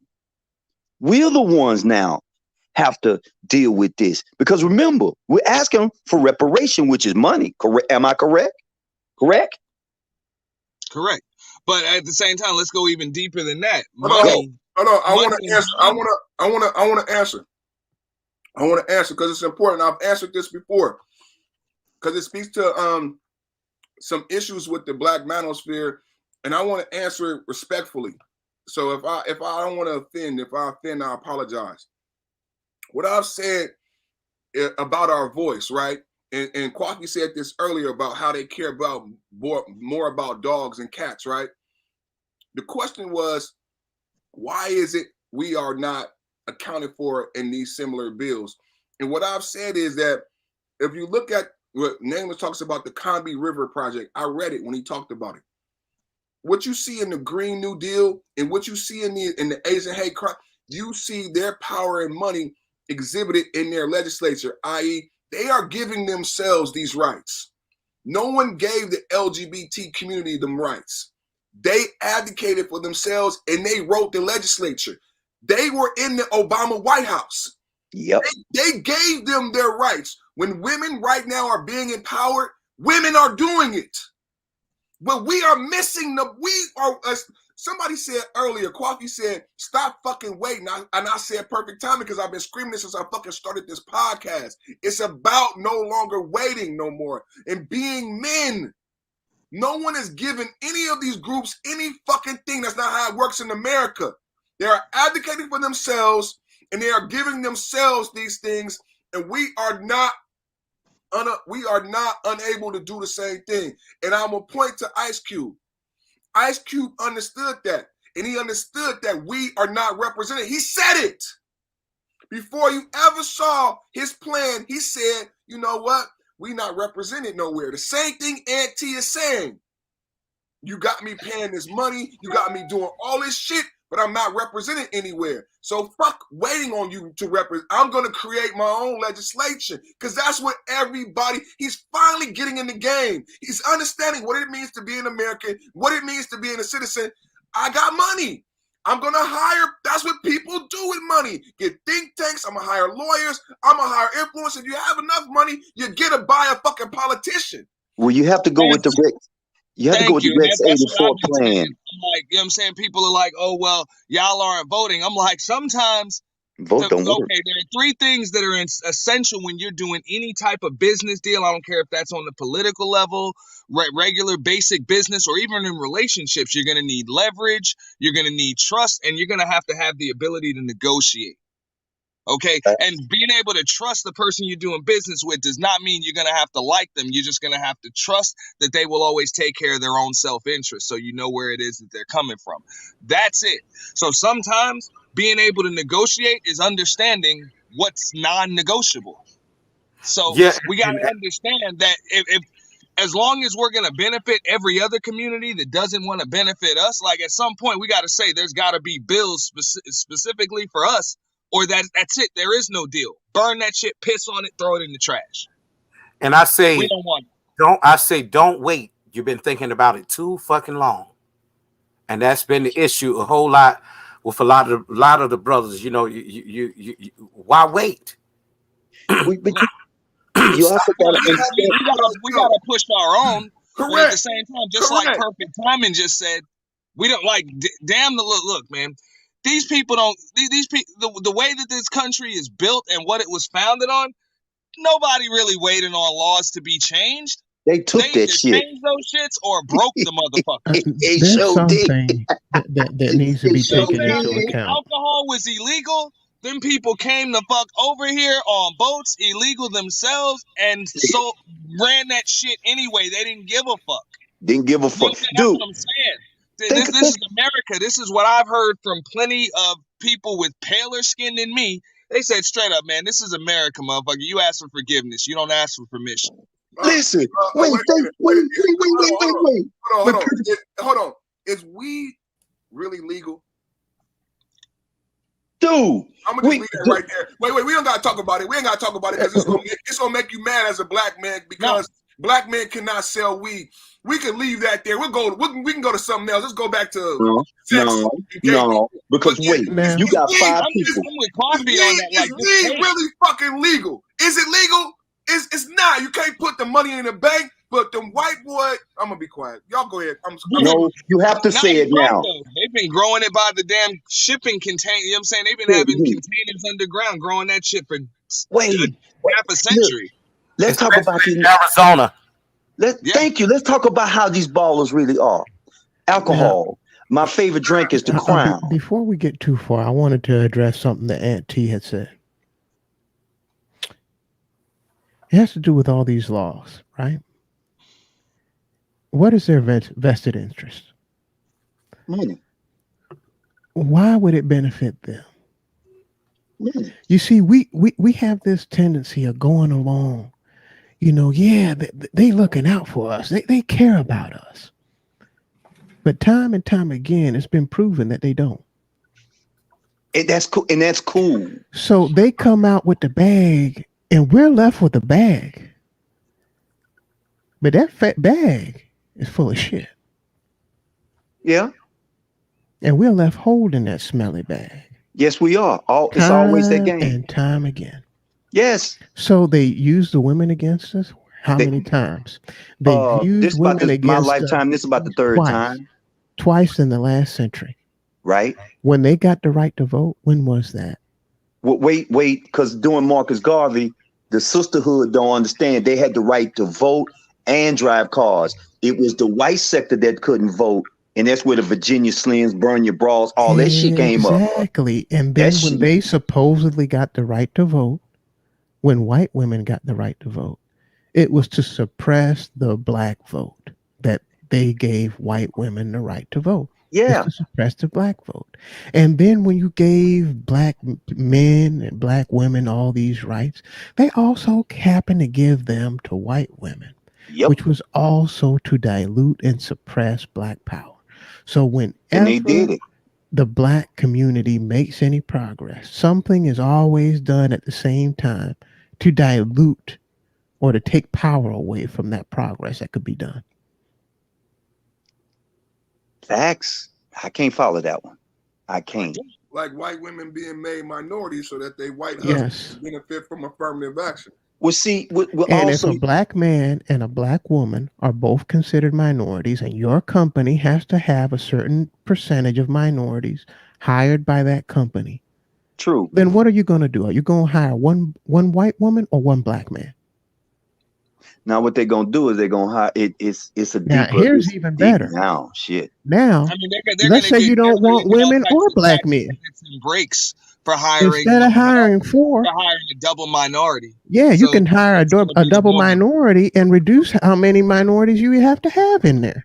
It's a Yeah. game. They play the You don't game. have to have any women or any black men if you got one black woman. Yep. Yeah, basically, just like Yep. you said, one black woman. Yeah, he's absolutely right. Yep. Well, back So to the money that was the again. game that was played. Y'all were thinking, oh yeah, we're gonna have equal rights. Hey, why are you getting equal rights too? Hey, Don't brothers. you already have a leg up in this society? Why are you getting the supposed benefits that we're getting too? Thanks You for the never key. asked that question. That's Hey, why King I James. gotta go. Perfect. I gotta go. So I gotta go film. I'll be listening from the clouds. All right. Shout out to you, Coffee.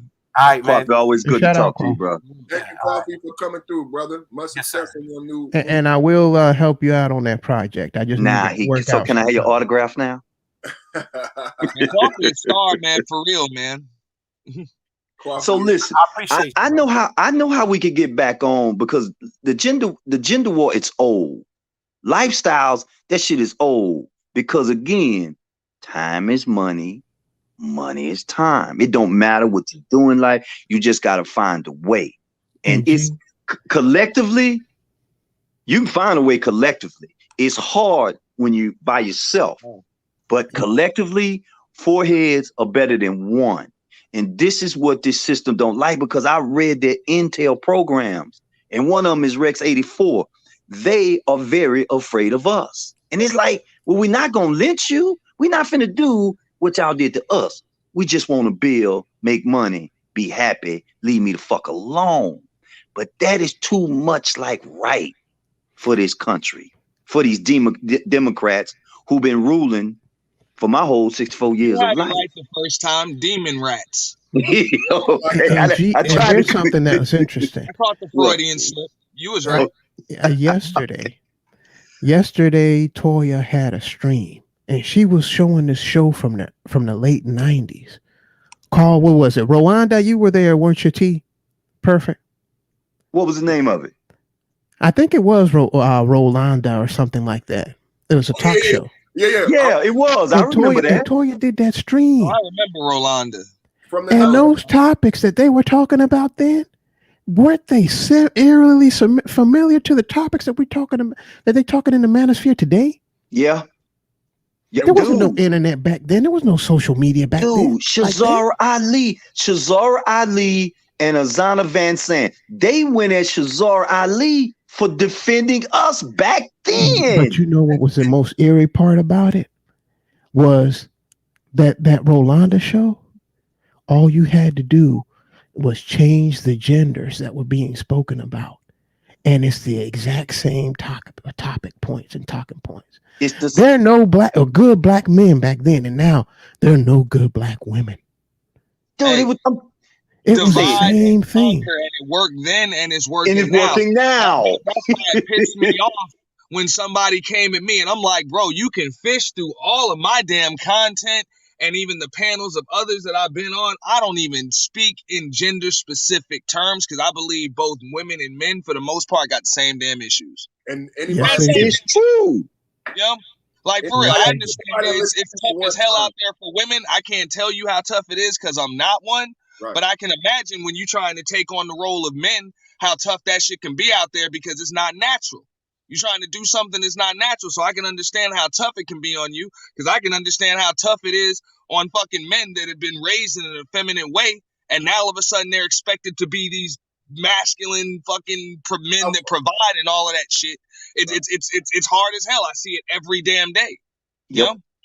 I know what I have to go through every day, just trying to deprogram myself with what the hell society has tried to put in me. By saying you gotta be sensitive, you gotta do this, you gotta do that, you gotta cater to the woman, you gotta do this, you gotta do that. And then when life hits you, you're like, no, that doesn't work. And then what they give you what we talked about today. They give you what? They give you a sugar pill to make it all better. Oh, Yeah. They give yeah. you Vicodin. They give you some candy. But They- but but perfect. Perfect. But This is my the point is, none of this shit is gender Nobody specific. solves the problem. Nobody solves the problem. Just a placebo. There's no solve in the 90s. All those shows, Oprah, Donahue, nothing got solved. nothing. Yeah. Because the Nothing. divide and conquer is a tried and true method. It's been around longer than America has been around. And it works. It works. What did you call it, Ant? You call it the what hustle? What is it? I mean, it's the pro-black hustle is what I call it. That's Now what- it's getting it again because the same people, BGS has admitted that he was around influencing those people then. He knows Rolanda. He knows those people, and he's playing the same game now. And that's what I'm seeing in the middle. Listen, He so says it's monetary. You got to understand the game. What's monetary? Like Gerald's been asking, well, who and what? Well, what's monetary? The game. This game that they've been playing. We could go back to other Boondocks characters that they are just reiterating the same. Remember when they brought back Rollo Goodlove? They brought him back. They brought him back. He did the race hustle. He did the LGBT hustle. Whenever the new hustle was, he came back. So we have a Rollo Goodlove in this community, and this motherfucker keeps capitalizing. But it's us that allows it. And everybody, every time I say it, people say, "Oh, it's okay. Oh, it's okay." Okay. This is just the money back hustle. Again, this is why in the 22, in this 22, it's been already exposed. You're going to see even Kevin Samuels, he's going to fall down. And the reason why, nobody wants to listen to this shit over and over and over and over fucking again. We're living longer than they expected. We want solutions. So if you're going to keep talking the same shit, we're going to make our own solution. This is why they don't like crypto. They don't like the fact of people getting into the AMC stocks, copper, gold, all of this. Dude, my whole life, I wasn't thinking about no copper, no gold, knowing that gold was that goddamn cheap. Now I'm realizing that as far as education, the motherfuckers never taught me shit. I'm like, what the fuck? So now I concentrate on talking to young adults.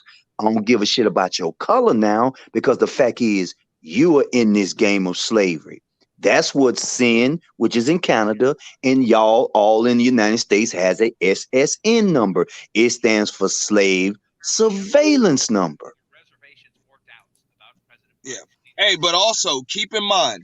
Yes. There's an old saying you live by the sword, you die by the sword. Ooh. So the same thing that put these folks in power, which is their greed, is the same thing that's going to put them down. They fucked up when they allowed us so-called black folks, us with the brains that we have, to actually hold the greatest technological invention in the history of mankind in our fucking hand. Ain't that something? Just trade information like we do, all because of their greed. They're like, yo, we can't keep this shit from them. It's going to make us too much money. So now, we can use it as a weapon. I mean, it's just like any other tool or weapon. You know what I mean? You can use a pistol to protect yourself. You can use a hammer to build, or you can use that shit to bust somebody in their damn head.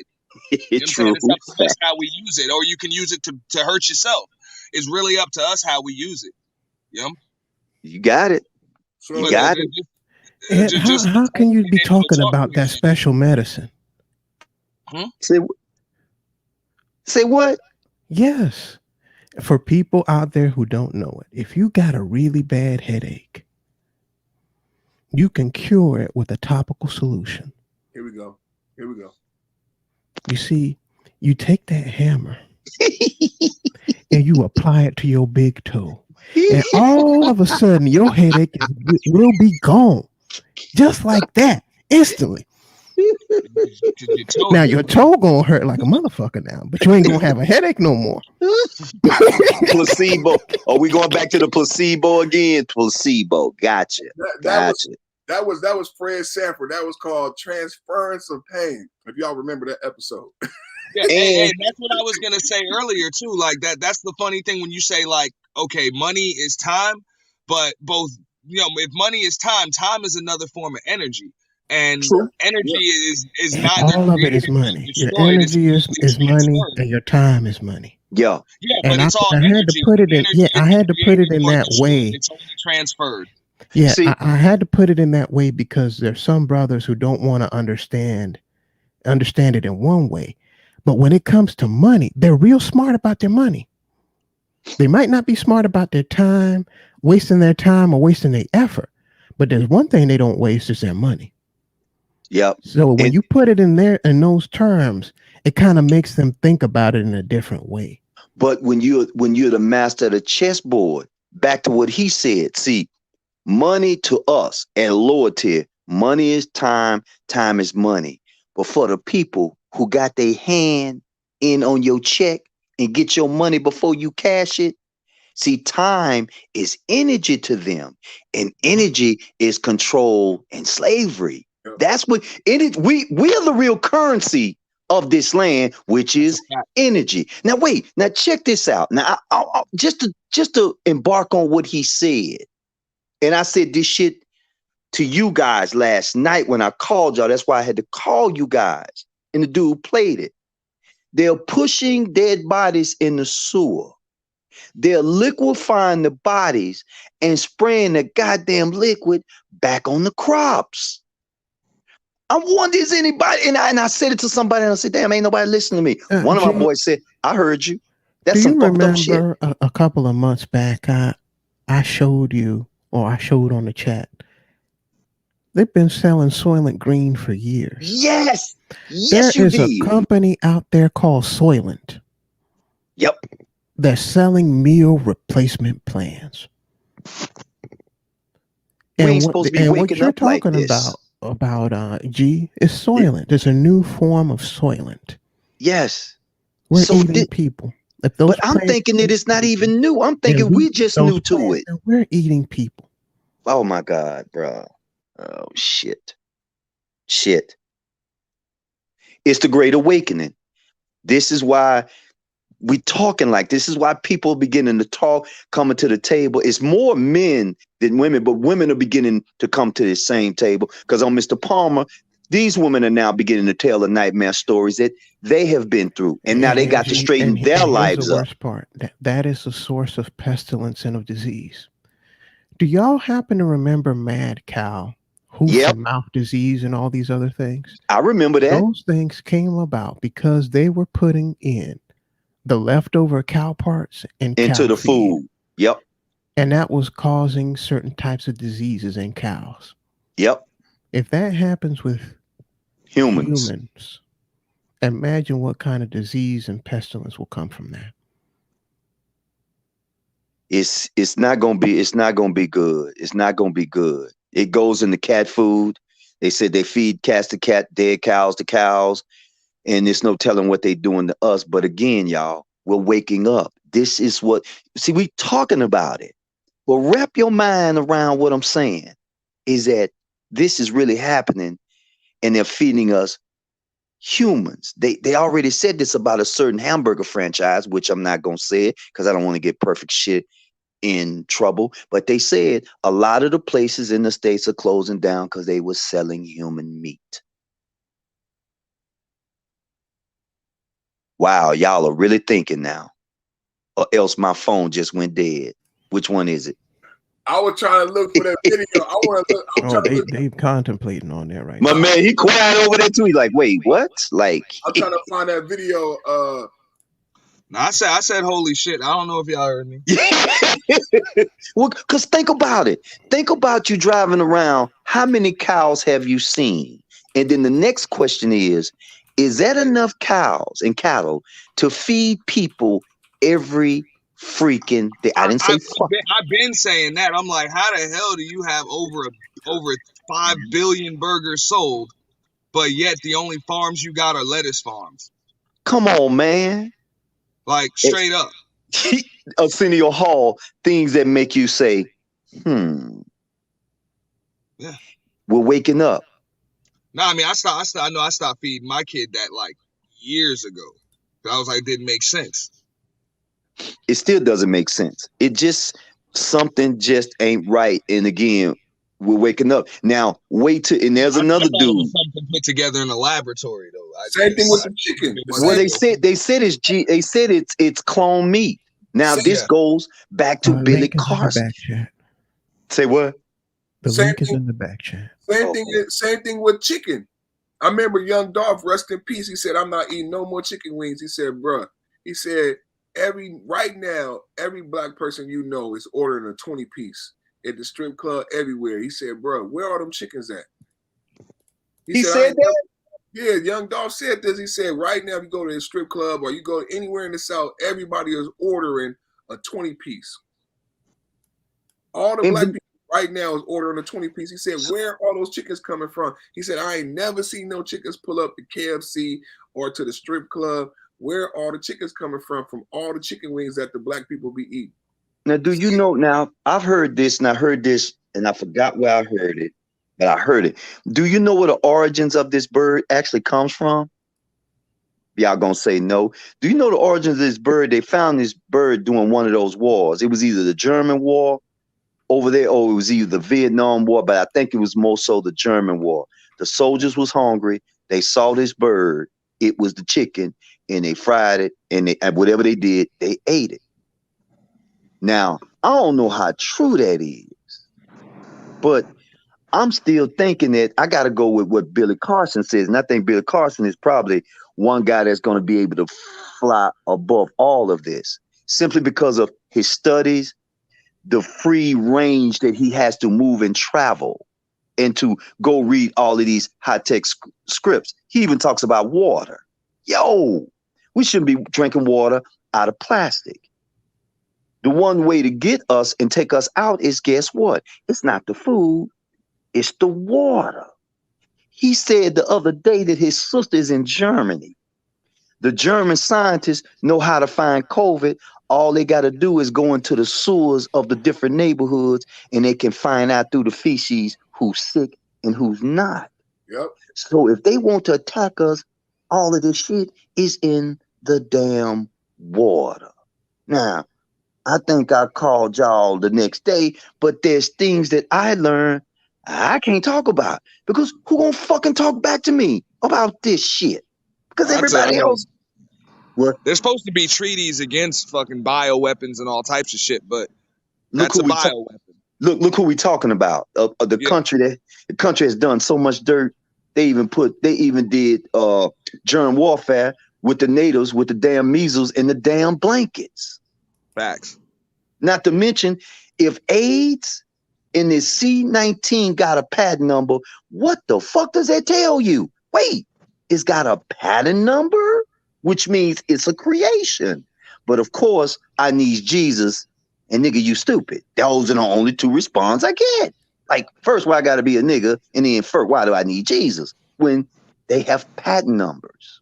Now, this is something that Umar, he did tell the truth, that AIDS was invented in Fort Detrick, Maryland, and packaged in Arizona.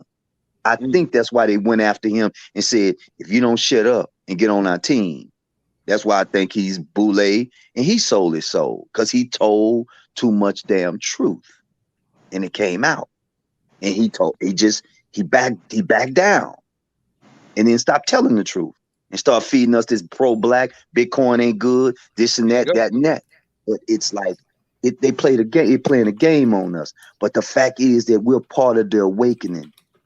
Means that you are spirits that chose this time to be living to watch this shit go down, because the US dollar is going to crash. Yeah. It's a big Ponzi scheme. Yeah, dog, again, a fucking big Ponzi scheme. This is why the men paying child support, and I said this to California. One day y'all gonna run into the wrong person. He's coming. Because once they find out that this is a bad deal, and then you literally put men in prison for debt, not for legitimate crime, debt. This is why you have a situation of a man called Mr. Black and what he did. Then they want to say he's a serial killer. No, he wasn't a serial killer. He snapped. And that's all what happened. He snapped, and then James Brown music started playing for the big payback. And that's what happened.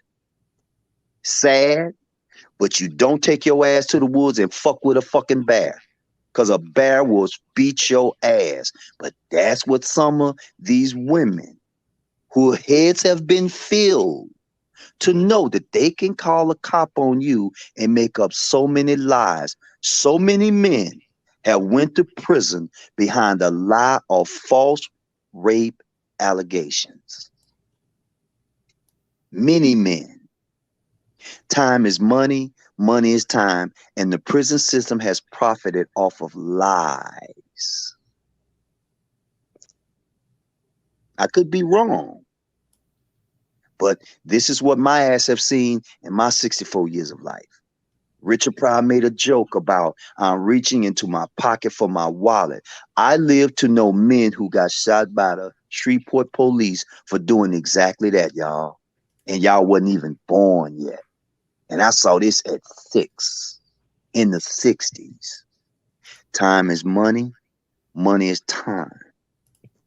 Motherfucker like me, they don't want living because they don't want me telling y'all this, because the day I go, guess who got the stories? Y'all have the stories to tell. This is why I enjoy talking to young, especially young brothers, because I know our struggle, man.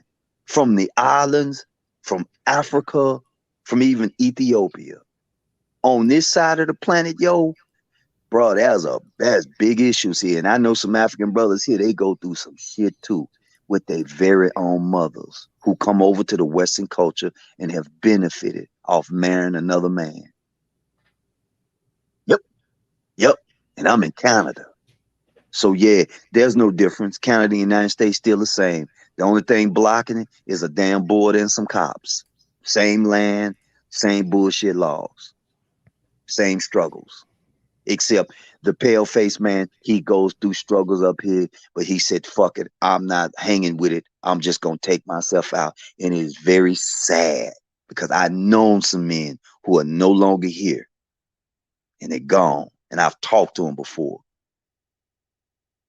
Yeah, that's how deep this shit can get. And sometimes I have to sit in the corner and cry because I'm like, God damn it, why am I crying? Because I know the struggle. That my avatar, that's a fucking penny check from a $33 billion business. Them motherfuckers didn't have to send me that check. They didn't have to send me that penny check. But you want to know how many bitches that check hand went through and them hoes was laughing? You think I'm still not angry? That they just ripped me off of money, but took something that I prefer? You keep the money, but give me my time back with my daughter that y'all stole. From the time she couldn't walk to the time she could walk. Now she's a grown woman and she think her shit don't stink. Well, let life beat your ass then. You can have it. But I'll be the enemy. So this is why I rather talk about economics and money and not talk about the manosphere no more. I don't want to talk about Megan Good. She fucked up. Right. And why would a preacher even divorce her? Something wrong with you, honey. Good looking girl, but something wrong. If the preacher man say, shit, I want a divorce, fuck this, I'll stick with the Lord and divorce her ass. Women are becoming a lost commodity because of what other women have done. Mary Cloud Bethune, I can't believe that motherfucker was a feminist. And as much as I learned about her ass in history, Mary Cloud Bethune, a feminist, and it's fucked up because the sisterhood didn't have feminists. They had the only true F. It was called family. Even white women talking about this shit from the days of old. Say the sisterhood, the black women was the most feminine woman on the planet. White women did not have femininity because they didn't even have no power. And they can't even measure up to sisters. Let's be realistic. The sisterhood, they some good looking women. They are some of the most attractive people on the planet. Till you read them past 3 seconds and then their attitude comes out. It's like, wow. Never seen a beautiful, ugly woman. You want to go to Baton Rouge, go to Louisiana. You see some of the most gorgeous, ugly women you have ever seen in your life. Look good, ghetto fucking fabulous. And now it's worldwide, even here in Canada. even here, y'all. So I'm still sticking with this space saying, let's grow economically. Fuck it all. I'll sit around, drink beer, and just talk to y'all till I'm blue in the face and one day I die. Because the penny check is my equation that I burnt my player's card. It is burnt for eternity. Because this is what I get out of having sex and creating life, a penny. They basically called me a nigger and lynched me. Economically put a rope around my neck. Instead of my neck, they put it around my wallet and say, nigga, now try to make it. And I'm still catching hell, even in Canada. I just vented. Next person up. I like that. Economic lynching. That's what it is. So they took that's what it is. Perfect. They took a rope from around our necks and they put it on our economics. In the 60s, it was a transferring of wealth because they knew it from Tulsa, Oklahoma. Tulsa, Oklahoma was the last. They don't want to talk about Asheville, North Carolina, Winston, North Carolina, Houston, Texas, or how strong the connection that California and the West Coast had with every place I just named you. Right. There was an underground going on. Right. If a person in California had a business idea and they didn't have the economics, they linked with the people in Tulsa, Oklahoma. And I learned this from Black Wall Street. They talked about it, which they took it off. The dude said, shit, we was balling. And we just telling you what we was balling on top of the table. We're not talking about liquor. Yep. They was on the underground of the liquor too. And then they had to get it from Winston-Salem, North Carolina, and Asheville, North Carolina, because they might have been the original Black Wall Street. That's where NASCAR came from. Right. This is why New York was so balling. You know why New York was so balling? Because most of the people in New York came from the North Carolinas and the South Carolinas. Bumpy Johnson is from fucking South Carolina. That was what they said in the movie. All his cousins was them country boys from down south. Right. So this shit ranged from here to there, and we're not even going to talk about Mansa Musa and the trading of the islands from Grenada to Brazil. We had all of that shit. I hate the other brother dropped off, but we had all of that. So they stole all of that from us, which was to us. You can say it. You could say it, Son Claw. Time was money, and money was time for us. Time.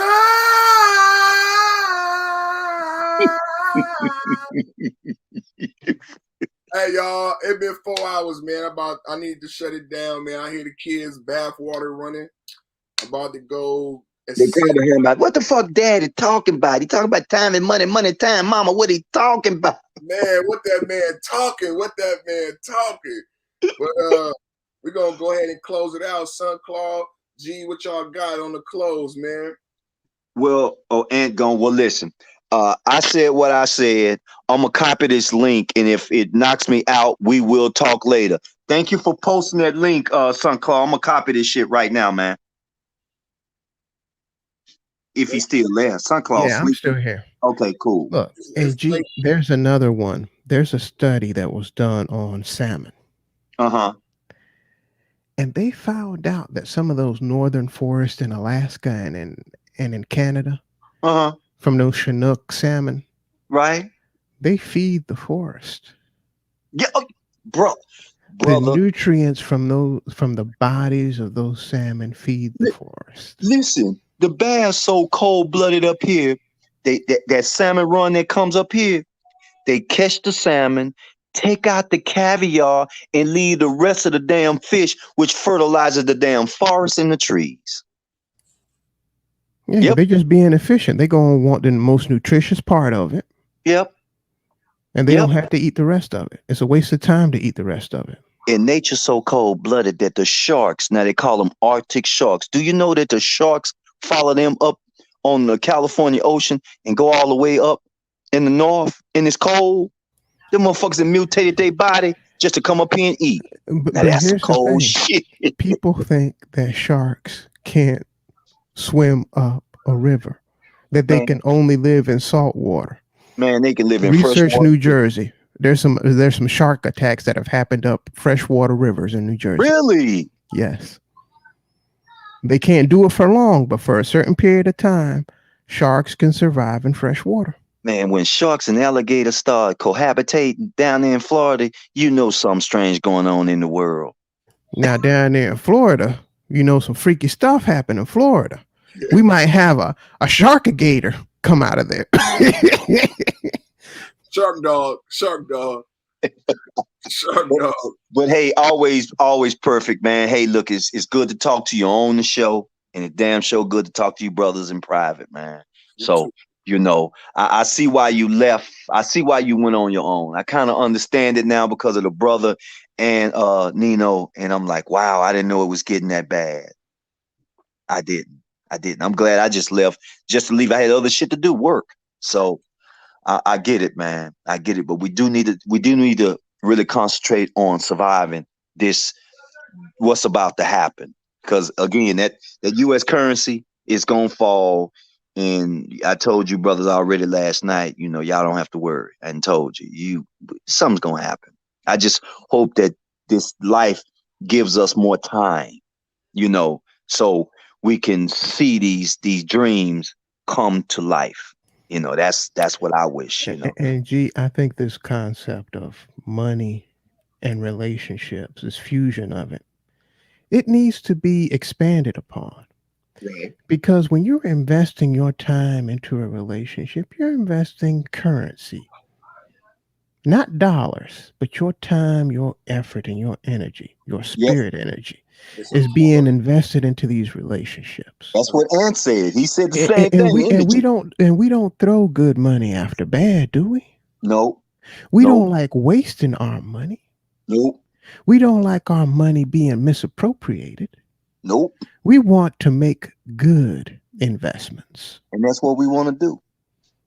Both in our monetary lives and in our romantic relationships. We want to make good investments. Do you know why it's important to make a good investment? Proceed, brother. Proceed. Because a lot of times we have unbalanced, unevenly yoked, and you have a person who's wanting to make a withdrawal without making an adequate investment. There's nothing to withdraw from. You mean like a bad business partner who's withdrawing money that you need in order to operate the business, and they don't give a damn, and the business goes under because they're taking out more than the business can support? But I'm not talking about the turkey leg, huh? No, of course not. You need to make an investment if you want to make a withdrawal in your men. A lot of people have come to the conclusion that black men have value. Well, you need to make an investment. Tonight we talked about a lack of a bill, a lack of a soft landing for black men. That's a lack of an investment. And here's one more thing that we talked about. Even though I didn't use these words earlier, either this morning when I was on Pastor's panel or today, Bashid has been talking about this, and he hasn't been using this wording. But in my mind, this is what he has been saying. You need to learn to identify what is a good investment. That's true. And when you find a good investment, invest in it. AMC style. AMC style. Just because it looks pretty on the outside, sometimes when you start looking into it, the numbers don't look right. And if the numbers don't look right, I can't invest in that business if the numbers don't look right. So I learned to identify what a good investment is. And when you find a good investment, invest in it. And that's what she's talking about. He doesn't use those words, but in my mind, whenever I hear him talk about it, that's what I hear. AMC stock. And we ain't talking about relationships, and we ain't talking about money. We're talking about a good investment. Talking about relationships, and we are talking about money. Yep. They're one and the same. Yep. And understanding your yield. Understanding your yield and your yield potential. She said, I stopped going to clubs. Not because that investment wouldn't yield. It's just a bad investment. Correct. I'd rather get with y'all like, gee, let's go to the club. Tell you what, how much we gonna spend? Let's just go get a bottle. Let's just go get some chicken. I season up, you turn on the grill. We get an already made salad and let's just sit down and bond and just talk and watch your children run around and play. Daddy, give me some of that damn chicken. And you know what? I was thinking about something some time back, and this might be something that we have to expound upon. There are certain people who only want the party, and they don't want what comes with the party. And in order to weed out those type of people, you might have to have a BYOC wedding. You go to Sam's Club and you just buy a big old block of cheese. And you know what? Everybody has to bring their own crackers. That's the kind of event we gonna have. I got this knife, I got this big old block of cheese, and I got a roll of paper towels. Serve yourself. It sounds about right to me. And if you don't want to get married underneath those conditions, hey, maybe we don't need this. Yep. Because your party is more important to you. Got you. Hey man, you better go spend some time with your children, Perfect. I know they need you, man. I hear the water.